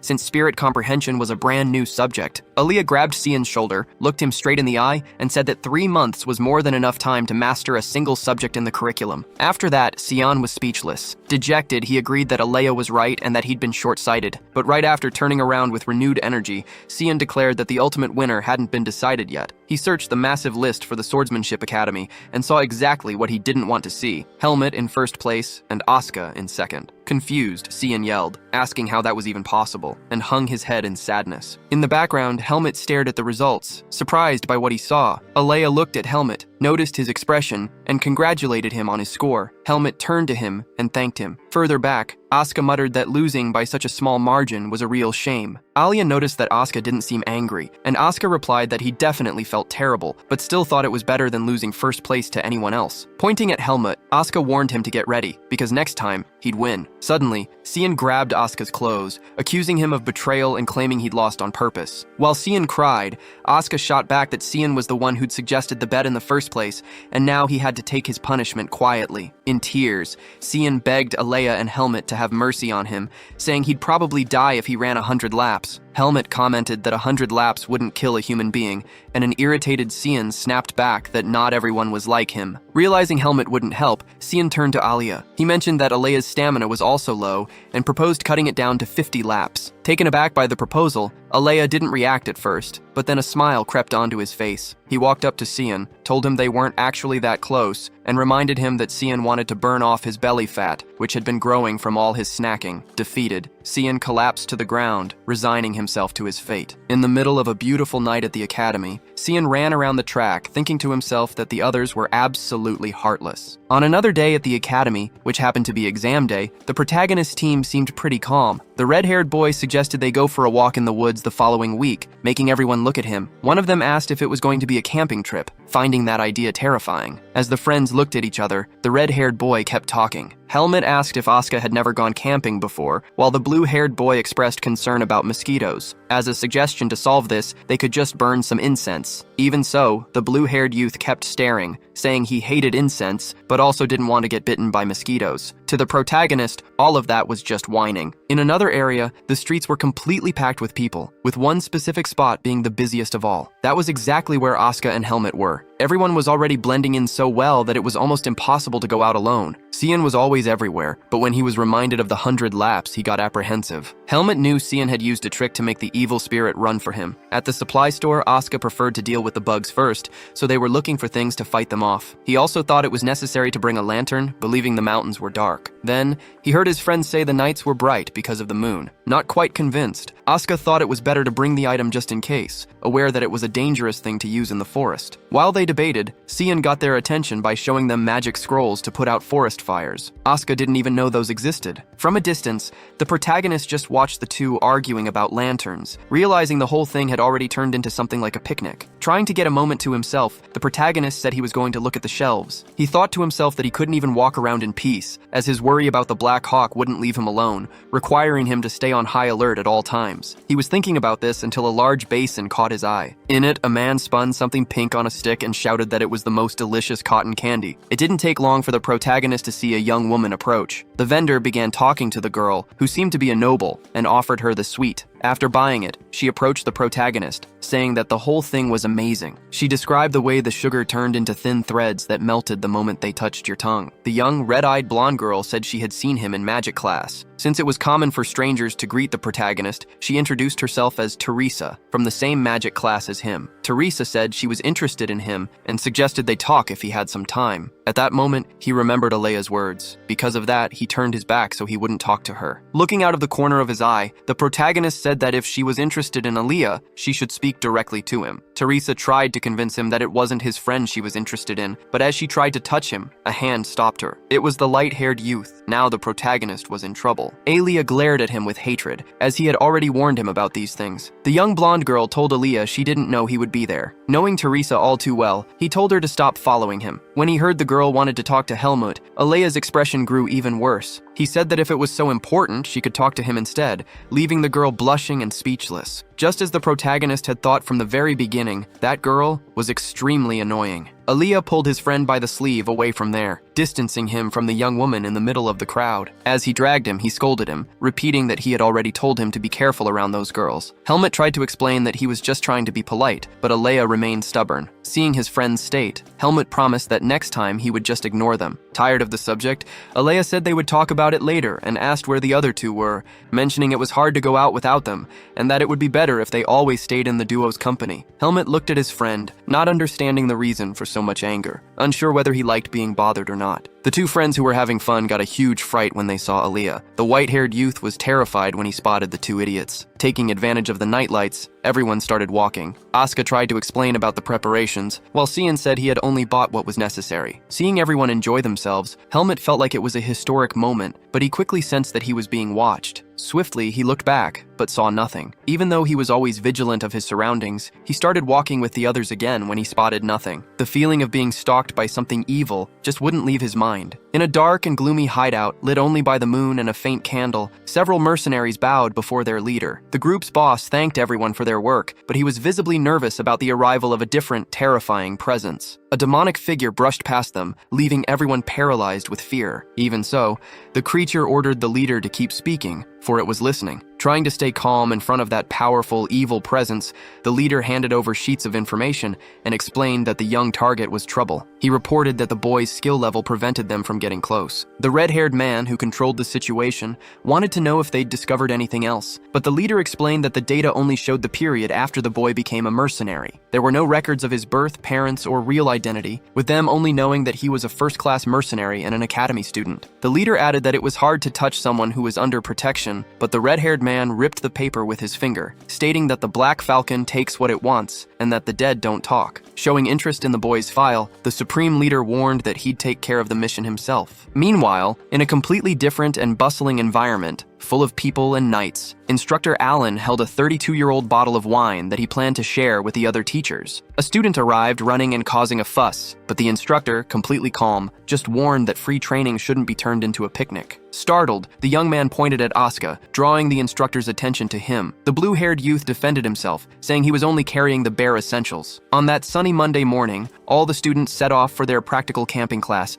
and began to follow the trail. Noticing that Helmut was deep in thought, Asuka tried to strike up a conversation about horses to chase away the boredom, but his friend didn't know anything about the subject. When asked about his mount's name, Helmut replied that he just called it Horse. Asuka insisted he should choose the first name that popped into his head. Helmut looked at the blue-furred animal, then at his blue-haired friend, and thought the mount could share his companion's name. The journey continued until nightfall, when the group found a good spot and began to set up camp, organizing the tents and supplies. Getting off his horse, Asuka was exhausted and complained about how long it took them to get there. Helmut chose to ignore the complaint and remained alert, because although the path had been peaceful, he knew that nights in the forest were dangerous and he didn't plan to lower his guard. Suddenly, his friend called out to ask where they were, interrupting his thoughts at the exact moment Helmut felt once again a strong sense of danger. Helmut felt a growing unease from that lingering sense of danger, and his expression grew so tense that it caught Asuka's attention. Slowly, he let go of the horse's rein and noticed it had been cut. While his friend looked in every direction, Helmut tried to remember when that could have happened. Asuka explained that the horse had gone off on its own and pointed in the direction the animal went, which was indeed very strange. Not wanting to go after the animal unarmed, Helmut borrowed a sword. With the weapon in hand, he began tracking the horse, prepared for any surprises. He noticed the sword on his own mount was still sheathed exactly as before. Although he didn't feel that malevolent presence anymore,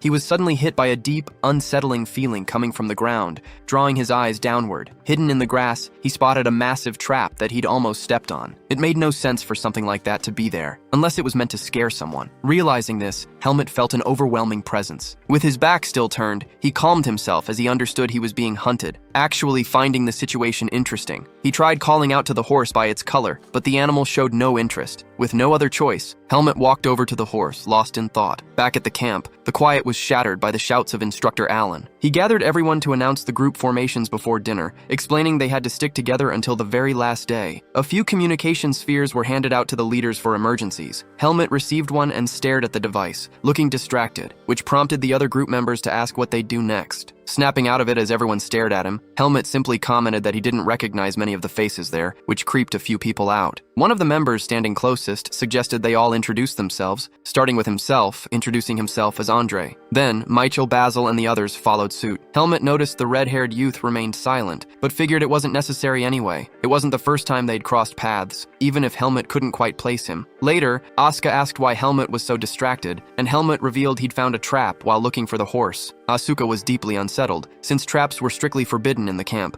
and wondered if Helmet's bad feeling was connected to it. Two students watching them from afar assumed they were just trying to suck up to their superiors to get ahead. Helmet and Asuka guided the instructor through the woods to the site of the incident, but there was nothing left when they arrived. Without any physical evidence, the instructor explained she couldn't take action, which made even Asuka doubt the story. Helmet, however, was certain of what he'd seen, and realized the proof had been destroyed quickly. He recalled when he first learned to hunt, and how humans could slowly and persistently pressure the strong until they were completely exhausted. Helmet concluded he was dealing with someone cautious who knew nothing about him, and if the mountain was to be their battleground, he had absolutely nothing to fear. When they returned, they were greeted by a student cooking enthusiastically, announcing the meat was ready. But when they looked at the plate, they saw nothing but scraps of food. Even though it was already night, Asuka decided to take matters into his own hands and prepared a plate of incredibly juicy roast beef to serve the young men, who were thoroughly impressed. The blue-haired boys, not knowing how they'd managed to cook the meat, started praising him in a bizarre way. In that group, nobles and commoners mingled, and it wasn't the right place to discuss their social classes in the community. One of the young men proudly held up a beautiful bottle of fine wine, claiming it was a strong liquor and that he'd had to cook up a strategy to avoid getting caught. What really mattered was that everyone was now eating and drinking well. However,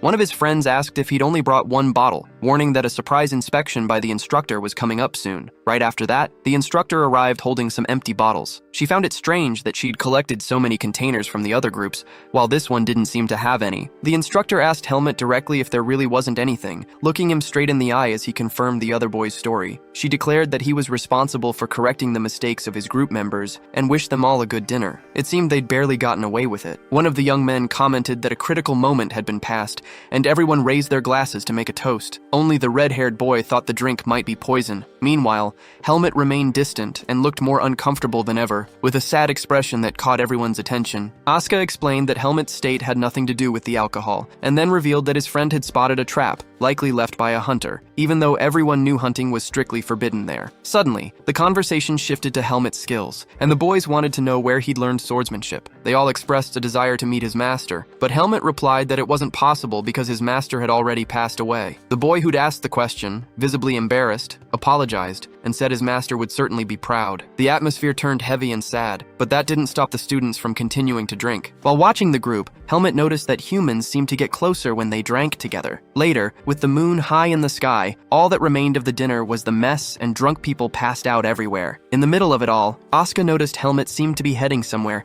and asked where he was going. His friend replied that he was going to throw up, but instead, he headed into the forest alone, determined to find something. Unlike the others, Helmet wasn't drunk, as he'd learned how to neutralize the effects of alcohol. He believed that whoever was stalking him must be watching all the time, and now they might finally show up since he was completely alone. Under the bright moon and in the calm of the forest, which was his natural element, he closed his eyes and took a deep breath, aware that whoever was watching him was doing so with extreme caution. Looking around, he spotted a simple cabin in the distance. Wondering what a cabin was doing there, and if it could belong to the administrator, Helmet decided to approach and knock on the door. After a few insistent knocks, the light turned on, and an old man came out to see who it was, immediately assuming it was a student. Helmet got straight to the point and brought up the trap, but the old man replied that it was highly unlikely, since hunting was forbidden in the area. Unconvinced, Helmet stated that he was a student, he had eyes, and he'd clearly seen the device. The old man commented that, if it were true, it would be a serious problem, and started to close the door. saying he'd notify the patrol later. However, Helmut blocked the door with his foot, keeping it from shutting. It was highly suspicious that the man knew the exact design of the trap, especially since the young man hadn't shared any details about it yet. Helmut pointed out that he'd never mentioned what kind of trap it was. The old man scowled, but quickly excused himself, claiming that 9 out of 10 traps were bear traps. Helmut just watched him smile while gripping the doorknob. He then commented that the old man was right, and that he'd simply jumped to conclusions, warning him that they were very well hidden. The old man nodded, and just as he was closing the door, Helmut stopped him to ask about the location of the annual hunting competition. The man explained that it took place in the northern mountains, with group activities spread across the 12 peaks. Helmut thanked him and walked away, keeping his eyes locked on the cabin. He couldn't sense any presence coming from the old man, who seemed like just a regular caretaker, though the place itself felt strange. He ran his hand over his sword scabbard, thinking he could get the answers he wanted if he threatened him, but he dismissed the idea. He shouldn't act too hastily, and he wasn't the only one there. He decided he'd have to strike back instantly if the old man ever crossed his path again. When he returned, Helmut saw the instructor handing down a harsh punishment to the other students who'd been caught. She glared at him with pure anger, catching him off guard and making him wish the group had stayed hidden. The next day, all the students stood in formation under a blistering heat, even the elder, while Helmut held his bow calmly, completely unfazed. The instructor started going over the rules of the competition, warning everyone that safety was the absolute priority, and that they had to aim carefully before firing to avoid accidents. They'd move in pairs so one partner could call for help if the other got hurt. Each duo received a bow, arrows, a map, and supplies. The instructor explained that the rankings would be determined by the value and rarity of the prey brought back, emphasizing that catching hundreds of rabbits wouldn't do them any good, which made a few students shudder. With all questions answered, the activity began. Asuka leaned on Helmut, boasting that their victory was already guaranteed, which immediately triggered complaints from the other students about how unfair it was for the two best to team up. The disheartened instructor shrugged it off, replying that everyone was free to form their own duos. Once they were in the forest under the blazing sun, Asuka declared that they were the strongest in the Swordsmanship Academy and proposed a contest to see who'd take first place. He asked if Helmut knew any good hunting spots, but the young man shook his head. However, Helmut realized that if he let Asuka do the hunting, he could send him back early and end up alone. Keeping this in mind, he told Asuka to follow him, and Asuka eagerly agreed. They reached some bushes near a waterfall cascading down the mountain. Helmut explained that animals would come there to drink, but Asuka complained about the wait and suggested moving on. Helmut insisted that hunting required patience, revealing he'd spotted claw marks on the way up, indicating a massive predator. Just then, a bear emerged on the riverbank, feasting on fish. Helmut pointed toward the beast, and Asuka suggested they shoot together. The two readied their weapons and took aim. During the countdown, Helmut briefly wondered if killing animals would awaken the seed of darkness, but he brushed the thought aside as time ran out. On 3, they fired at once. Only one arrow slammed Or into the bear, which unleashed Or a deafening roar. Surprised by Helmut's miss, Asuka shouted that they would have downed the beast if the other arrow had hit. Determined, he charged after the bear, pulling fresh arrows. After 2 missed shots, he infused an arrow with raw energy and blasted it straight into the beast, bringing it crashing down. Asuka celebrated the kill, but a thunderous noise cut him short, making him tremble with fear. Helmut stepped closer as the trees ahead shook violently. Spotting something in the distance, Helmut prepared to investigate, stating it wasn't an animal. He instructed Asuka to guard their prey while he went ahead alone. As he drew closer to the commotion, he wondered what on earth it could be. Sensing the worst, Helmut dashed off at full speed, ignoring the branches in his way, even though running at that pace was tough even for him. From high above, he spotted his 2 friends and noticed one of them was in deep trouble. The magic communication sphere wasn't working. As soon as he landed, he startled the 2 youths, and one of them asked how he'd got there so fast. The other boy was on the ground, writhing in pain with his foot clamped in a bear trap. Helmut instantly realized it was a hunting trap, and the boy couldn't get his leg out alone. Drawing on his experience, he searched for a specific herb, ripping it from the ground the moment he found it. To make sure it was the right one, he bit off a piece and spat it out. Looking at the plant,